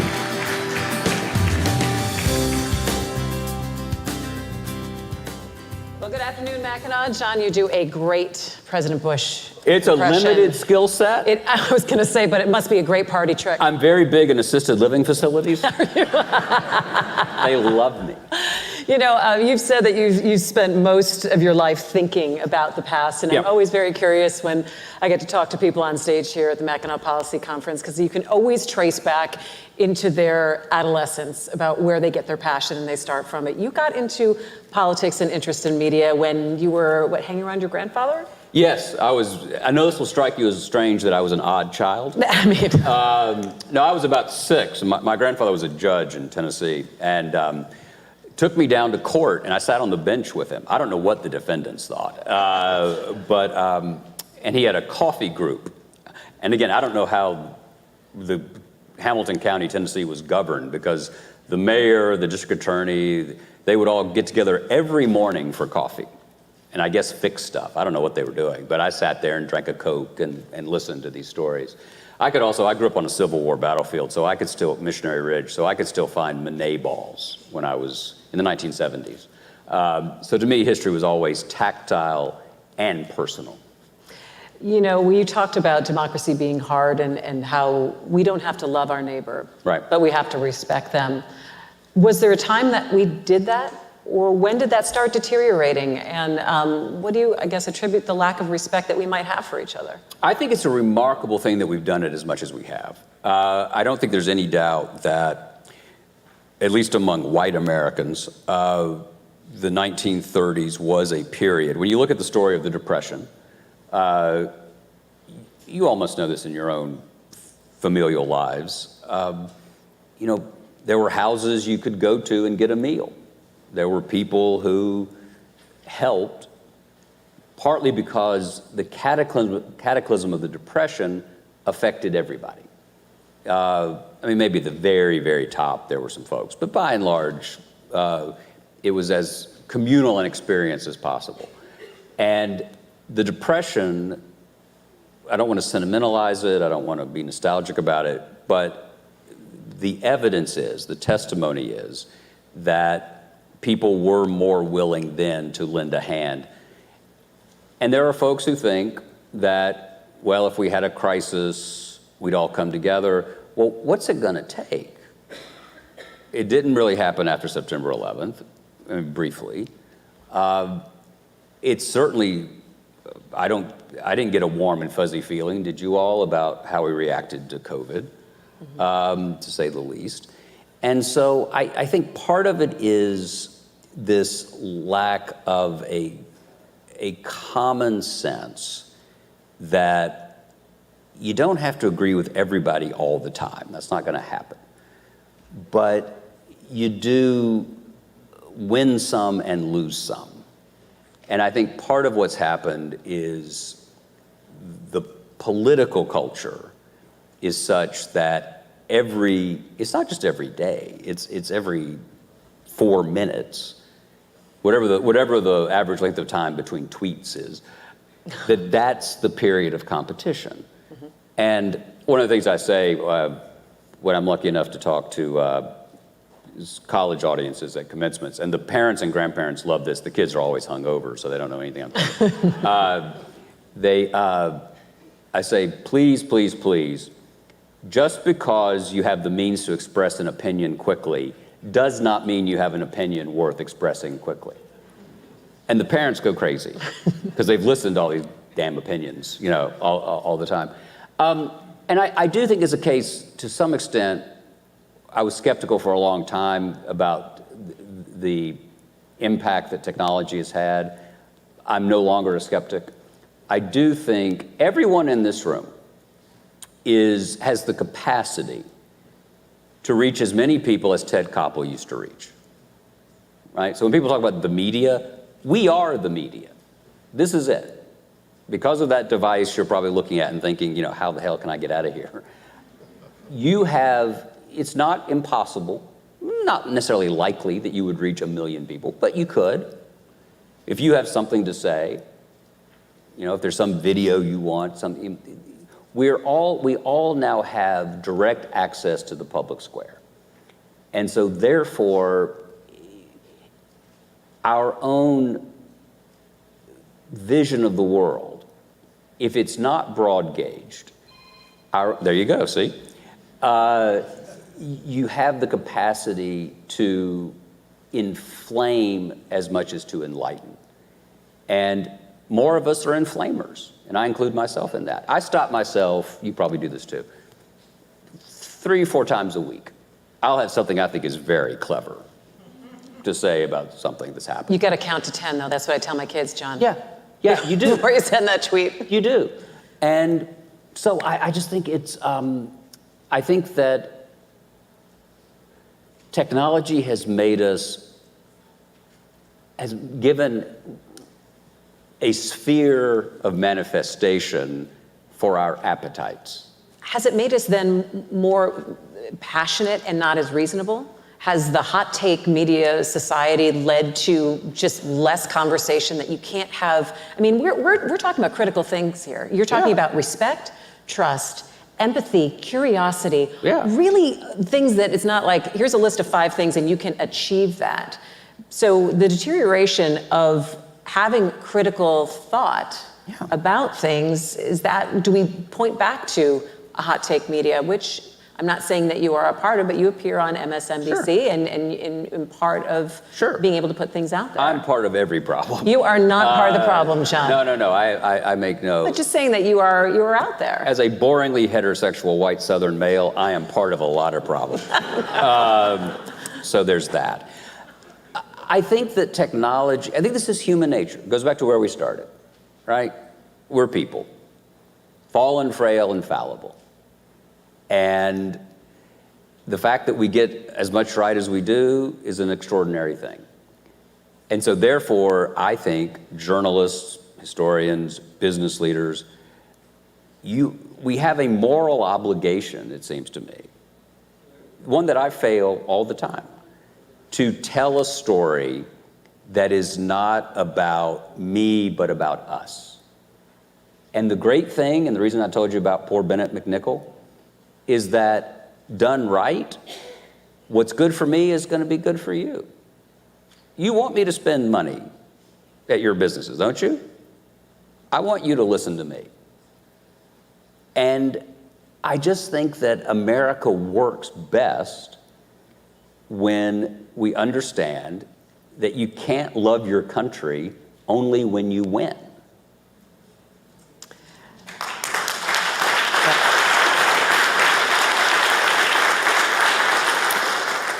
I also do retirement parties and bar mitzvahs. My card will be at the door. Tip your waitstaff. Go ahead, sorry. This is very serious. This is PBS. No, serious. You did say something that I want to quote you. Do you have a tote bag? You know what? And puppets. If we'd like to talk Sesame Street, we could anytime, John. You have Ken Burns CD DVDs? And we probably have an Il Volo performance as well. Love that. Irish folk dancing. That's right. And John Denver live at Red Rocks. Okay. We're going to be serious. I'm going to quote you back to you, which sounds like a Chris Farley skit. I'm sure I approve. But you said some of the greatest moments in political history have happened when people in power change their minds, willing to learn from their mistakes and look at the facts. I feel that we're living in a time where changing our minds is construed as weakness. Yes. How, as business leaders, head of philanthropy, we're leading in education, how do we change our mind and say, it is okay for me to have looked at something again and not appear weak when it feels like society rewards the person who plows right through and says, this is how it is, you can never change my mind? Who do you have in mind who's modeled that? Just kidding. Voldemort. I think that's been a serious, a genuine cultural problem. You analyze it exactly right. I would say this. Don't think about the next 5 minutes or the next 5 days, but think about 5 years and 5 decades. Who do you want, what do you want people like me to think about you? Do you want to be Jefferson Davis? Or do you want to be Abraham Lincoln? Do you want to be somebody who built or somebody who tore down? I call it the portrait test. And I use it with politicians a lot. It works with them because they can't imagine a world where we're not staring at their portrait. So you got to leverage the solipsism. But what do you want us to think when we look at your portrait? And govern to that, manage to that. What's your legacy? That lasts a lot longer. And I'm not saying, therefore, do something that is bad for your business, or, you know, we're talking about reasonable things here. This is and this is as pragmatic a piece of advice as I can give, which is, when we talk about Lyndon Johnson, what do we talk about? Vietnam, not good. Civil rights, a man who helped finish the work of Lincoln. And Lyndon Johnson changed his mind. Lyndon Johnson was a white Texas senator. He spent the 1950s stopping civil rights legislation. In 1964 and 65, he said of civil rights, well, what the hell is the presidency for if not to do the things other men might not do? And it cost him dearly. And he knew it. This is as practical as it gets. So Johnson becomes president November 22nd, 1963. That night, back in Washington, he's in bed with all his aides around him, and he's giving orders about who to call and what to do. And he says, I'm going to make civil rights number one. And an aide says, no, we got an election. The reason Kennedy and Johnson were in Texas in November 1963 was because they were worried they were going to lose Texas. Because John Tower had won Johnson's Senate seat. No Republican had been in the Senate since Reconstruction from the old Confederacy. They weren't down there because they wanted to check out the Dallas art scene. They were there for a political reason. These are practical men. This is real. This is not a fairy tale. So he says, I'm going to do it. And he does it. He breaks a 73-day filibuster.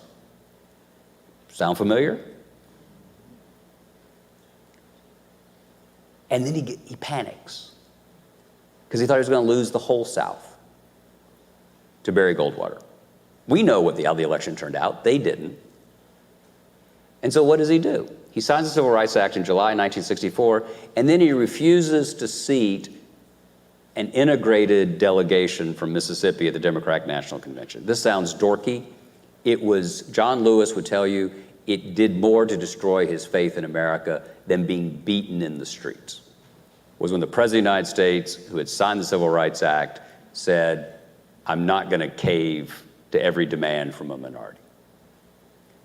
Atlantic City, go look it up. He was a human being. But he did the right thing in July, the wrong thing in August. And then by the next March and August, he was doing the right thing on voting rights. That's what we are. We're going to get some things right, and then we're going to screw up. You just want to make sure there's enough in the account on the good side that that's the story we tell. Let's talk a little bit about trust. And I think we all have an issue of trust in our government, and faith in our leaders. What would you tell us to think about? Is there another time period that we can talk about trust where it is as shaky as I think people feel it is now? And it should be. These are not the Avengers. These are not superheroes. It's not the Hall of Justice. They're human beings trying to do the best they can. You hope. It's a very fragile enterprise. And it's a human instinct to want to think that daddy's going to take care of us. Mommy's going to take care of it. Now that you're daddies and mommies, don't you know that that's a tricky bet? Democracy's no different. You know, Joe Biden is my friend. I help him when I can. I know his heart's in the right place. Does he get everything right? God, no. Is he better than the alternative? Hell yes, I think. And that's what presidential politics is, by the way. Nobody came to the country and said, do you want Donald Trump to be president? They came to the country and said, do you want Donald Trump or do you want Hillary Clinton? And then they came back and it wasn't, do you want President Trump reelected? It was, do you want President Trump reelected or do you want Joe Biden? It's the Pepsi challenge. It's not a referendum. And that's important to remember, I think. I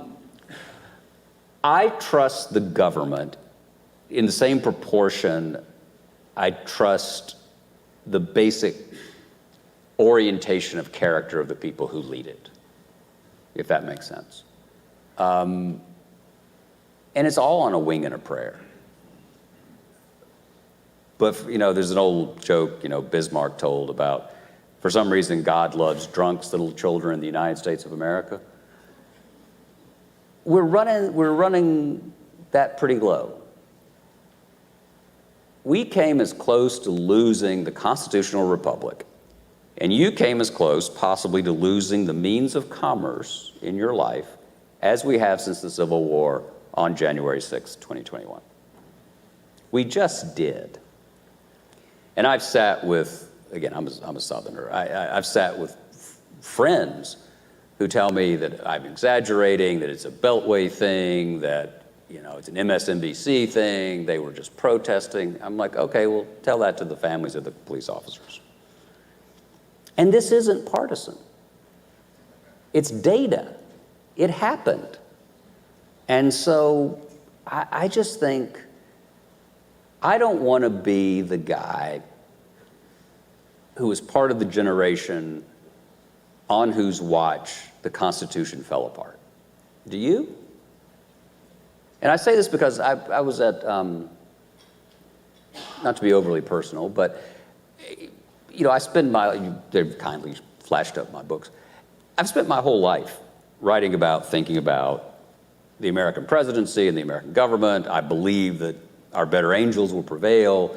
Someone tweeted not long ago that if Mr. Rogers and Doris Goodwin had had a love child, I would have been it.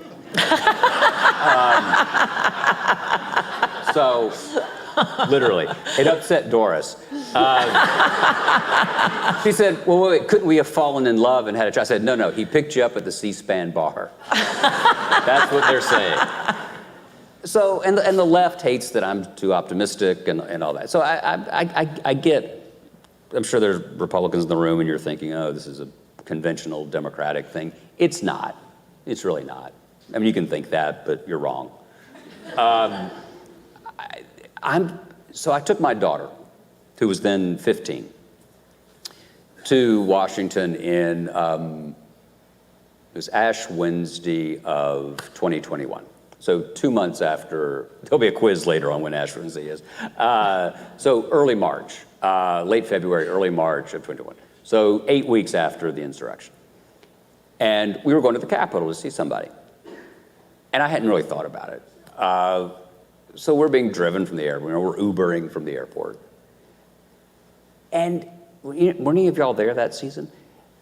It was an armed fortress. There was fencing around the entire Capitol with razor wire. And every 50, 60, 70 yards, there were armed soldiers. And I had an elemental, this is just a dad, I had an elemental sinking feeling that the work of my days, and I've inflicted, you can imagine how much fun I am at dinner with kids. I've inflicted this, not inflicted, you know, I've told this story about the country, about Republican presidents, about Democratic presidents, doesn't matter. And I'm taking my daughter to see her capital, the citadel of this great experiment that I spend all my time defending. And it looks like we're in Beirut or Berlin in 1963. I was embarrassed. And and out of that embarrassment, actually, I just got more resolved, stubbornly, stupidly probably, but I'm just not going to give up. And I don't think any of us should. You have always talked about hope and the great American experiment. Yeah. If you could leave us with one thing, because we are out of time, what would you say to this room full of people? Do not be afraid to fill in the blank. To Everyone here, what would you say? Oh, Churchill once said that the future is unknowable, but the past should give us hope. And I would not let the perfect be the enemy of the good. You don't have to get everything right. You just have to get a few things right. And hopefully they're big things. But if you think that taking back the Congress, if you think that defeating the incumbent president is somehow going to make the country more like what you want it to be, think hard about that. Think hard about it, because I'm not sure that's true. You have an immense amount of agency. The decisions you make in your business, the decisions you make for the folks who work for you, for your communities, that's what the Republic is about. And the notion that the will to power, the will to temporal power, that grabbing power in the short term, however satisfying it might be, I promise you it's empty calories. It's a Twinkie. And it's not worth it. And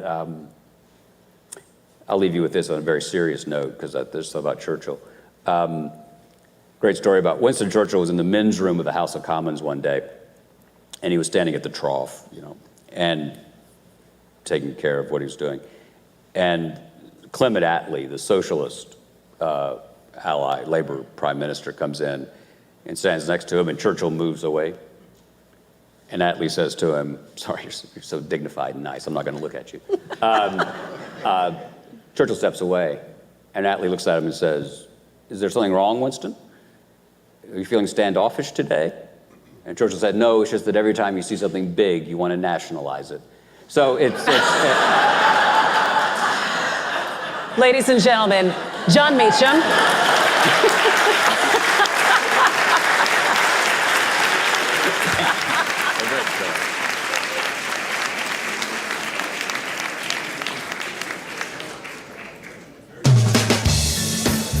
Ladies and gentlemen, Michigan's congressional leaders, civility is a priority for progress. Is sponsored by Delta Airlines. Please welcome Senator Gary Peters, Senator Debbie Stabenow, and to moderate the discussion, Harold Ford Jr., Vice Chair of Corporate and Institutional Banking at PNC Bank.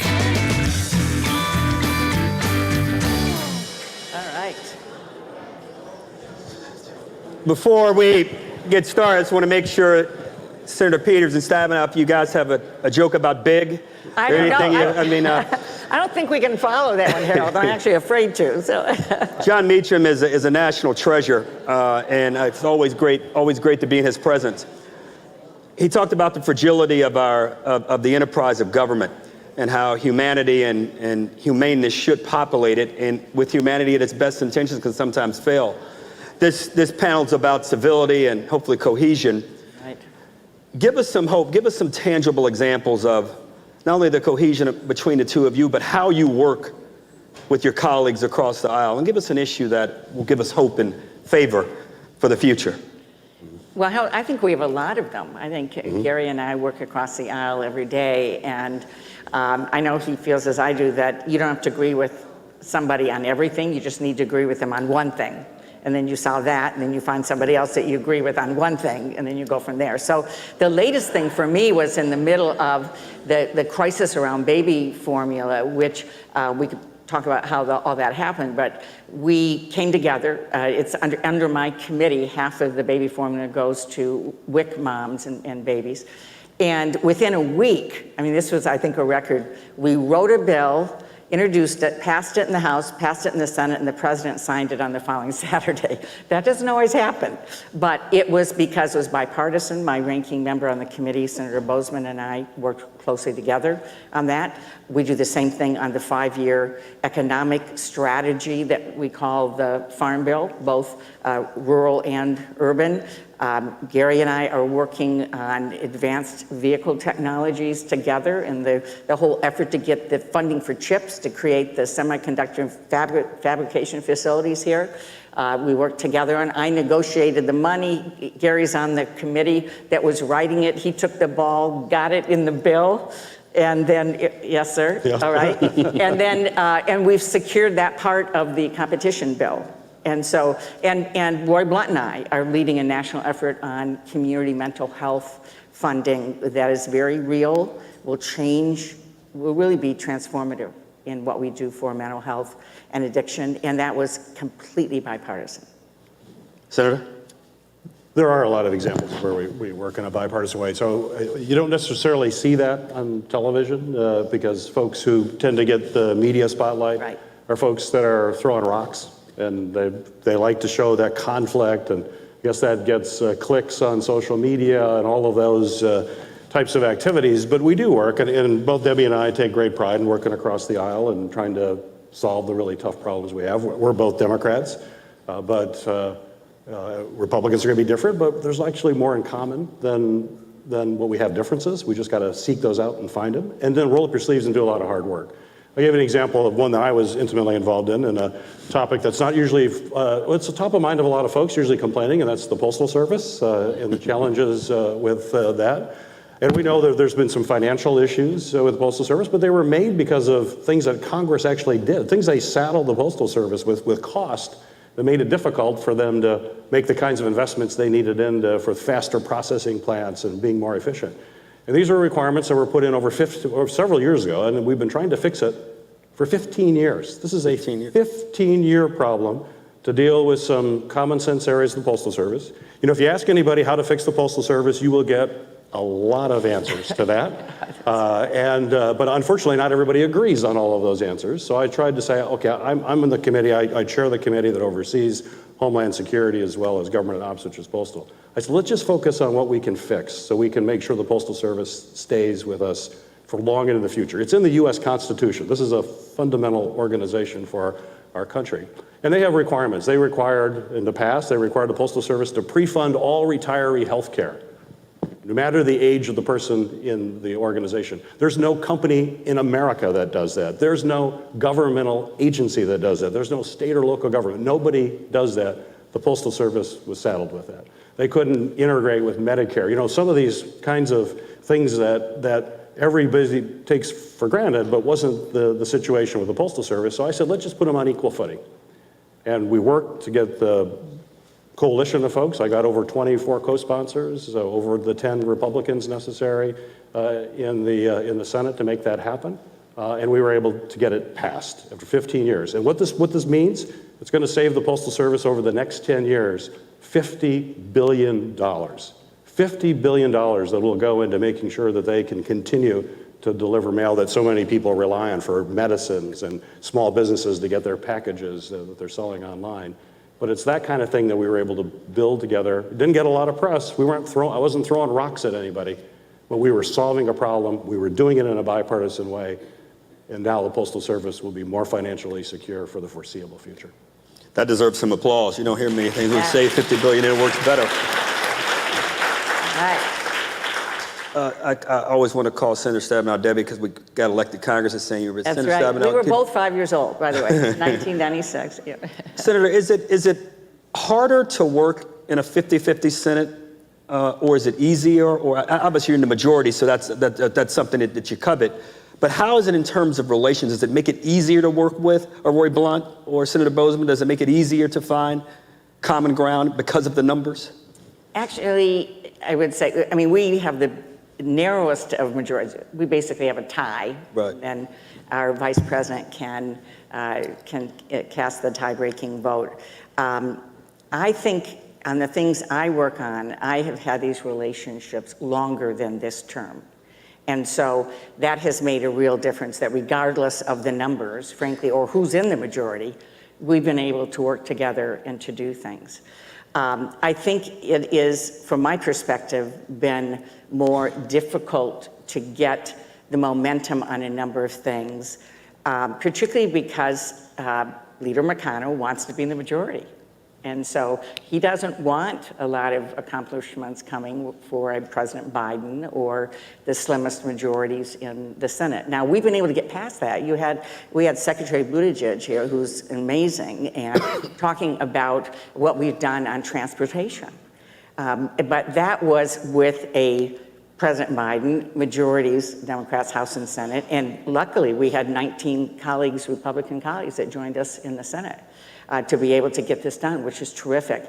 But the leadership came from folks that actually wanted to get things done. And so, which, you know, from Leader McConnell's standpoint, he's laser focused on wanting to be majority leader. And so we have to go around him. I mean, right now we're working to see if we can't do something as it relates to gun safety. I was on the phone today, focused on this. We have to do something. We have to do something, and we're looking at something that may be able to do both common sense gun laws with strengthening mental health. It would be fabulous if we could do both.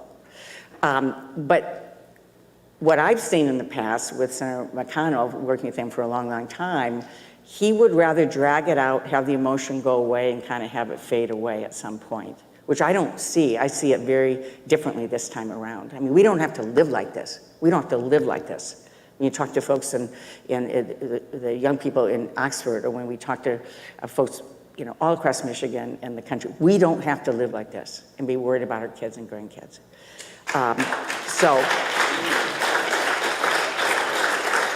But I will say, what is more difficult is that it is so tight, you know, that Senator McConnell is hoping just one trip up on the election, and he'll be back in the majority. But the good news is we've had a lot of colleagues that want to come together anyway, and so I hope that's going to happen on gun safety. Senator Peters, the common sense, just to build on the senator's comments, the common sense approach you took to reforming the Postal Service, it's something that I think if every American were aware of, it wouldn't have taken 15 years, but 14 years, you stuck by it.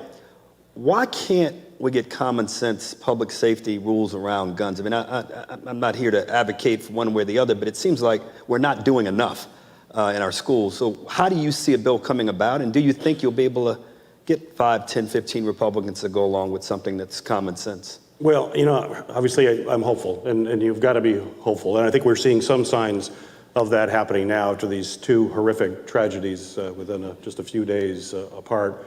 We now have a group talking. There are 5 Republicans part of that group. We'll need at least 10 in order to move that forward, but it has to start somewhere to build that kind of trust and come together. And I think what we have to do is step back and understand that there is no one thing that we can do that's going to correct all of this. That's going to take an awful lot. It's going to be a process where we're going to have to move forward and show some momentum and show some steps that we take to get there. And that both sides have to back off a little bit from folks who want us, the solution that will end up, or not the solution, I should say, the action that we'll take in the short run will be one that people think we should do a whole lot more are going to be unhappy about. But it's also the people who want to do absolutely nothing are also going to be unhappy about. It's moving forward. My view, one thing, for example, is to have the background checks reviewed and to make sure that we eliminate some of the loopholes that exist for the background checks, to make sure people aren't able to possess weapons that shouldn't have them. You know, I'm a gun owner. I believe in the Second Amendment. I love pheasant hunting every season here in Michigan, but there's some common sense things that all gun owners believe, and that's the fact that some people just shouldn't have a weapon for a variety of reasons. We have good law in place, but these huge loopholes that you can buy it at a gun show, you can buy it online, makes it really ineffective in a lot of ways. What will Democrats have to give? Because I think we all want, what are the one or two things you're urging your colleagues on the Democratic side that you may have to, and I'm a Democrat, we may have to compromise on to get the background checks or the fitness tests for who can own a gun? Well, I think, our list is long of things that we would really like to do. And so we're giving up that. I guess their list is short, it's doing absolutely nothing, but we just have to have, we're giving up saying we don't need to have a list of what a lot of folks are saying we need to do right now, but we need to show some progress going forward. And when we get the kind of counter argument we get is, well, this is not going to fix what happened at this particular incident, or it's not going to fix what. But the thing to think about when it comes to gun violence, and I want everyone to think about this here today, we've just gone through 2 horrible mass shootings, but today, as we sit here, 100 people are going to die of gun violence in this country. Tomorrow, when we wake up, another 100 people are going to die of gun violence. And the day after, another 100 people are going to die of gun violence. Doing this background check will save lives. We have to come together as a country and say, this may not be the complete solution, but God, we have to do something. Let's save lives now and work on other issues later. Yeah.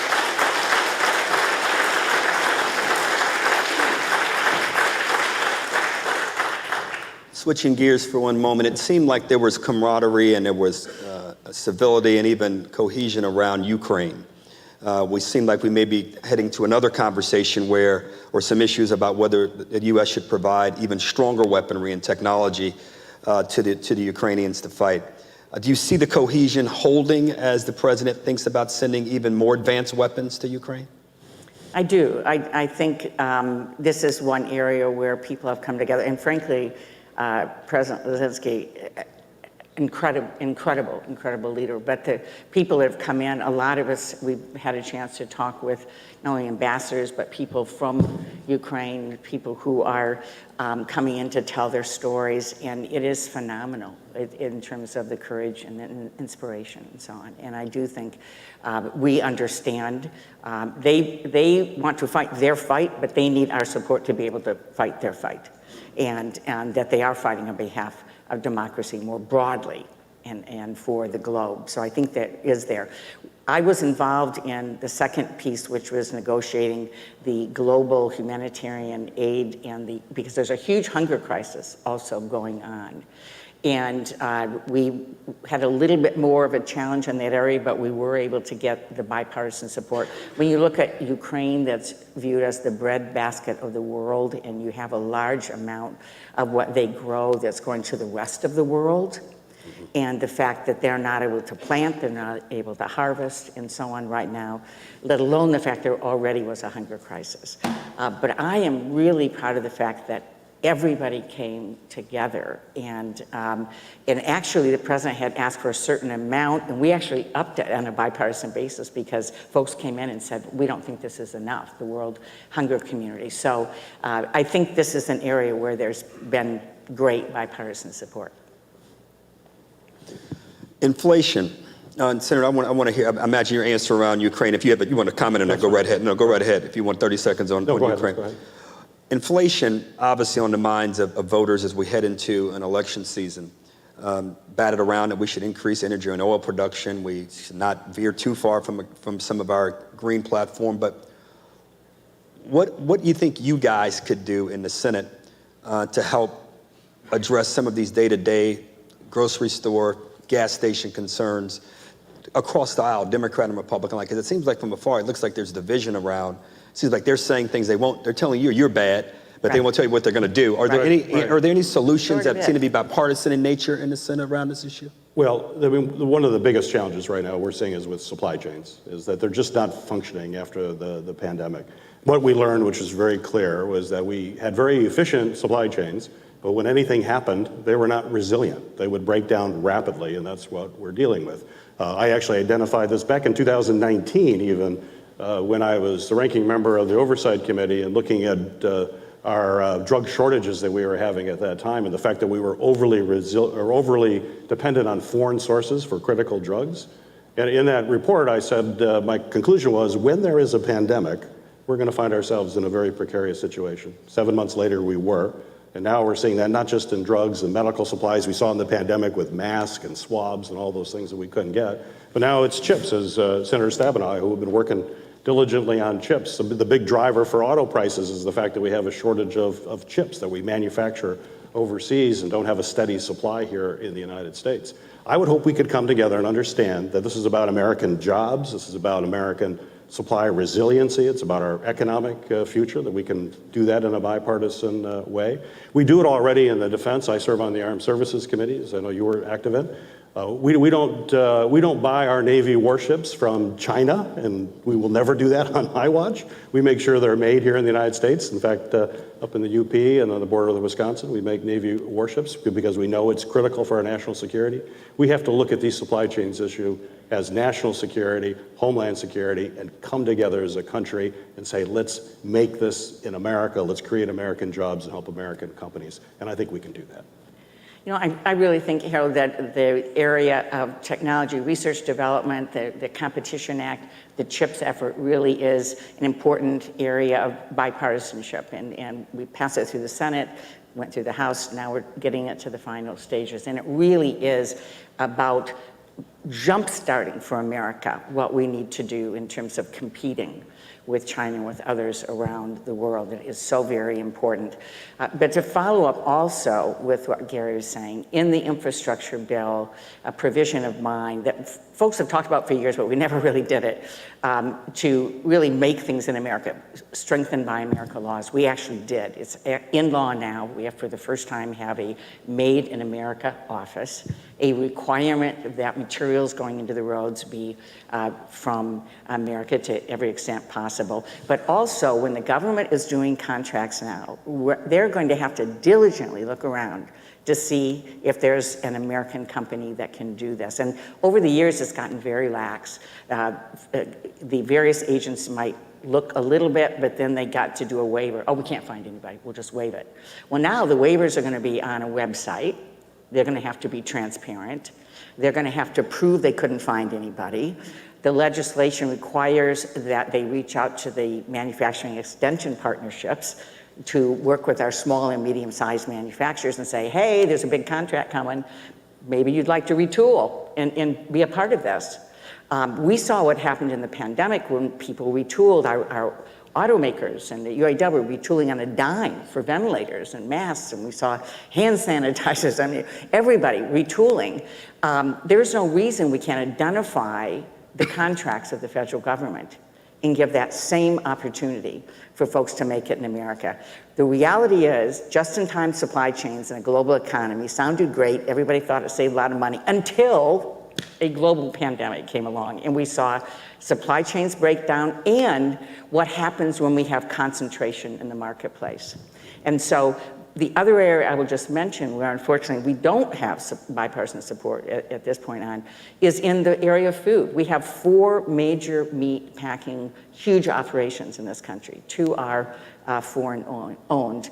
And in the Recovery Act, I was able to get in money to provide loans and grants to create local processing operations, local and regional, so we can create resiliency and have more opportunity and more competition from smaller businesses and smaller operations. We're now doing that in other areas of the food area, and we have not gotten any votes from Republicans to do that. It's an area that we, hopefully we can convince some folks on. But even in the baby formula, we have 4 major companies that are doing this. So we need to be looking at how we can expand out, make it in America. Tax credits are going to be important, clean energy, electric vehicles, wind, solar, all these things to bring jobs home that we need to do. And there's no reason this can't be the decade and, next number of years where we just rock and roll, both as Michigan as well as our country.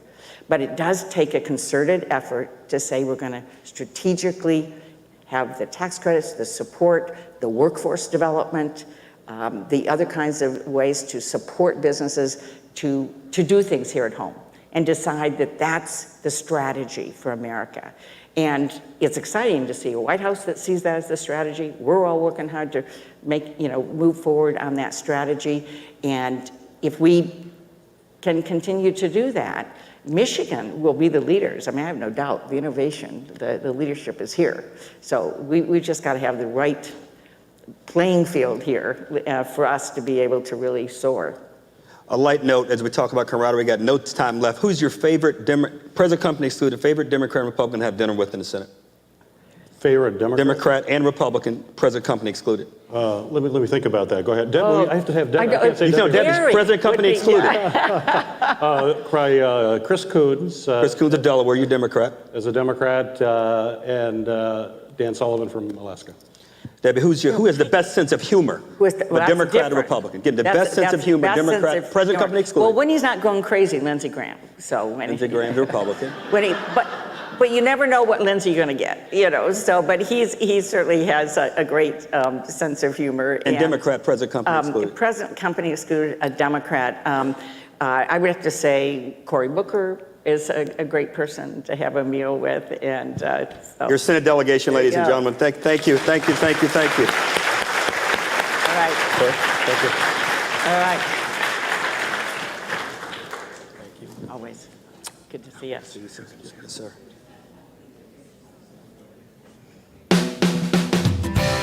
Joining Harold Ford Jr. on stage, please welcome U.S. Representative Debbie Dingell, U.S. Representative Bill Huizenga, and U.S. Representative Elissa Slotkin.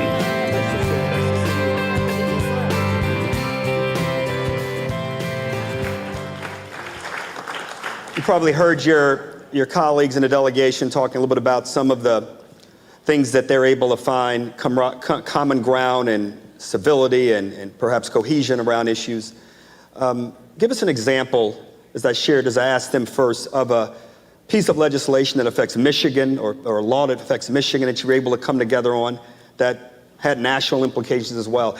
Debbie Dingell, I treat like an aunt, a second mom. I've known her so long. She's known me so long, and I love her to death. So if I'm a little partial, you'll know why. So I say to the start with them. Listen, Mom, go ahead. That's. Shit. I got Debbie Dingell to swear. Oh. Lead us off. Well, on the Great Lakes, it impacts, the Great Lakes is probably where the Michigan delegation has the most commonality. We are 90% of the freshwater in the United States of America. We're more than 20% of the freshwater supply in the world, and it's very critical that we protect our water. And I think when it comes to protecting our water, making sure that our children aren't drinking lead in the water, that there's commonality as well. And Debbie and I serve as co-chairs of the Great Lakes Task Force. There's 2 Republicans, 2 Democrats.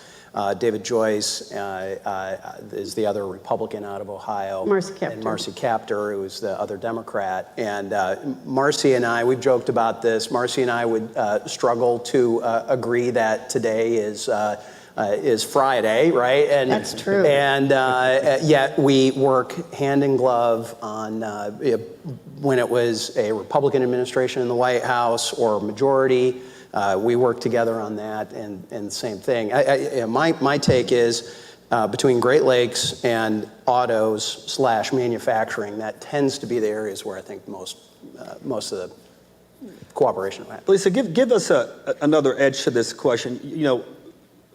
Did you think it was going to be this divided there when you got there? And as you think about, I want to hear your answer on where you guys have come together. But did you think it would be the kind of division? At least as we look at it, I'm no longer there. I look at it from at home, and I'm like, wow. It seems like they are really divided. But was it as bad as you thought, or better? I had never in my life, as a CIA officer and Pentagon official, ever thought of running for Congress, and would have to go and brief Congress, and often walked away like, what? So I didn't run because we almost got her to swear too. It's not hard to get me to swear, but I think I didn't run for Congress because I thought it was all going great, right? So I definitely knew that there were problems and knew that I wanted to be a part of dealing with it. I think the problems were just very different and much deeper than I understood from the outside, and I think just understanding how many people are just there for themselves, like to burnish their own reputations, and how few people actually want to get in a room, sit down without the cameras on, and get a compromise done. That is just not a huge, it should be bigger, I guess I should say. It should be bigger. And I think the incentive structure is that you get a lot more Twitter followers and a lot more airtime if you throw bombs and sort of, are out there cutting other people down than if you're sitting in a room hammering out a compromise on legislation. Bill, you want to react to that? Yeah, Ed, I want to amplify that, but maybe take a little different take too, because right after the 1996 election, I went on staff for my predecessor as his district director, Peter Hoekstra, and spent 6 years on staff there, and then of course have been doing this. And during that time, it was real easy during the Clinton administration with Newt Gingrich and Speaker of the House. Is nobody remembering what it was like? All right, impeachment, Elian Gonzalez, flag burning amendments. I mean, there was a lot of animosity. And earlier today, I got asked though by I think it was Rick Edelman at TV8, about sort of the differences. And what I said is the speed and volume of information is different. And by speed, we know it's like Twitter speed, right? And volume, it's both the amount as well as, to quote the great Spinal Tap, this one goes to 11. I mean, it's like that loud, and people get rewarded for that. And you've got seemingly people more concerned about how many Twitter followers or Instagram posts and all the other stuff rather than pounding through some of that stuff. So to me, that's one of the big differences between what we're living through now and maybe what you were going through. Is just that social media side. It's gotten much more vicious out there. 9/11 helped us come together, and the great John Dingell was there. We Democrat, Republicans alike, worked together. Has Ukraine had an effect, Congresswoman, in terms of there being a willingness to sort of want to sit and listen and not be perhaps as so focused on oneself? Not as much as there should be. We have had more significant bipartisan votes than we've seen on many other issues. But quite frankly, I'm sort of stunned at the number of Republicans that have voted against some of the aid that Ukraine needs. We've made security briefings, very classified briefings, more partisan than they should be. And I think I'm listening to both of them, and I've looked at life from all sides now. I guess Ted Koppel has me singing. I remember those years, and you'll also remember that John and I were close friends of Newt Gingrich, and you could still disagree. And I look back to those days, and there were still people would get in the room and knew they were Americans, and we needed to look things out. And quite frankly, I never thought I'd be in a screaming match with any member of Congress on the steps of the Capitol. And that member did it deliberately. I believe it or not, it was Rashida Tlaib that kept saying, don't do it, don't do it, don't do it. And it was Maxine Waters came out, it was Maxine Waters or me, better me than Maxine. But I think there are members, not you, but some of the Freedom Caucus that would rather, they want to make the stink that they do. They want to vote against. They want to go divide us, and it's making people. I still sit on the Republican side a lot, as Bill knows, and I spend a lot of time working with my colleagues. But I never, ever. You've known me since. Okay, we're not going to talk. I am seasoned. I am not old. I never thought that there would be a member of Congress that I say I could not deal with, and there is more than one. And that I never thought that I would see that day.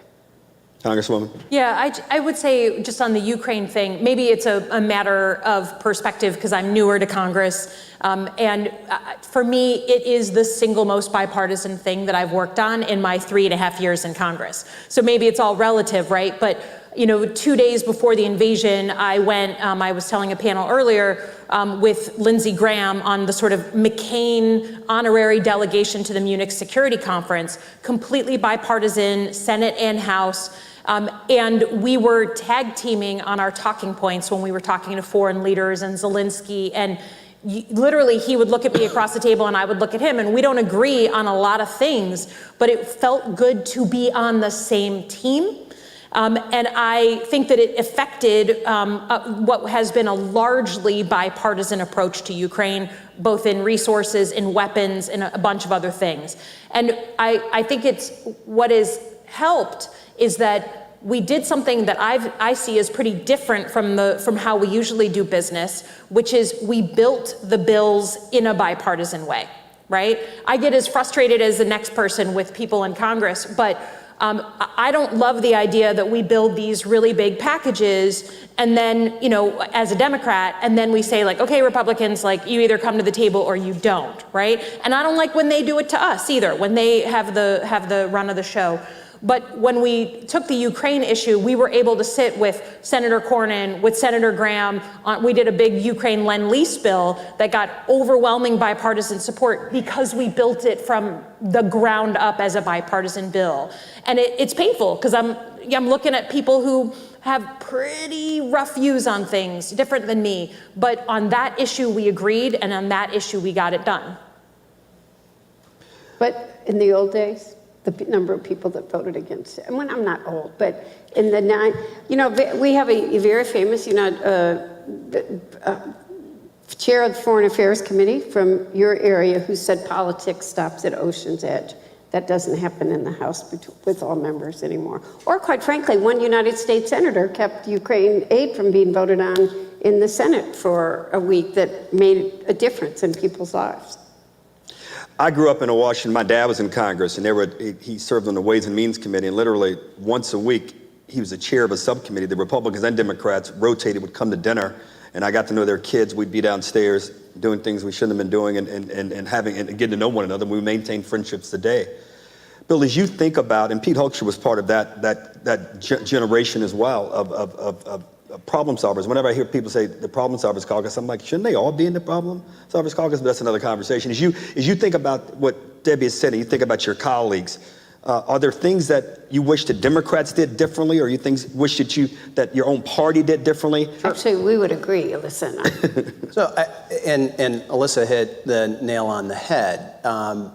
Things work best when you start on not only on both sides of the aisles, but at both ends of the building, frankly. And you try to build that consensus. I am in the process of measuring twice and cutting once, and mentally, and I don't want to be the skunk at the garden party, but I sit on the Financial Services Committee, chaired by Maxine Waters. We have some challenges when it comes to bipartisanship, and that has historically been one that had been a bit more bipartisan, somewhat like the appropriations committees and some of those others, others. Some would argue it started under Republicans. Some would argue it started under the Democrats. It probably started under Dodd-Frank with the bill, and I'm not saying Barney Frank. In fact, I served one term with Barney and have great, deep respect for him because he was smart and he was intellectually honest. And when you disagreed, which you knew you would, he would at least listen, and then he would tear you apart. But he would get in there and on substance. On substance, it was exactly right. It was on substance. It wasn't on personality or whatever else. So can we do better? Absolutely. Will we do better? I can't guarantee that. The challenges that we all have in the House is that it's simple majority. And there is a very narrow majority at this point, and I know you got to get consensus and move ahead. And what it feels like oftentimes is that the House is going to go out, kind of push the envelope, wait for the Senate to come back in, because by definition, for the most part, they have to get 60 votes, so they have to have that compromise. And by the way, they need more Senate votes, Republican votes, than they need House votes, or can even afford to lose on the Democrat side with a 5-6 seat majority. And then it's always like we come back for that second bite at the apple, if and when there is a second bite at the apple. But I can't guarantee that it's going to be different, and that may be more the nature of the House at this point. Congresswoman Slotkin said that you're starting at the ground, everybody. Can you all do that with guns? Can you do something around that with working with Republicans, Congresswoman Dingell? Well, or is it you can't ease out the bottle? I mean, I was there in '94, as you will remember, and honestly, there would not have been a gun bill. John Meek and I were talking about this. There would not have been a gun bill in 1994 had it not been for John Dingell, who was a board member of the NRA, I'll never forget that night as long as I live. Bill Clinton must have talked to him 15 times that night. The first conversation, he said to the president, I promised my father I would never do this. Fred and I actually talked to John right before he died about some of the gun legislation too. I believe that, and I remember going with Fred Upton over to talk to John Cornyn after the Parkland shooting and talking about red flag laws.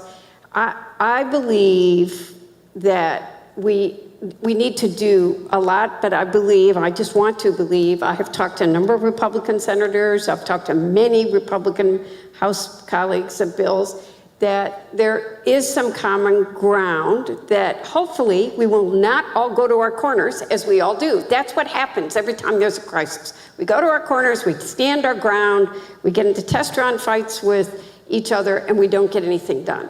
And, how many shootings do we have to see? How many children do we have to see shot? Every one of these massive shootings have been done by someone under 21 years of age. Can we not agree that we should not sell automatic weapons to someone under 21? And I think there are a lot of your colleagues that agree with that one. I'm not gonna, look, Bill and I talked a little. Universal background checks. My father shouldn't have had a gun. I've been honest about that. Wasn't honest when I first grew up because became, married to John Dingell. I was afraid. I was embarrassed. I was afraid. Someone tried to blackmail me over it. Now I talk about it because there are people who should not have guns. My father was one of them. But how do we do that? How do we protect people's rights? I lived with a man who slept with a handgun under his pillow until the day he died.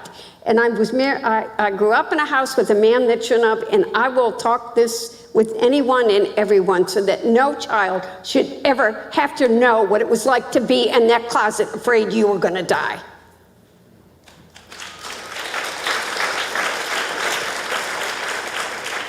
I think I will just say, I do think doing the same thing over and over again and expecting different results is the definition of insanity. And what we are doing every time we have one of these shootings is not working. Everyone goes to their corners, everyone shouts for 10 days, and then it goes out of the headlines, and then we wait for another shooting. And I'm the representative of Oxford, Michigan, where we just had our 6-month anniversary of our own school shooting. I gave a graduation speech at Oxford Virtual Academy the day after the shooting in Texas. Do you know what it is to talk to kids? A third of them didn't show up because they were scared to be in a public place. The shooting had just brought up all the emotion and trauma that they had experienced 6 months before. There is a group right now, Debbie and I are part of the Problem Solvers Caucus. We are working with a group of senators who are trying being the operative verb, to come up with something that we can agree on that will get 60 votes in the Senate. It won't be everything that I want. It will probably be more than some of my Republican colleagues wanted. Give me a tangible example of what you would want that you don't think you're going to get much of, or something you may have to compromise on. From the negotiations I've heard, there isn't an assault weapons ban in that conversation. There isn't sort of a whole series of things that we're looking at on the House side. But what there is universal background checks, red flag laws, things that the governor of Florida supports after Parkland, things that we can do when we're honest with ourselves about what's going on. And as the only one, I think, up here who's ever carried a weapon as part of her job, right? I was trained and I carried a Glock and an M4 semi-automatic in 3 tours in Baghdad. The idea that we can't do anything and that we're just going to kind of try the same process over again is infuriating. And I grew up in a gun-owning family, carried a gun every day that I was deployed, but the idea that we cannot do anything without threatening people's rights to have a gun is crap. It is crap. Bill, how do you think about this, and how do you think your colleagues will react to this willingness to compromise on some things? Yeah, and this would be the portion of the show where I will be the least popular guy up here, and I deeply respect Debbie and her story, and it's a unique story, and it's a powerful story. But I want to, no but, and I want to be clear. No one wants to see schools as a place of violence of any kind. That's why, frankly, there are gun-free zones at schools. That's why they always say, but here's the problem, people violate those, right? And none of us want to put kids in harm's way. Now, if you look at the rhetoric that's out there, that's not how people express themselves, right? So it's a little tough to come out of that corner when that's the parameters of the discussion. So beyond that, and I agree, my number one list, and my staff knows that I pound this incessantly, I hate window dressing. I hate things that make us feel good but don't actually get at root causes. And what I believe we have really missed the boat on, and not only in this particular issue about violence, but in a few other things, is we are missing the root causes of why our kids are acting this way. Because I've got 5 of them, 24 down to 15. It's my turn to get emotional. I've watched what they've gone through at school. I watched what they went through during COVID. I watched what they have gone through with suicide rates going up, violence rates going up. And we are not getting at the root causes of what these kids are going through. So we have to deal with that mental health part. We've gotten better at it. We've gotten much more open about it. But we are not there. And I've been tangible on a few things that I won't necessarily go into, but there's inequities between the way Medicaid and Medicare allow mental health access and other things that I've worked with Paul Tonko on, Democrat. And then the other thing is we clearly need additional dollars in for safety. I would love to take there's approximately a little over $100 billion that was still designated for schools under COVID spending, that if we redesignated that, we could certainly add some of the physical safety elements in these schools. Now, the problem is I just went through a school a couple of days ago. Airlocks, right, for lack of a better term, where you have to walk in and then the office has to buzz you in. That's a newer thing. We don't know what would have happened down in Uvalde if someone hadn't propped open a back door. We don't know what would have happened at that point, and it's impossible to know what would be happening. But at the end of the day, what we can't do is violate our constitutional rights either. Right? And there's debates about what those limits are and where they are, and we might have very different views of where those lines are. But whether it's the First Amendment or the Second Amendment, we've got to make sure that we preserve that. Can we do that?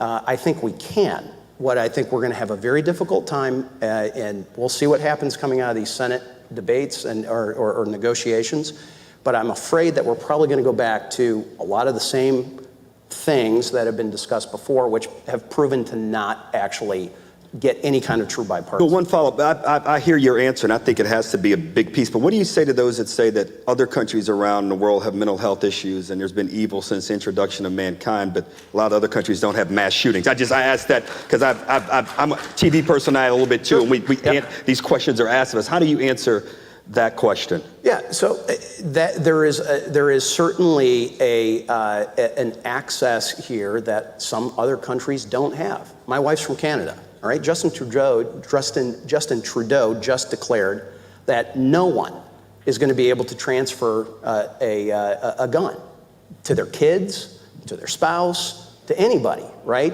That simply just violates our constitutional rights. It does. And I'm sorry it makes people uncomfortable, but it does. We aren't them. And how we get at this is certainly a challenge. I fully acknowledge that, but I don't believe we are going to solve this by, and we can get into definitions of what an assault weapon is and all the other things. I mean, the original assault weapons ban expired. Why? It wasn't working. It wasn't.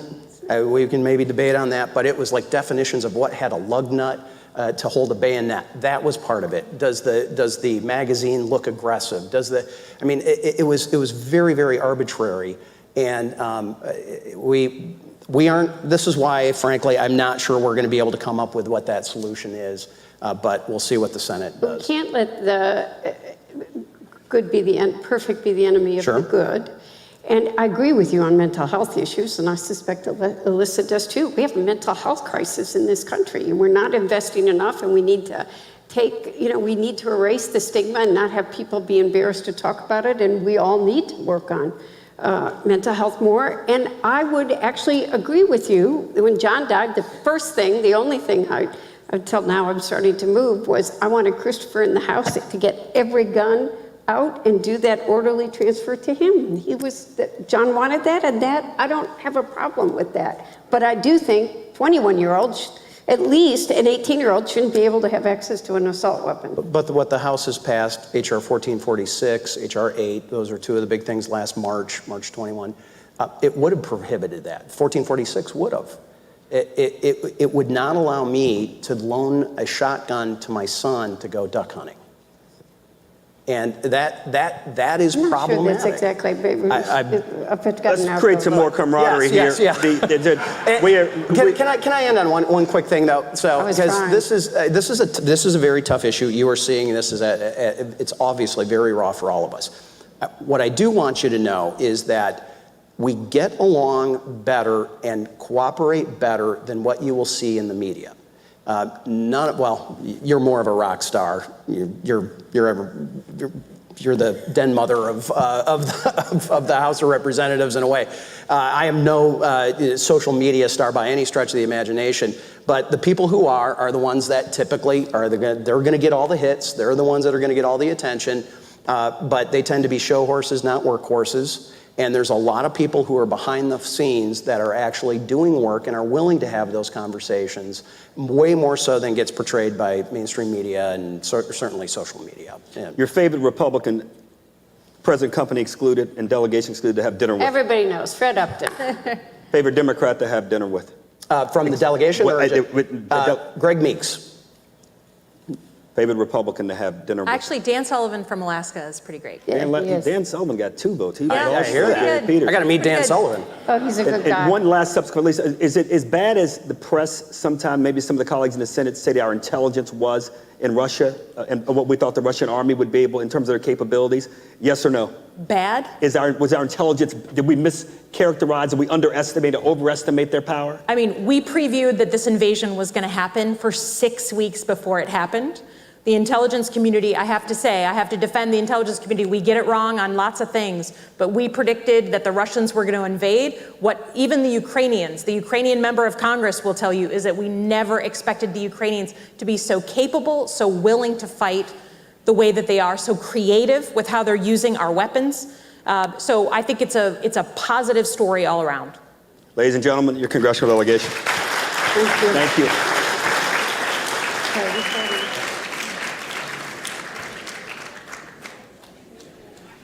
Welcome back to our live coverage of the Mackinac Policy Conference. I'm Christy McDonald. I'm so glad that you are with us. And joining me now at the desk is Rick DeVore. He is the new CEO of the Community Foundation for Southeast Michigan.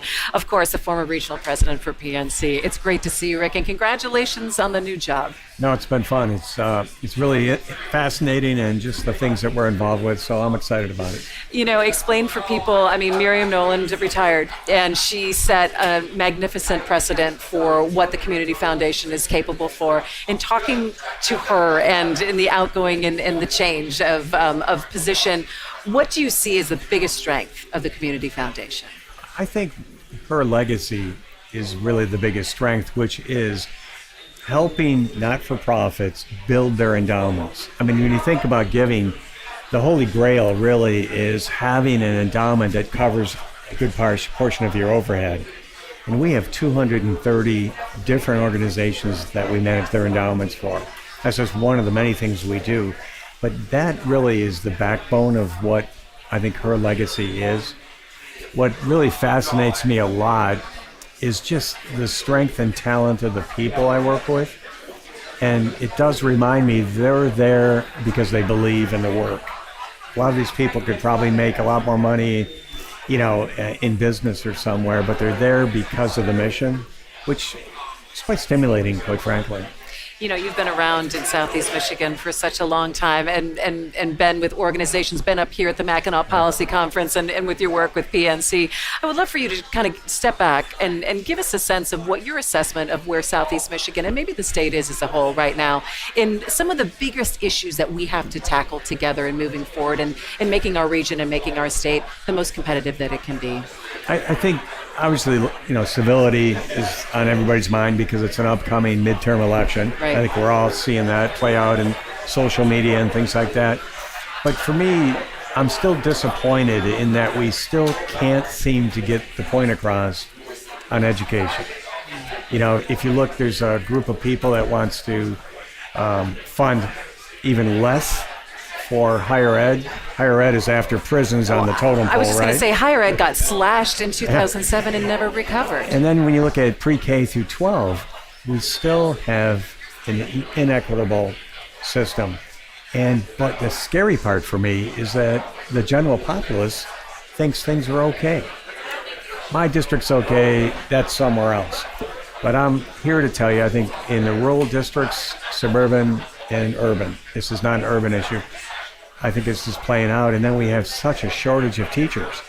You know, if you go up to the UP and you hear these stories of third and fourth graders have still not had a regular teacher. They've had substitutes for 4 years after the 1 hour bus ride on the bus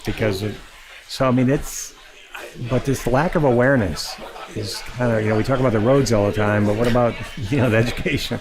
So to me, I think we need to tackle that. I think there's a lot of people that are seeing that. I've read a clip this morning that John Rakolta Jr. was talking about it.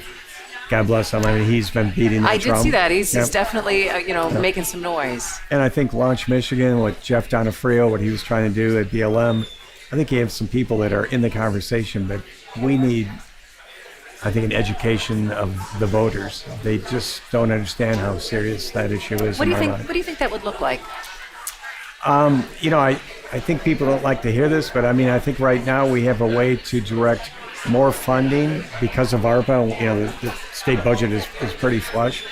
And I also think, though, that we have to put a realization that, certain children have higher needs if we're going to get the same outcomes. Wraparound services, special needs children, those children require more than regular per pupil funding. So instead of getting in the per pupil, it has to be per pupil plus, what other circumstances. I believe I'm right on this. I think still 51% of Detroit public school parents don't have a vehicle. So it's great to have an after-school program, but if you can't get there, what's the point? Then it's right? useless. It's interesting you talk about some of the wraparound services, and this is where we've seen so much of philanthropy step in. Right. And shoring up government services, shoring up the things that, that we sometimes have taken for granted. How would you see the role of foundations changing in Southeast Michigan, and then maybe the role of the community foundation? Because our main role is, and I see it as a collaborator. If you think of like the New Economy Initiative, yes, Community Foundation of Southeast Michigan has skin in the game, dollars, but also Kresge and Wilson and Kellogg and the Ford Foundation joining together, and then we're the convener, and then we also, help do the work, actually. So I see there's this new feeling of collaboration. If you look at what we were announcing this morning with Wayne County, ARPA funds coming in, but then $22 million coming in from philanthropy. Public and philanthropic coming together, joined by business, and I think we'd have the triple play. But and I know that you're just, again, new in the position, right. but definitely not new to, again, speaking to all these same people in the room, just in a different capacity. What are some of your personal goals or goals that you would like to see and bring forth through the Community Foundation over the next couple of years as you look forward? I think there's a few things. There's no particular order, but I think we need more brand awareness.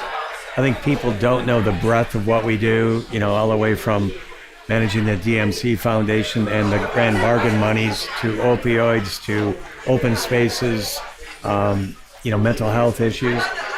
Number two, I really think we have to find a way to become relevant to what I'm calling, the first gen philanthropists.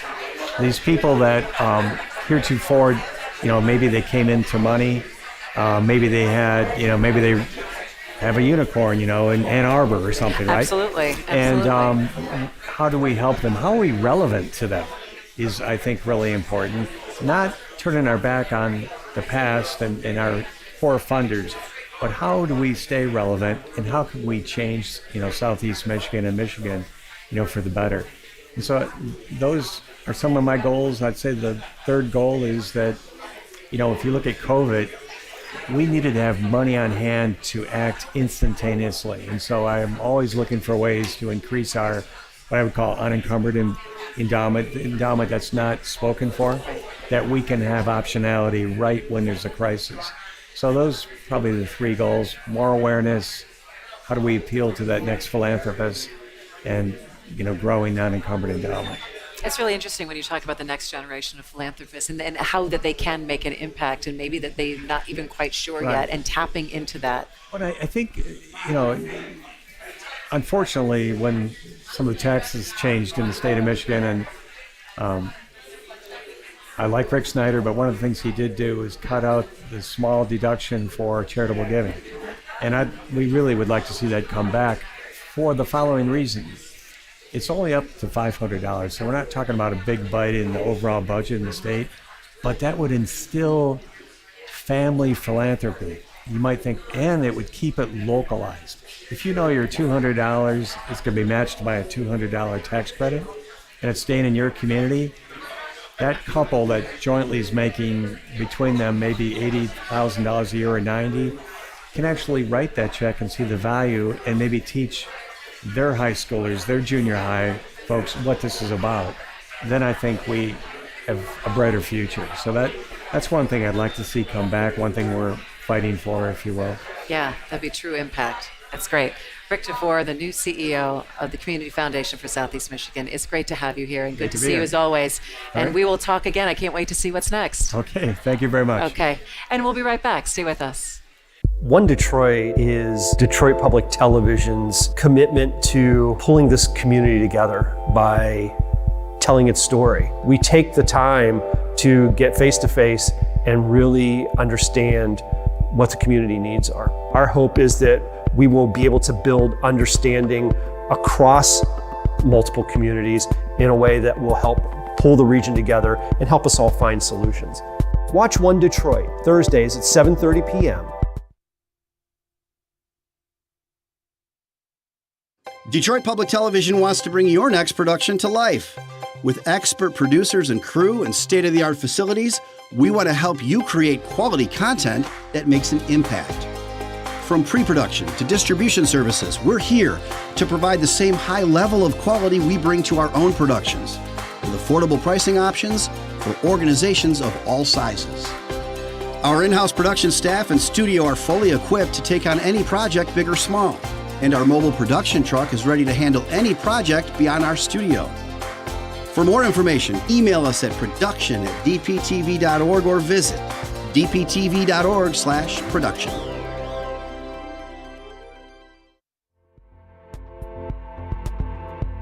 Development. Please welcome Keith Bradford, Senior Vice President at Olympia Development and the District Detroit. Andrew Cantor, Executive Vice President of Development at Related Companies. Stephen Ross, Chairman and Founder of Related Companies. Garland Gilchrist, Lieutenant Governor of the State of Michigan. And to moderate the discussion, please welcome Mike Tirico, host of NBC Sports.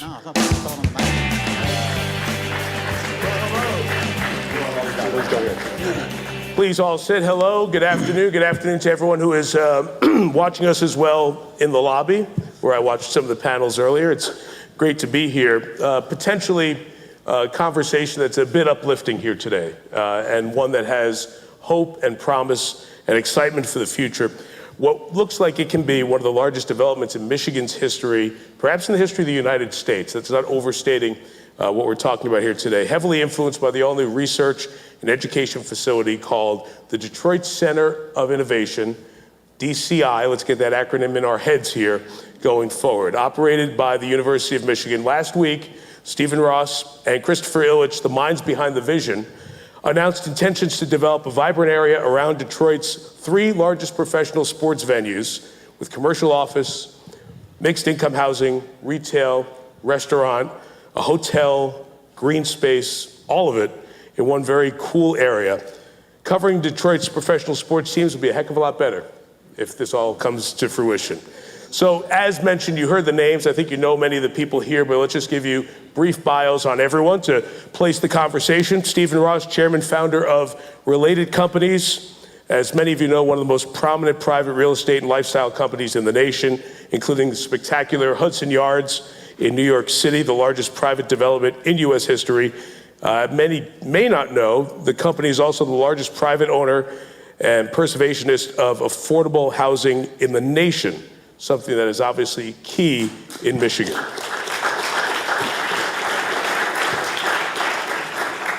He also owns a football team, but that's not a topic for right now.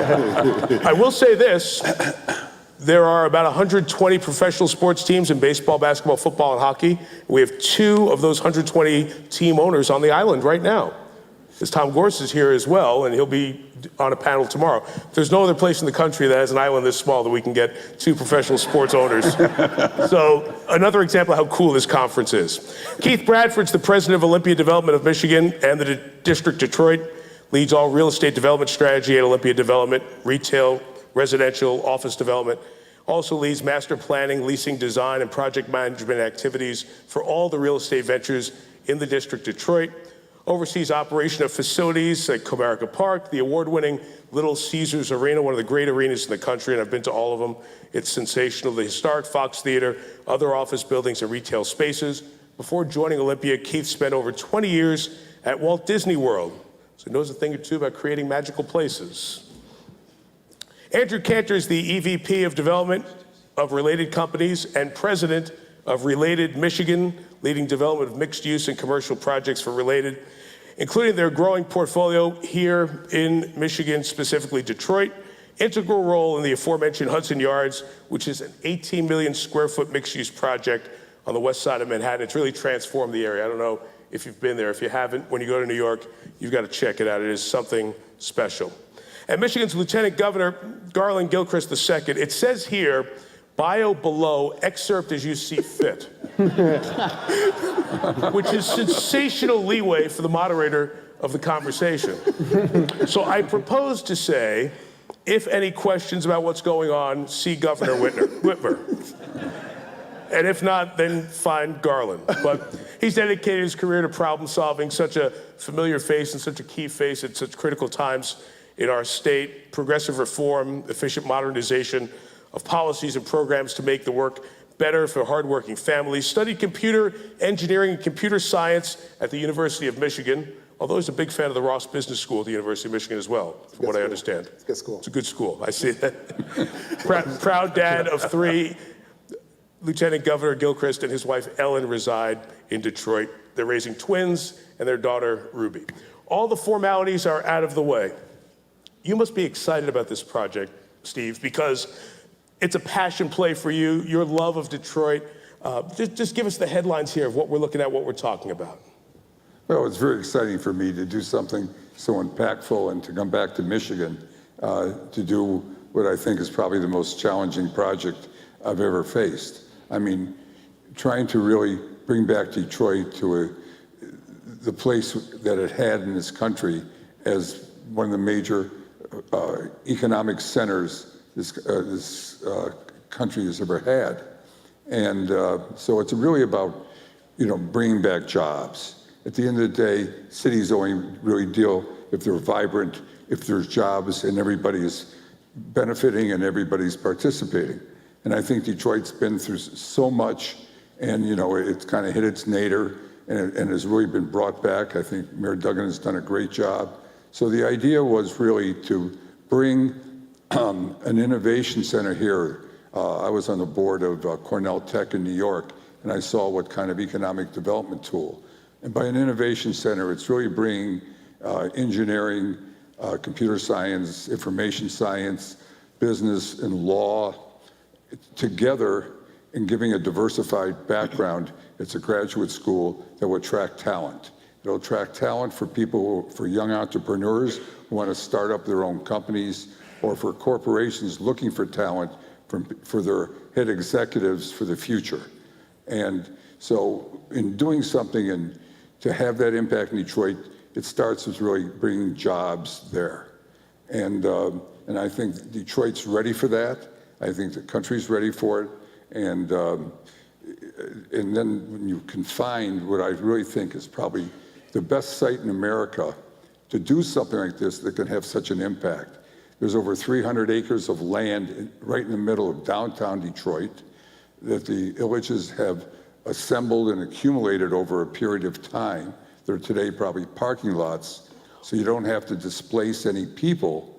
And at the same time, located within 2 blocks or as part of it are all the cultural venues in Detroit, all the athletic sports venues in Detroit, which really is the framework of really creating a great, vibrant downtown. And we all know today that young people want to live in downtowns. They want to live in a live, work, play environment. And there's no place like this, I don't think, anywhere in this country that you have this type of land, all right in the part of that that's ready to go. And I think Detroit, I think what Mayor Duggan has done and the team here in Detroit and where it is, it's really at the crossroads to really take the next step to really being revitalized. And so to do a project like that, which includes every type of use, retail, office, residential, hotel. The catalyst of all that is this innovation center that will bring people here, bring corporations that are not in Michigan to work. And we've spoken with a lot of corporations. They're all excited. And I think that, there's a lot of challenges ahead. This is not a slam dunk, I can tell you that. But I think it's something that, we have the team and the experience to make it work. And we have a good partner that had the foresight to acquire the land and work together in really creating something special for Detroit. So the DCI is the hub and the centerpiece of this. And when we were on the phone and you were telling me about this, I got really excited about it. For all of us who go to downtown Detroit and you see what the potential is, and what has been realized over the last few years. But then there are some slides that go along with it. And maybe to see it will make you feel like I did when I saw these slides. This is something special. So why don't you guys walk us through a little bit of what we have here with this deck? Well, I mean, you have along Woodward Avenue, where is really the spine of Detroit. You have on one side the Co-America Park and the Ford Field for the Lions. And in front of that on Woodward, you have vacant land, which will be a retail project with an office building and creating a place where people really want to come and gather before a ball game, restaurants, and retail. And then you have, as you go down Columbia, which kind of is a street that will be now a walking street. It goes between the Fox Theater and Little Caesars headquarters, will be a street that we create a park on that goes into the DCI. And I want you, do you have a clicker or something? I guess not. What's probably the red building. That's a picture of what the DCI, it's a very iconic building, so people will really know it really, very modern. This is a picture looking down the streets of the office buildings that'll be there looking from the ballpark to the DCI, and so they're on both ends. This is a picture of Park Avenue, which is the residential streets where there were a few older buildings we're rehabbing and building modern residential as well. This is an office building. You see the ballpark in the background there, overlooking the retail of a new roughly 450,000 square foot office building that will be there. I mean, it'll be very exciting that you have the ballpark that it'll be able to look almost into. I don't know if that'll be good for work, but mostly the games are at night, so that's probably, or the weekends, so that's probably pretty good. But it's really an exciting area on this retail. And then, is there another one? One more. Yes, That's the hotel and the arena you see in the background. And there'll be a hotel, it'll be an Equinox hotel with gyms, and all the sports teams will be staying there. There'll be a special floor for them to work out, because they're all four of the major sports are located right there. In addition, the stadium entertainment center outside that we're creating, so that you'll have kind of that 24/7. And then you'll have a lot of residential there for people living there in this live, work, play environment. So you're really creating a district, as in Detroit, that's over 300 acres that will really attract people and corporations, and where people want to live, work. It'll be totally all-inclusive. It'll have affordable housing, market rate housing, and I think it'll accommodate the needs of everybody. I think it'll probably be one of the most talked about neighborhoods, or make Detroit one of the most talked about places in the country. And I think this will really spur the development and create jobs that really will change the impact of what people are thinking of Detroit today. Lieutenant Governor, when you see something like this, and you think about all the initiatives, and think about the competition too, because other states are out there in the same boat trying to attract the various future generations, live, work, play, all the things we talked about. How about the uniqueness of this environment, all within walking distance, for not just the live, work, play part of it, but also the education component with this DCI right nearby? In your seat, in your chair, what do you think of when you see these plans and these ideas? Well, first is that they reinforce one another. This is about creating a comprehensive living experience where every person in Detroit and who interacts with Detroit, every person from the state of Michigan, or those who want to come to Michigan, that they can see a place for themselves and a role for them to play in what's being developed. They can come and they can get an amazing educational experience. They can get an unforgettable entertainment experience. They can have a residential experience that is fully dignified and fully accessible. And I think what the components that are coming together for this particular development, the reasons it's extraordinary is because I think that Detroit, Michigan is a very unique place in the country that can pull all of this off at the same time in the same place. We always have been a community that has drawn people from every part of the world to gain the kinds of experiences that will change their lives. And I think that these different components, again, a higher education institution that is on a caliber unlike any other in the world, being combined with this notion and this vision of residential communities that are broad and diverse and have room for people who live in Detroit today and for people who want to live in Detroit tomorrow. Entertainment experiences that allow people to have fun and to share create new relationships and new connections. I think all that coming together is, I think, indicative of the conscientiousness that's gone into this, the thought to make this happen. And so we are certainly proud that this can be one of the anchors to draw more people to be interested in, to live in, to experience Detroit and in the state of Michigan. And we see some of that down in this area now. And Keith, I'd love to ask you this from a district Detroit perspective.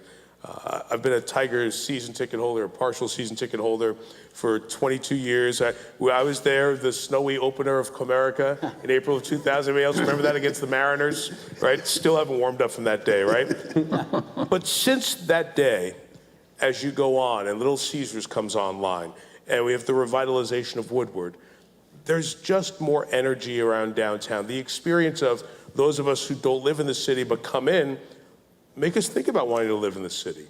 But there are a lot of constituents, current tenants, the teams, the businesses that are making that area successful right now. What has been their reaction as this was announced a few days ago, and their thoughts on how this may impact their existence and their growth in that area? Yeah, thanks, Mike. It's interesting. You're no stranger to sports, obviously, and I think about these fantastic venues that we already have in Detroit that you just described, and I actually think about, to quote Nelson Mandela, the power of sport, what it has the ability to do, right? The ability to unite, the ability to inspire and amaze. And I think what we're trying to do with this development now, with the addition of education with the DCI, is unite, right? And bring together a city that is diverse in all the offerings that we have. This isn't just what many places think about in terms of a traditional entertainment district. It is a full, comprehensive live, work, play, and learn environment. And the reaction that we're getting from all of our office tenants, retail tenants, they truly are united. They truly are inspired. And I think they're looking forward to what's to come.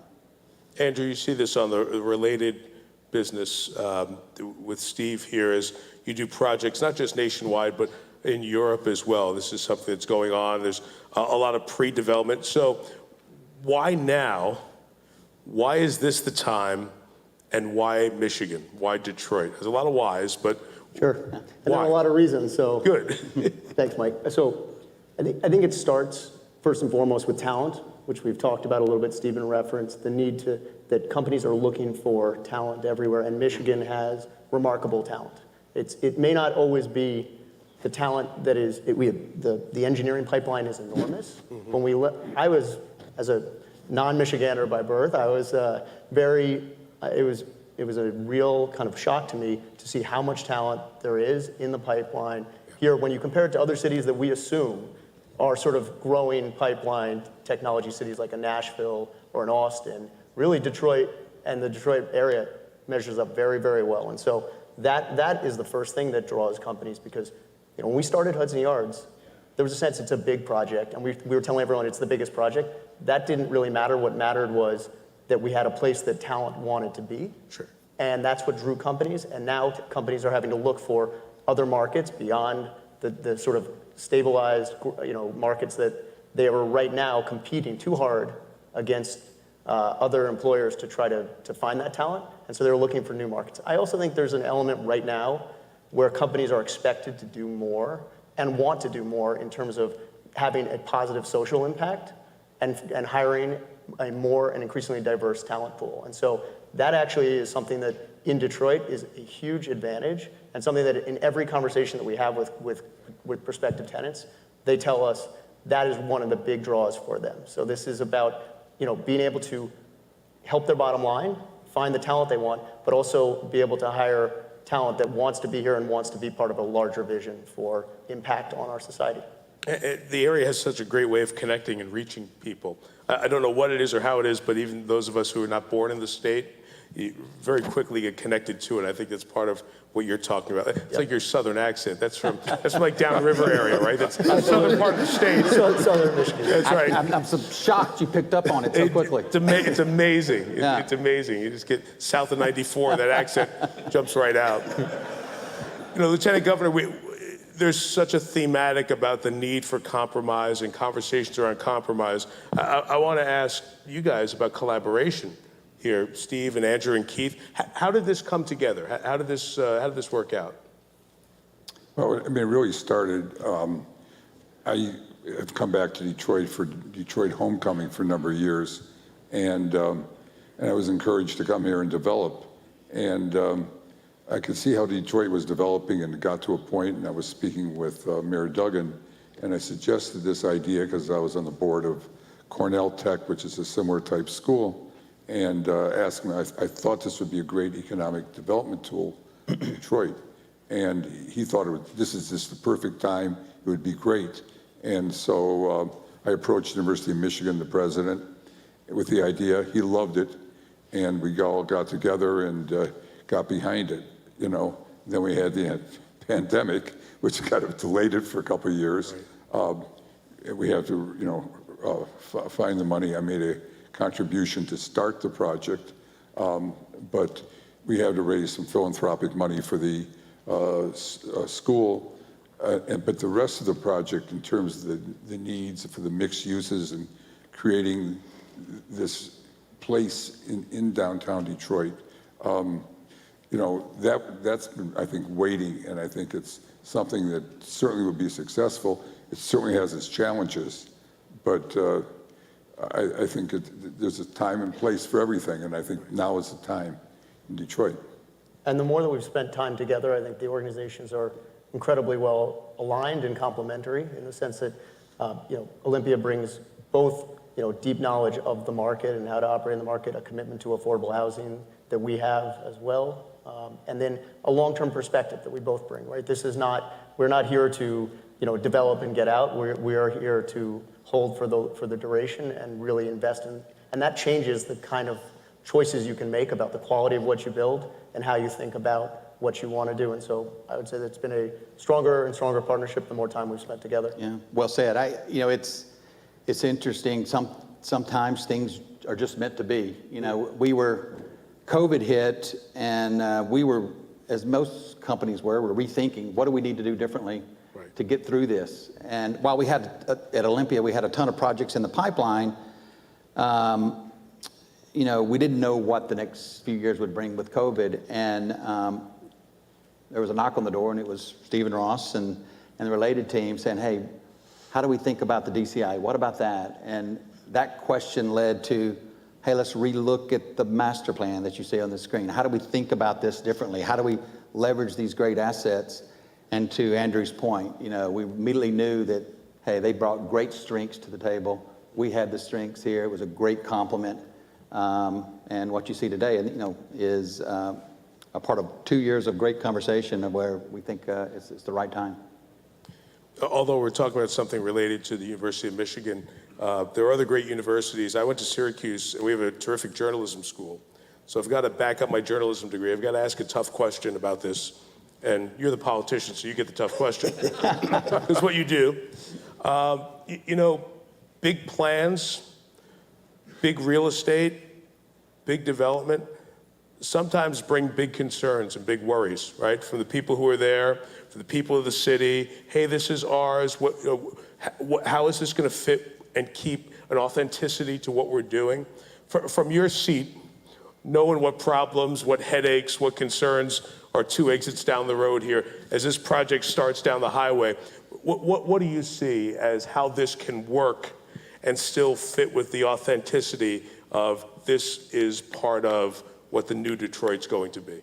Well, I think first and foremost, this is not a thing to be walked into lightly. As I said in my earlier comment, what's important for the success of this is for every person to see themselves in it and see a role for themselves, a place for themselves. We cannot assume that development is seen as positive by every person, as you indicated. And there's been experience with that have been very difficult for many Detroiters. So I think the way that we approach that is by entering this from a posture of conversation. I think that's the conscientious posture that's been taken by this collection of individuals and of organizations that are committed to making this work, and not simply replicating what happened in New York, but genuinely developing something that is uniquely responsive to the needs of Detroiters and the opportunities that Detroit presents. And so as we bring all folks to the table with that kind of attitude to listen and say, well, what would you like to see in a new space? And just simply having that question and having that conversation, I think that's the listening ear that it's going to take for this to be successful. And certainly in any opportunity that's presented, there's a chance for it to go well and a chance for it not to go well. And we've seen both. And so we need to learn from opportunities that have gone better in the past. And I think that this has the potential to do it. I think that folks are coming to the table with the right attitude. And certainly, Governor Whitmer and I, we want to continue to encourage people to invest with that mindset. And I think that's what we're seeing here. And so we hope that those conversations are fruitful. And I believe that this plan, there's a foundation for it, but that it's going to evolve to reflect the feedback that folks have. But it's going to evolve in a way that ultimately is going to be better, where you're going to see Detroiters, you're going to see Black Detroiters, you're going to see senior citizens that are going to see a role for themselves and see a place for themselves. And ultimately, being part of that process leads to them having a relationship with the project. When you have a relationship with the project, you will participate in it, you will support it, you will patronize the businesses that are there, if they're businesses that are authentically of this community rather than imported into it. And so I feel like that's what's going to make this successful. I'd love to hear from all of you on this. I'd love to start with you on what the topic of this discussion was. That was talent-driven development, because there's been a few references to the talent. So that pipeline of talent and dipping into that, it's probably the most important thing, not just for this project, but the future of the state. So where does that play into all of this conversation? Every single enterprise we can imagine is a human enterprise. And that is true of this as well. We have so many institutions that are investing in making sure that the talented people who already exist in Michigan, that talent is nurtured and supported. We have talented people in every corner of this huge city that we all love called Detroit. And we need to make sure that, again, that they can see themselves, they can see pathways to careers, pathways to entrepreneurship. You know, I never met an entrepreneur when I was a kid. I didn't know any entrepreneurs. But to have a space like this, that's again, have these institutions coming together to provide that kind of exposure, you can see people who look like you, who are doing things that you want to emulate. That helps to nurture and inspire talented people to then be supported by institutions like the University of Michigan and others to help them go along that journey. And then for those who may not pursue that particular pathway, something as diverse as this project can have many pathways for people to walk into the future that suits them. I think if we do that well and we do that correctly, that'll allow Michigan to grow in a broad array of ways that is not industry specific, that's not even location specific, because it all will feed in the prosperity of our state. You've seen that with the Cornell Tech project. When you pointed that out, I started to do a little research on that. That has really grown some great business and entrepreneurial opportunities. Right. Well, but the whole city has to benefit. The entire neighborhood. You have to work with them. You know, when you announce a big project, people get scared. They think that they're going to be moved out or people are going to take over. I mean, this has got to be a project that's all-inclusive growth, and everybody has to feel they're participating. I mean, the fact is, you may not be a technology person, but you might be working in one of the restaurants, creating jobs. I mean, jobs is the greatest way to really create success. It makes people feel good, they're earning, and there's upward mobility. And I think that's what this project will really do. But we have to really let the neighborhood know. People are not scared, they want to be excited about it. The more excited the city is about it, the greater it will grow, and the word will travel and bring other people here. And I think this is a great American story. I think we got to get it out, because Detroit was it probably was the greatest city. I mean, I was born here, so I got to say that, But, in this country, it had such an important part for the growth of our country. And I think young people today understand that, and they want to be part of it. So there's an exciting story here. It's not what you typically, expect, where you hear people going to Nashville, Austin, and all that about technology. But to me, this is why we came here and didn't go there, because we see this as an opportunity, and frankly, most people don't look at it that way. And so it's good for us, and then we have a great partner to really, I think, develop it. We have our challenges, but we're going to make it happen. The other thing I'd like to highlight, just building on what Lieutenant Governor said, is that we've laid out a vision and a starting point for a conversation. And we've had at this point up over nearly 200 meetings with members of the community, and that's just the start, because we know that the right way to build is to do it in partnership and to do it in a way that listens and make sure that we're building a space that is, we build spaces and places, but really we build communities, and we want to make sure that that's a culturally relevant and a community that's embraced by all. Does the experience of having that knowledge of you need the community, true, authentic connection, has that helped you as you start these initial meetings on this project? Well, absolutely. I hope so. Please. Well, it's one of those things we know. We actually think about this. We call it the 5 E's. We talk about engagement, which is reaching out to the community with those 200 meetings plus. And frankly, the pictures you see today they're only the beginning, right? So we want to engage with the community and get their feedback and continue to listen on that. But there's other pieces of this. Obviously, education is a component to this with the DCI, right? Employment should come from that education and from that. And from there, economic inclusion is another critical component to this. We want to make sure that the residents of Detroit and the small businesses of Detroit, the minority businesses of Detroit, have a place and a home within the district. And then finally, there's environmental justice that we want to make sure. There's been flooding problems into the city. We want to help address that with this project. So we think we have the right ideas, but we need to listen first. And that is the next step. And one of the key, just by way of example, one of the key pieces of feedback we received was that people want to make sure that at all income levels, whether you have a ticket or not, you can access and enjoy the space. And so the plaza that we're planning in front of Comerica Park, we're planning with a splash pad. That splash pad is, if anyone has had young children in the summer, kind of a critical, It's a 100% critical element to welcome people, right? And then really make it family friendly for everyone to play together. Adults can use a splash pad too. That is true. Yesterday we could. We have no shame, pad. right? We have no shame. You know, I get to travel to a bunch of cities for work, and you see cities come back, you see cities rebuild, and you want to run and tell the story of, hey, people are coming to live downtown, isn't it great? But there's also that gentrification, that concern of, okay, are we pushing people out? Where's the diversity in the project? All of that. So just the diversity piece, Lieutenant Governor, as you hear this and see this, the important role that has to play in a city like Detroit to make something like this not just work, but make it special. This is a conversation today about the what of this project, and what you're getting at, Mike, is the who. Like who participates, who benefits. And when I say participate, I don't just mean consumption. So another aspect of this is the right partners who are literally creating these spaces. And so I would hope that those who are partnering in the development here with Related and with Olympia are looking at a broad array of talented and diverse and representative architects, contractors, skilled trades professionals who are Detroiters. And the city has made a big commitment to making sure that Detroiters are building Detroit. And that must be true here. And again, as people are seeing themselves in every aspect and every element at every stage of the process, that has the community, that enables the community to have more of a relationship and frankly, more ownership of this project and of the future. Now, everybody in Detroit is not going to live here, but we still want everyone in Detroit to feel connected and related and feel like there's an opportunity for them to benefit from this being true. And that, you feel gentrified if development happens to you, but not if it happens with you.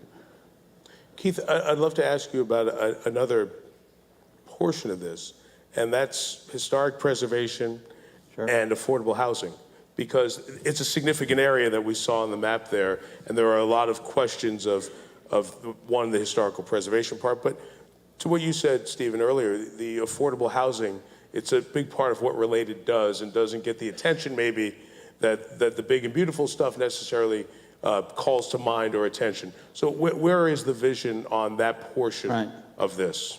Happy to discuss. Historic preservation and housing, in particular affordable housing, has long been a part of the District of Detroit's development plan. And in fact, right now, whether it's the Eddystone, which was a historical building that's just been redeveloped, is now in leasing. We've got a recent partnership with the Bagley Development Group, where 148 additional residential units, 20% affordable, have been developed.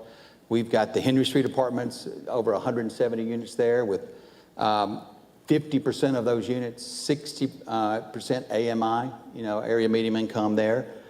We've got a development that we're actually working on together with Related and the Platform Group for another 80 plus units, all at 60% AMI. And so altogether there's 500 units even before this even gets started that are already in the pipeline around affordable housing. And almost all of those are historic assets that we're bringing back to life in the city of Detroit. So it's something that's extremely important and is a huge priority as we go forward.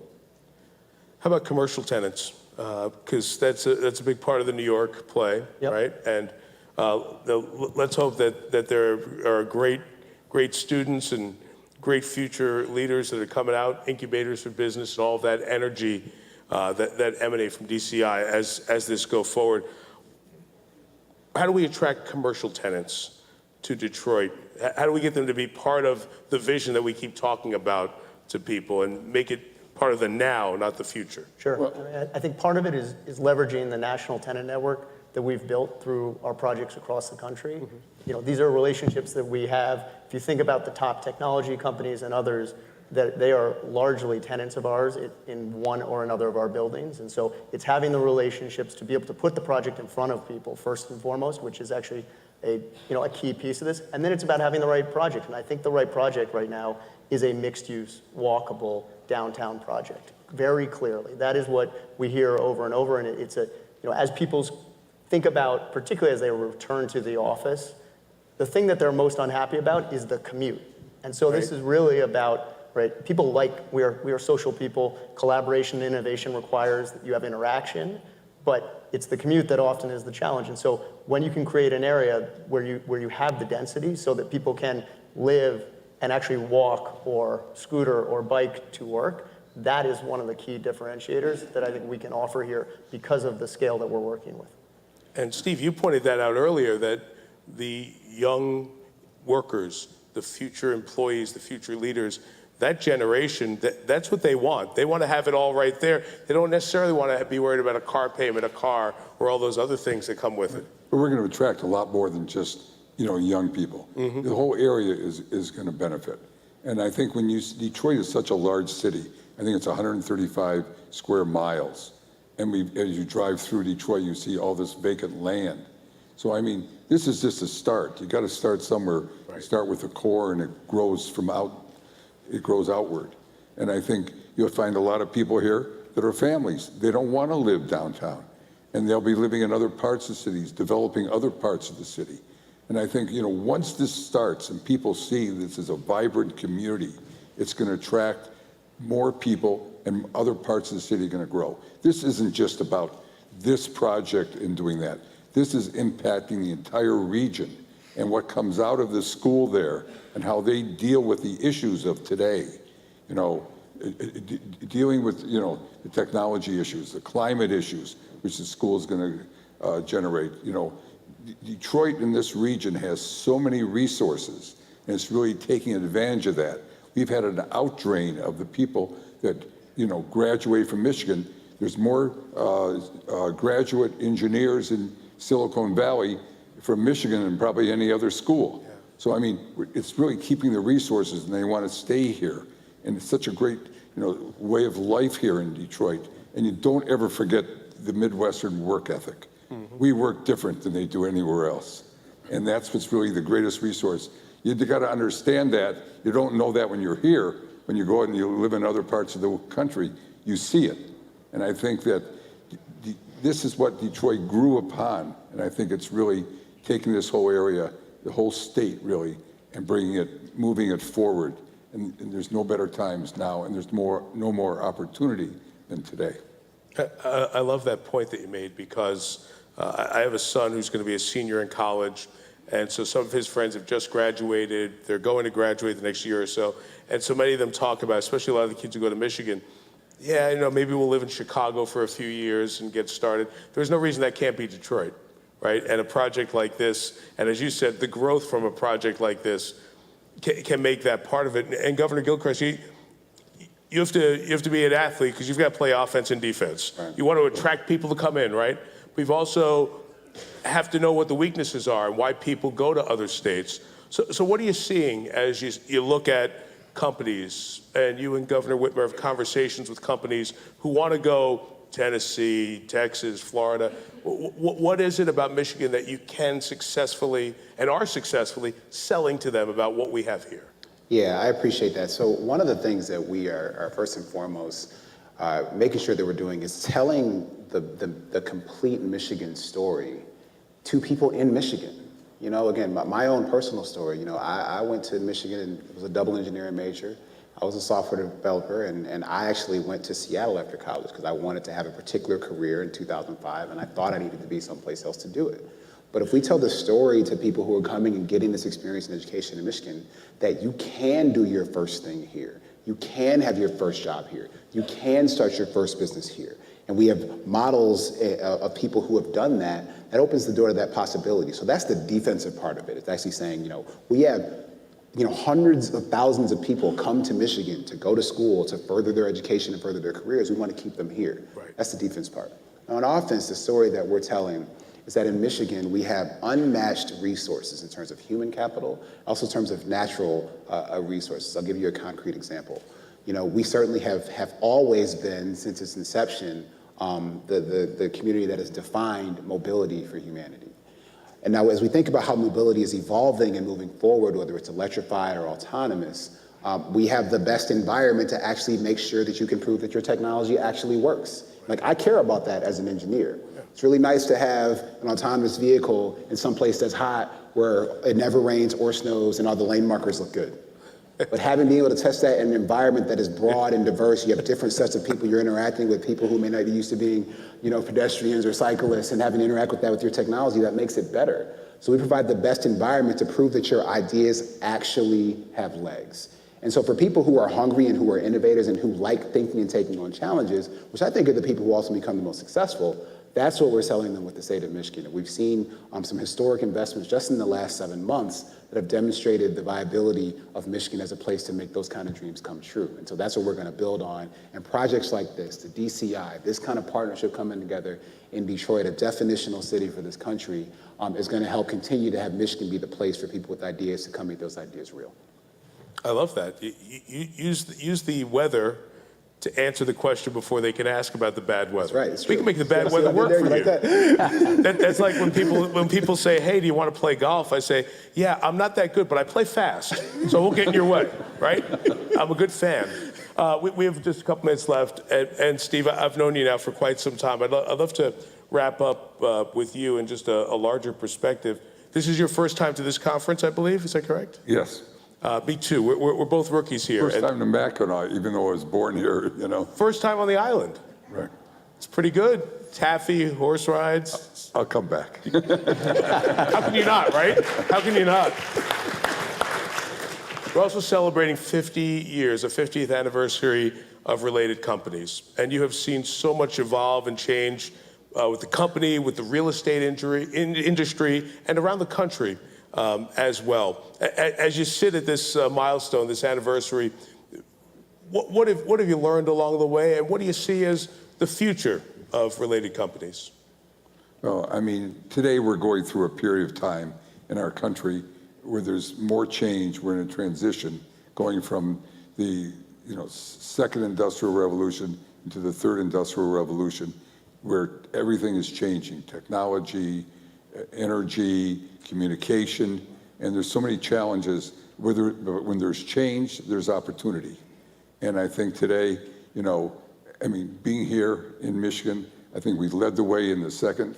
I think we have the opportunity of leading the way into the third industrial revolution. So I love change because that's where there's the most opportunity, the most fun you can have in business.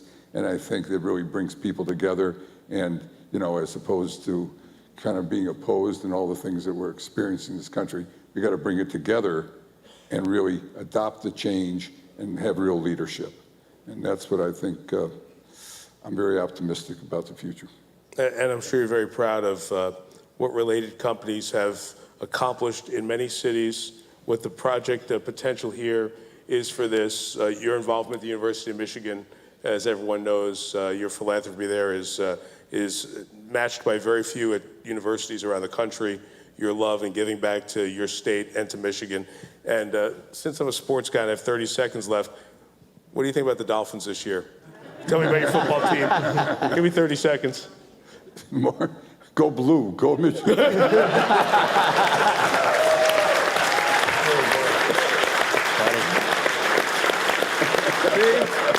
I'm supposed to be the pro and he dodges my question. Maybe they won't have me do Sunday Night Football. It's going to be exciting. I think you have a good year. Tyreek Hill, I like that. I like your left tackle, I like your coach. It'll be a fun year for sure. Thank you for being here. Lions, to be clear. The Lions? The Lions are great. You know what my goal is, right? And when somebody said there's no Sunday Night Football on the schedule, I said, you can always get flexed into a Sunday night game. It's up to them. So come on, Dan Campbell, come on, Lions. So Lieutenant Governor Andrew Keith, thank you so much for your time. Steve, thank you for sharing this and sharing your vision, and we hope to, down the road, enjoy a lot of fun days down in the district today and tomorrow with the vision of this, and look forward to seeing you back up here at Mackinac sometime. Thank you. Thank you, Mike. Great job. Thank you so much. Thank you all. Enjoy the rest of the conference. Thank you.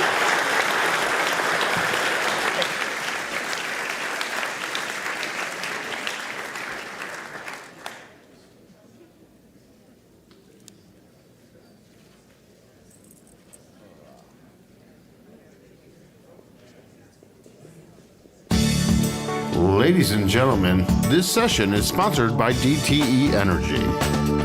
Please welcome Jerry Narcia, Chairman, President, and Chief Executive Officer of DTE Energy.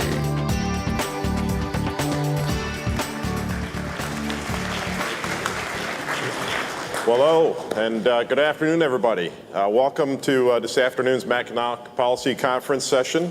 I'm delighted to see everyone here. It's been a long time since we've all been together, so thank you for joining us. I can't really think of a more timely discussion. So let's get started. James White is a 24-year veteran of the Detroit Police Department and has served in leadership positions for most of his entire career. Among Chief White's accomplishments at the DPD was the establishment of a civilian advisory committee to help bridge the gap between civilians and sworn members within the department. James White was named DPD as interim chief in June of 2021, following the retirement of Chief Craig. He was officially confirmed as chief in August of that same year. Chief White, who is a state licensed mental health counselor, said in a recent interview that his work at DPD chief is about running the department fairly, constitutionally, and being transparent. Welcome, Chief White.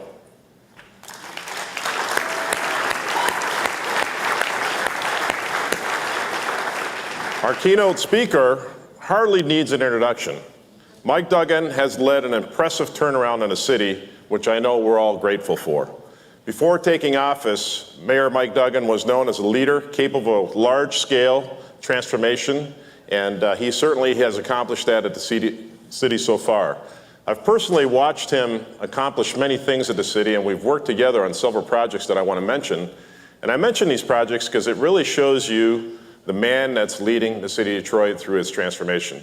So the very first project that we worked on together, when Mayor Duggan was elected, within a week of his election victory, he called me and said, "Jerry, I'd really like to meet with you about the lighting system in the city of Detroit," which at that time was owned by the city of Detroit. And about 40 to 50% of the lights were not working at that time, and they were really old. So we sat together and he said, "You know, I know that your team has been working on this for a year to try to help the city get moving. Why aren't you putting any lights up?" I said, "Well, we've got a lot of barriers and a lot of bureaucracy that we need to get out of the way so that we can start putting lights up." He said, "Well, how fast do you think you can get the lights up?" I said, "Well, I think we can get 90,000 lights up in about a year and a half." He said, "Well, what do you need me to do?" So we talked about what needed to be done. He says, "Give me 30 days. And I thought, well, we'll see. But after 30 days, we got together again and he cleared all the barriers. And after that, he was like a dog on a bone, if you know Mayor Mike Duggan. He was all over this thing. He was meeting with me weekly with my team to understand progress. We were sending daily reports. And he wanted the best lighting system possible for the city of Detroit. He didn't want to settle for anything less. We could have done something that was more cheaper, but not as efficient. But we went with the best quality and the highest quality standard to really relight the city of Detroit. And it really was a historic project that we accomplished together, where we put over 80,000 lights up in a year and a half in a high quality way. So that was just a great accomplishment. The second was, during the first surge of COVID, a lot of the small businesses in Detroit shut down because of COVID for safety reasons, as you can imagine. Well, one of the things I didn't understand is about 50% of the people employed in the city of Detroit are from small businesses. So we really needed to help get the small business reopened in a safe way for customers and for the owners and for the employees in order to really restart the economy in the city of Detroit. And the mayor reached out and said, "Look, I know that a few of the corporations in the city have developed a tremendous amount of protocol on how to safely run your business, both for your employees and for your customers. Can you help these small businesses do this?" So we got together with Rocket Mortgage and the mayor's team, and we really stood up a call center, like overnight.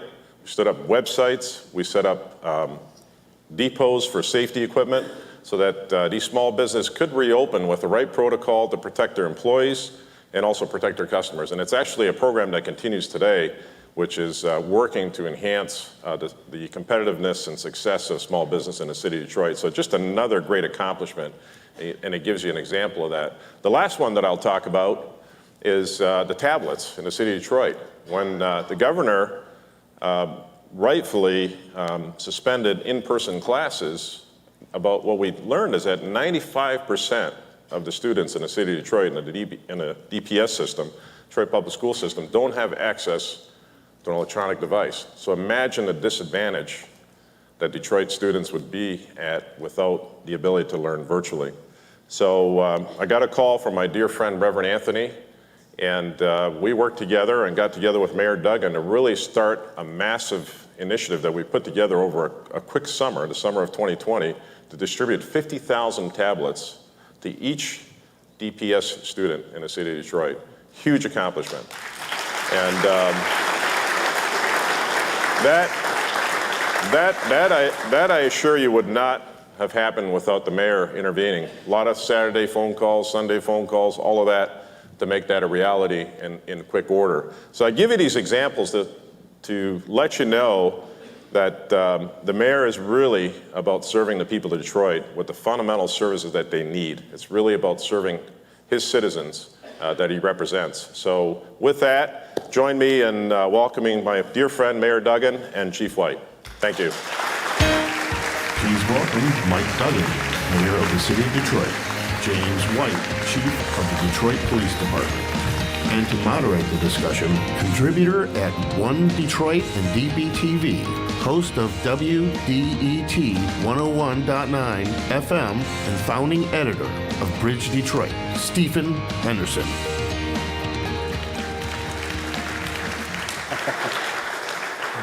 So, Mr. Mayor, I'm going to start with the chief because he's the new person up here. Chief, so you and I have talked over the years a lot about policing, and you've been a member of the department. I know you're somebody who had lots of ideas about how things might be different or might be better. So walk me through the decision to accept the chief's job. Why do you take it? And what are reasonable goals that you might set for the department? Well, I retired, as you know, in 2020. Took a job with the Michigan Department of Civil Rights at a time when it wasn't anticipated that a police assistant chief would get a job doing civil rights in the state. Very honored to have that opportunity to do that important work.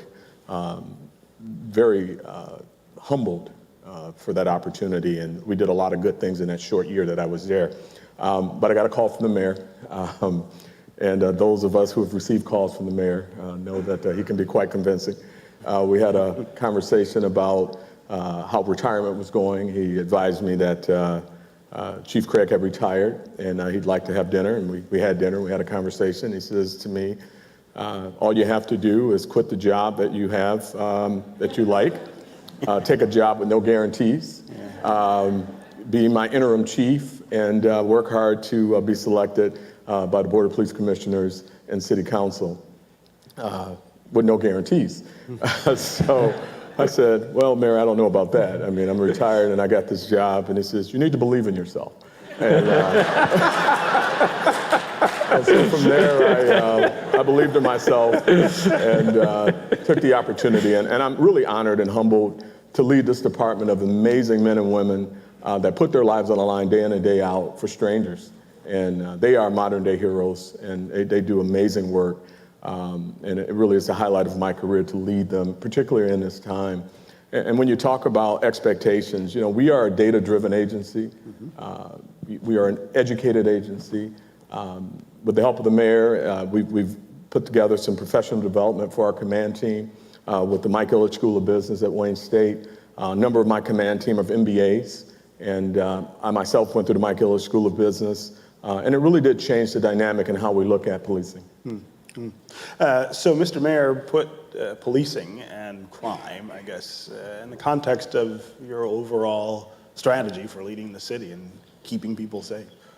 Well, there's no question about it. If you don't feel safe, everything else comes apart. And we've had an issue of violence in the city for decades. But if you look at what's happened in America, since COVID, and we've studied it, violent crime has soared. You've had shootings, homicide double, some states triple. And what Chief White and I are very much data-driven. There is no question what is causing the post-COVID violence. It's that the court shut down. There are no jury trials, which means that prisoners backed up into jail. We had COVID in jail, so they released prisoners. I don't know what we've got, probably a couple of thousand out on tethers today. And what is happening is people who have been charged with gun crimes, people you know in the neighborhood, that the cops caught.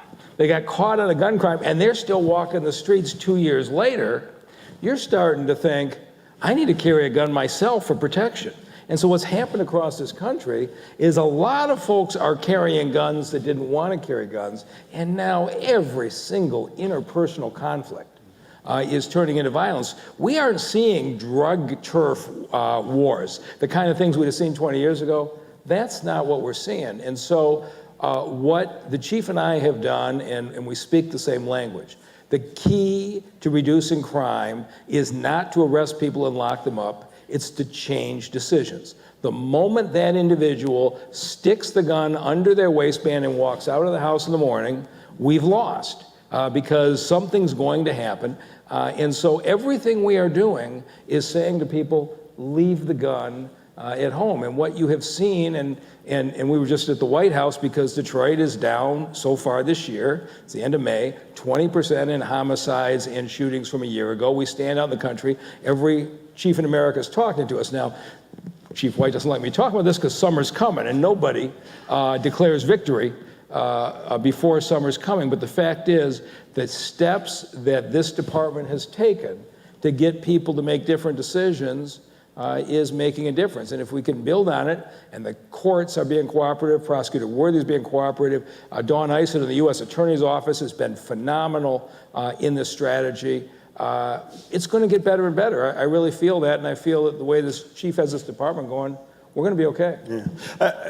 This is I guess, a bigger picture question, Mr. Mayor, and it's about how much we can rely on policing to solve our crime problem, and how much has to be policing in concert with or other things instead of policing.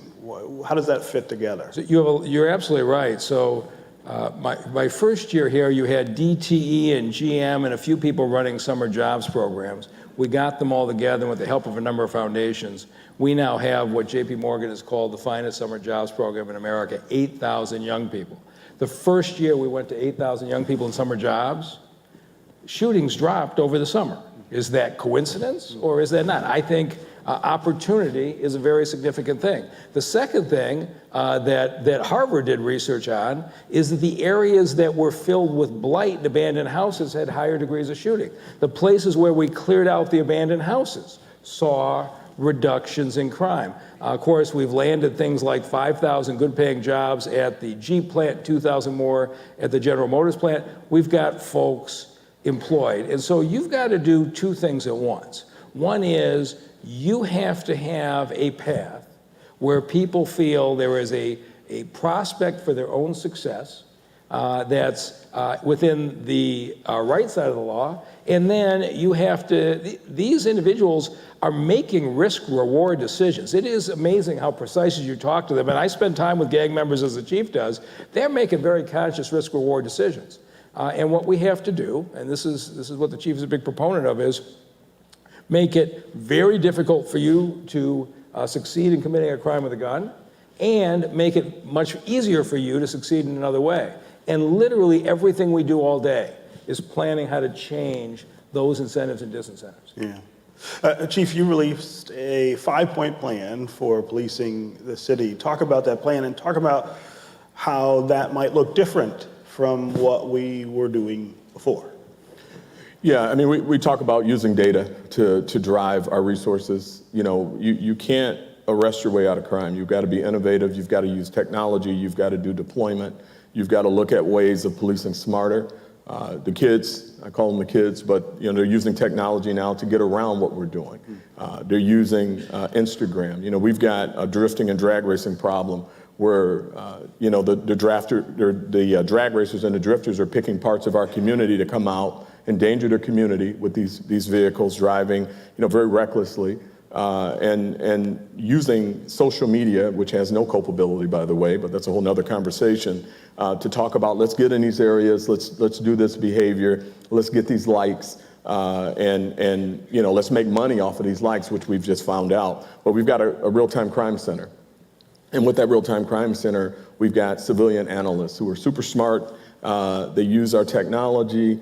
They get into these chat groups, these private groups. In fact, most recently we had one where the kids were meeting up, and we had gotten a little ahead of the curve and somewhat sophisticated in how we were tracking them. Well, they got even more sophisticated. So they started charging for the maps that they were going to drag race. Well, we had our analysts buy the app and pay and go in and infiltrate that group. So we would be there waiting on them. And so we have to be smart. We have to deploy our 5-point plan with that in mind, that there's, as the mayor indicated, some of these criminals are smart. I mean, if they did something else for a living, they would be very successful business people. They just choose to break the law. So they're using innovation and technology to not be arrested. And so our strategy focuses on really the key areas that we're struggling with, or what's struggling with. Not that we're declaring victory by any means, but we've had some degree of success. And one of the things is crowd control and crowd management. When I walked in last year, we had an uptick of 44% of non-fatal shootings, and that was a problem. And we knew that people are bringing guns to areas where people congregate. They would have very simple conflict, resolve it with a gun. You bump into me, you step on my shoes, I'm going to shoot you. Impulse decision making. So what we decided to do was to look at those areas, pinpoint where the high likelihood were in our communities, and deploy in those communities where there was a likelihood of the behavior happening. We had some success with that. We took a lot of guns off the street.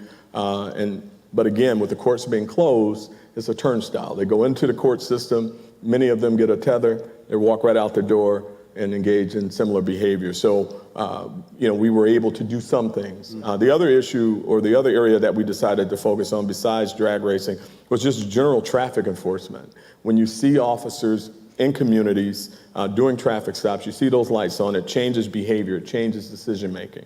Another component was to make sure that we focused on not just arresting, but giving people additional opportunities to do something different. So we deployed a layered approach with our ceasefire. Detroit ceasefire is one of the most successful ceasefires in the country. We get a lot of accolades and a lot of visits from around the country. And what that is in a nutshell is really giving people who have been identified by us as either likely to be victims of gun crime or likely to commit gun crimes. Oftentimes they are gang members, oftentimes they are ex-gang members. And what we found recently is many of them are generational gang members, which means dad was a gangbanger and his dad was a gangbanger. And so a lot of the kids are finding their way to gang activity because of the historical components to gang activity. So what we try to do is disrupt that flow or disrupt that pipeline by giving them additional opportunities. There's a number of jobs in the city for some of the kids that are returning citizens. We're finding ways to employ them, get their GEDs, get educated, get other opportunities, and really just change the direction and the course of their lives. Unfortunately, that's not going to work for everybody. So you have to have an effective strategy for enforcement, deployment, and another component of the 5-point plan is that deployment. Making sure that those people who are likely to pull triggers don't get an opportunity to do so and victimize our community. And if they do, make the arrest constitutionally and disrupt the activity that they're involved in. If they are with gangs and they are gang banging, then you disrupt every aspect of that gang. Everybody that they touch, everybody that they hang out with, you visit and you talk to. One really strong piece of this is we have a piece of it where we bring them in for call-ins. And what we do is we have a meeting. We get about 30 or 40 of the people that we've identified in the room, and it's very powerful. In fact, the last couple that we've had over half the people take services. And in that room, you have clergy, you have people who have been victimized by gang violence, people who have been victimized by gun violence, and a number of resources, all in the same room. We feed them, we break bread with them, we talk about opportunities, but we also tell them transparently that if you don't change your behavior, you're going to get the undivided attention and force of this police department. And also, we talk to them about the collaboration that we have with the FBI, the ATF, and that this is a serious issue. And it does pay dividends. It does work. Yeah. I want to go back to what the mayor was saying about murders being down so far, but maybe we're a little nervous about declaring victory before the summer. Chief, what do you worry about?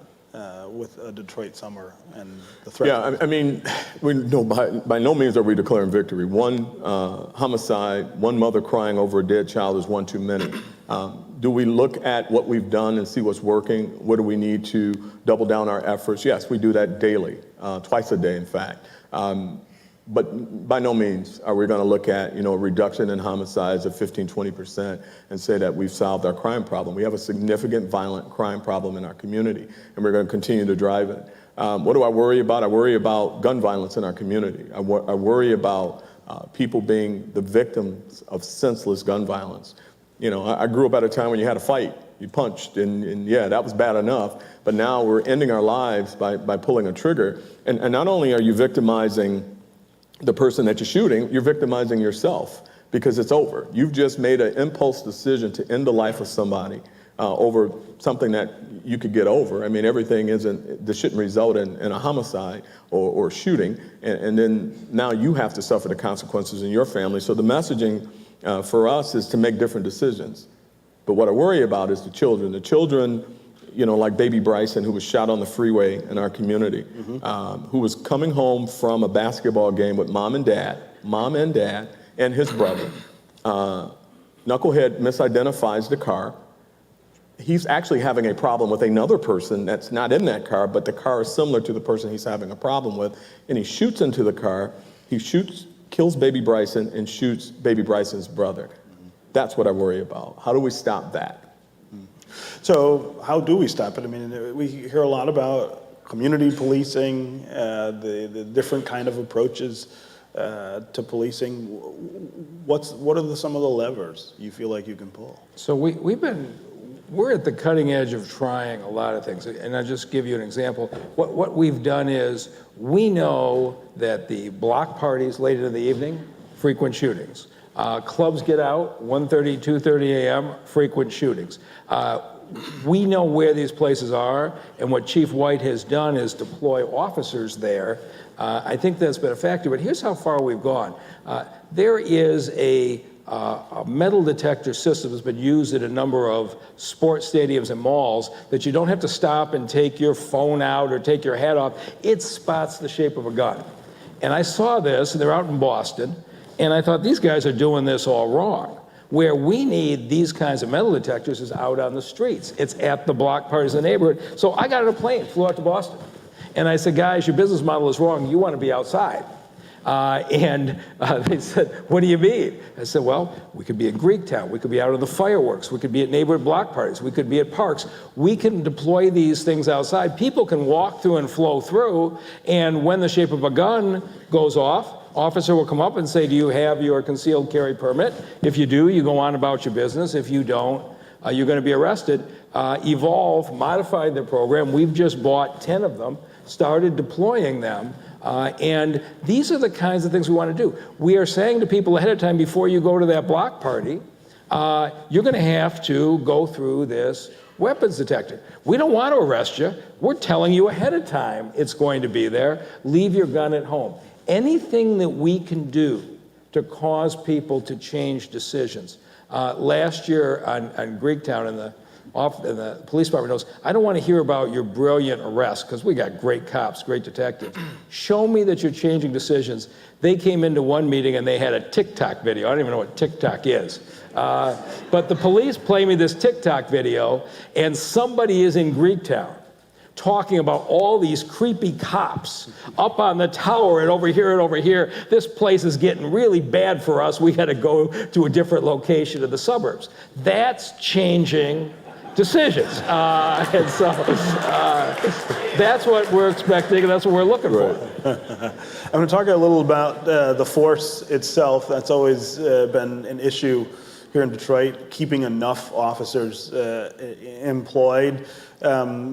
Mr. Mayor, how are we doing with that? We can always use more. We lose officers to a number of different things, but we've lost a lot. You were saying when we were talking about this, to retirement, which is producing a different challenge, I guess, for you guys. So the last 2 years, we basically have lost an average of 20 officers a month and graduated 20 officers from the academy a month. And so it's been a wash as far as the size of the force. But at any given time, we've got 100 or 200 vacancies. And so we have raised pay, we've improved recruiting. Chief White can talk about the recruiting. Our police force has gotten younger.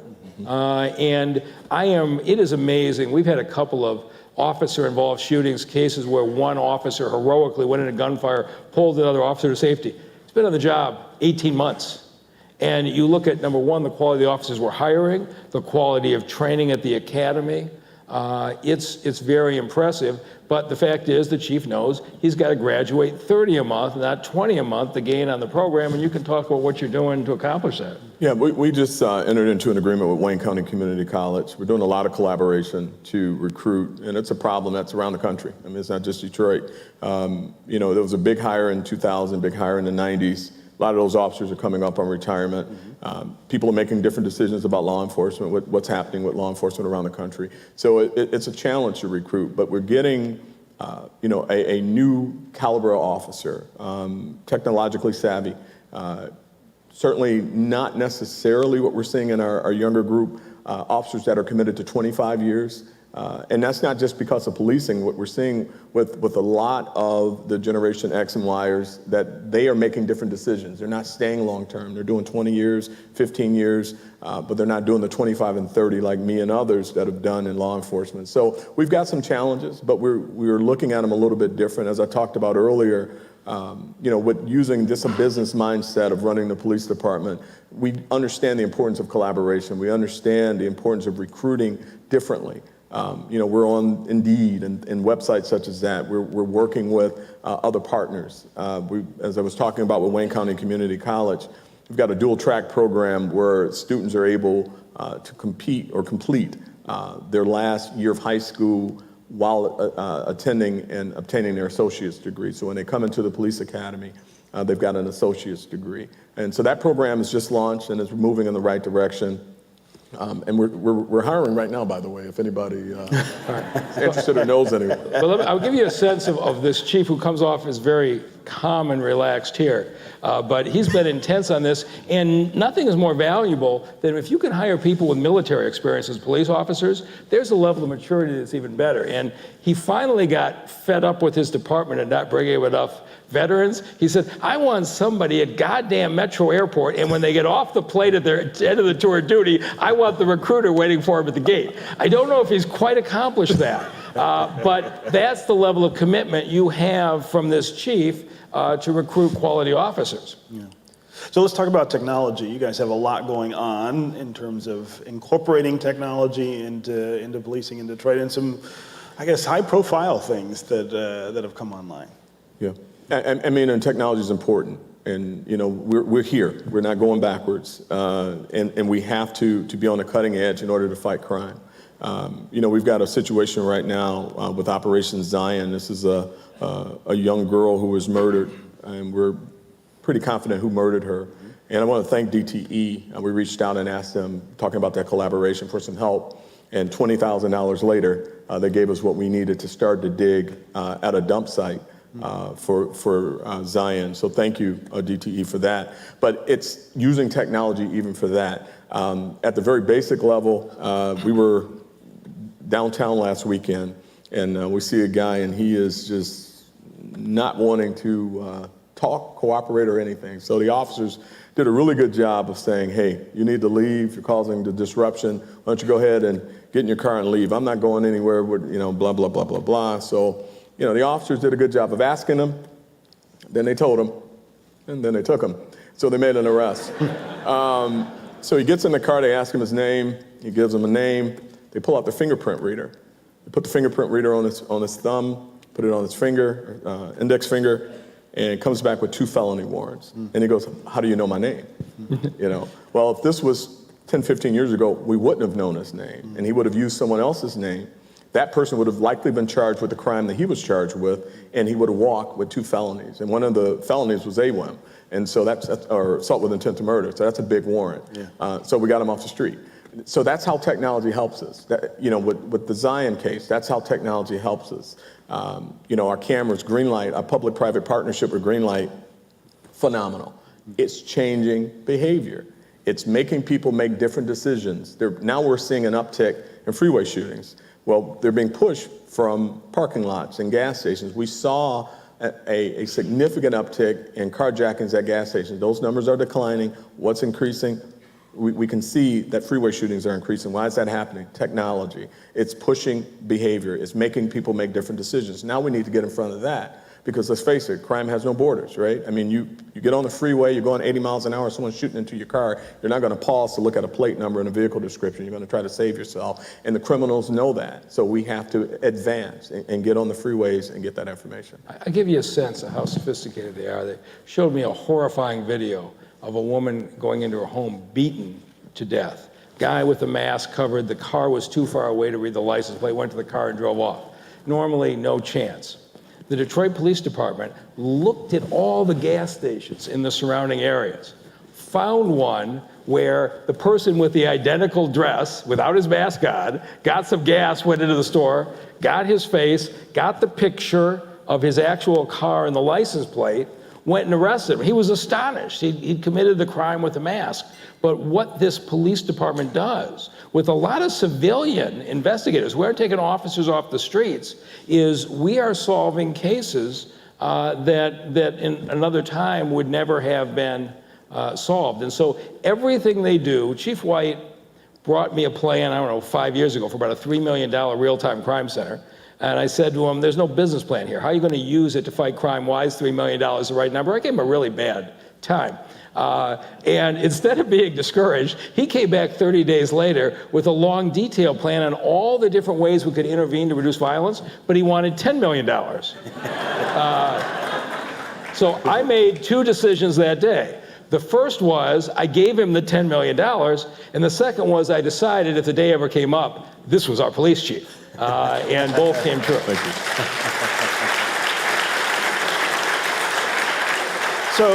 So all the technology you guys are talking about here is surveillance technology. And at Bridge Detroit, we hear from some Detroiters that they feel over surveilled. We don't hear from everybody, but there are people who question how much we are being watched in Detroit and whether that is itself an issue. How do you answer that? Well, our surveillance is in public areas. You walk into a gas station before, there was a security camera there. The difference is now it is a green light camera that goes right to DPD headquarters where you can see it in real time, but we're not going into the privacy of your home. What we have done is get very sophisticated. ShotSpotter is absolutely fascinating.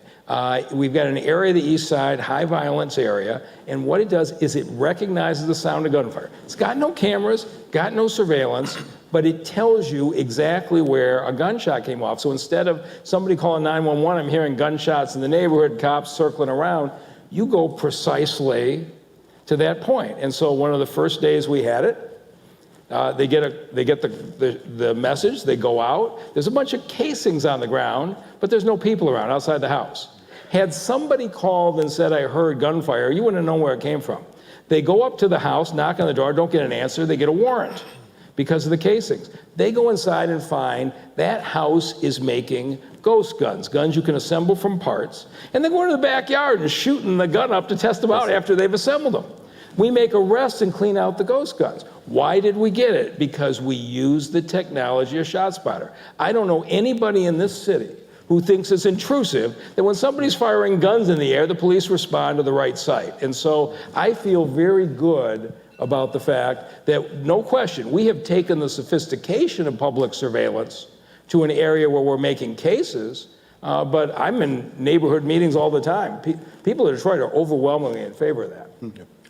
It really the same. I mean, it's interesting, you know, we get a lot of people being concerned about it, and rightfully so. But with us, it's about the policy that we have with our surveillance technology. And we're not surveilling, right? We have the public-private partnership with Greenlight, and that's voluntary. And they push that video to us. But what's interesting is I just had some criticism recently about not using facial recognition on a B&E. There was a citizen who was B&E 3 times, and their criticism was, use facial rec. Well, no, our policy is very restrictive. It's Part 1 violent crime only. We're not using it for B&E. Now, had you been home when the B&E happened, then that brings it up to a level that does trigger our policy execution and where we can use it. So, the key again is constitutional policing, strict policy, and really no room for anyone who violates that policy. And we submit a very transparent documentation to the Board of Police Commissioners, who review it every single week, about how many apprehensions we've made using facial rec technology and any surveillance technology that we use. The other thing about ShotSpotter that really is powerful, I've been on a number of crime scenes, but one that happened over the winter was a mother, her boyfriend, and her 5-year-old son who was murdered in a home in Northwest Detroit. And that evening when they were murdered, the neighbors heard the gunshots. And we asked them many times, why did you not call the police? Why didn't you call the police? And one of the neighbors said, well, we hear gunshots a lot.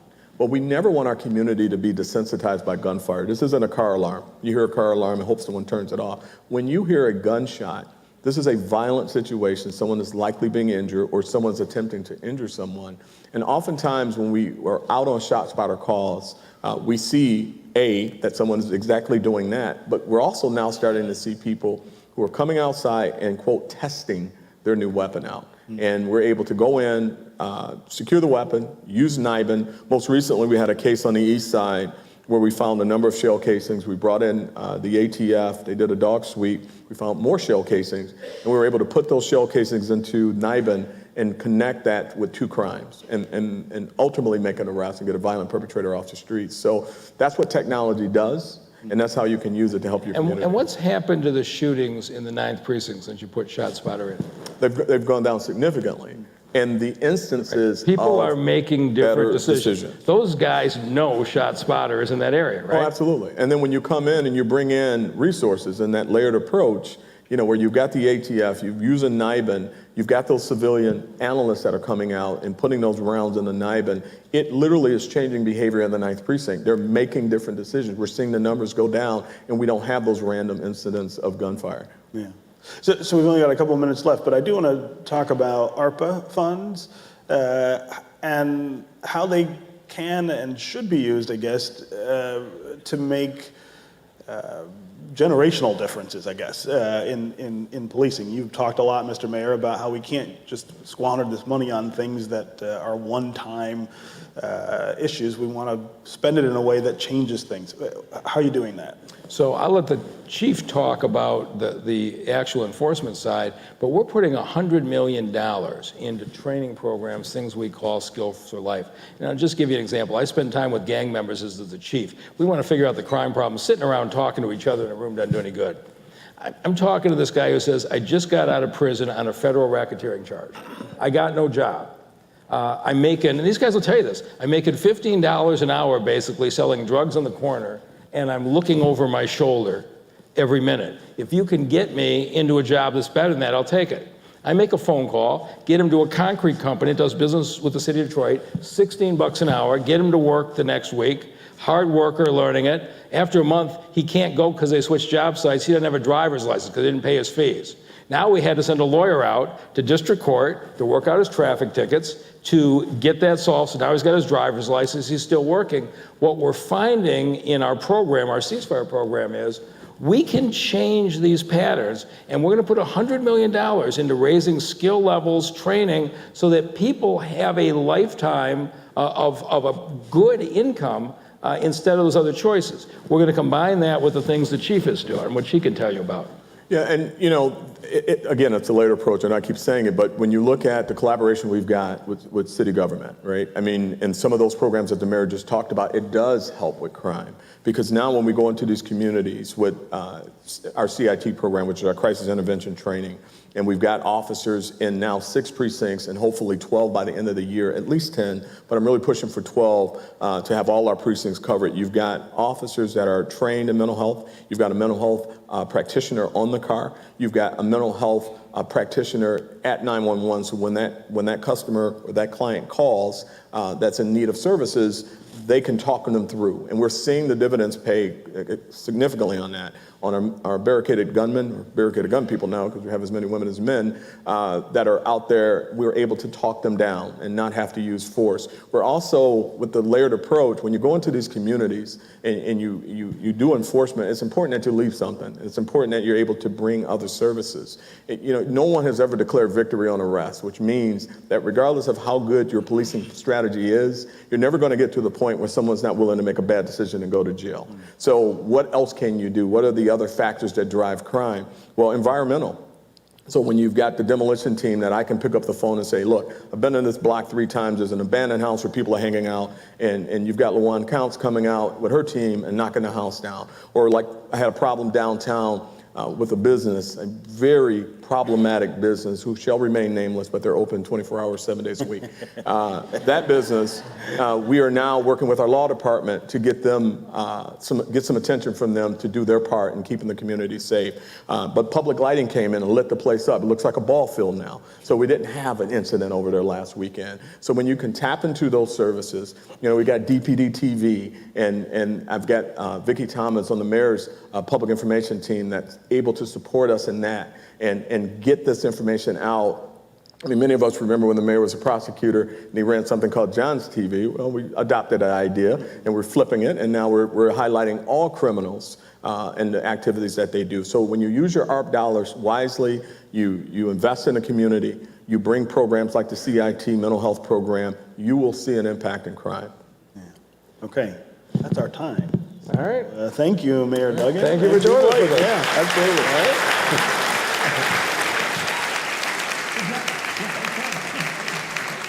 And that is going to do it for today's coverage of the Mackinac Policy Conference. Our coverage starts again bright and early tomorrow morning at 9:30 with 2 guests joining me to talk about advancing diversity, equity, and inclusion in the workplace. And the agenda is packed with main stage sessions, including a discussion with Steve Ballmer, owner of the LA Clippers, a future of work discussion on how to make Michigan more competitive, and Governor Whitmer takes the stage for her big address. And don't forget to watch One Detroit's conference wrap up tomorrow night, 7 p.m. on Detroit Public TV. Nolan Finley and Stephen Henderson will join me as we look back at all of the highlights from the island this week. Take care. I will see you again tomorrow.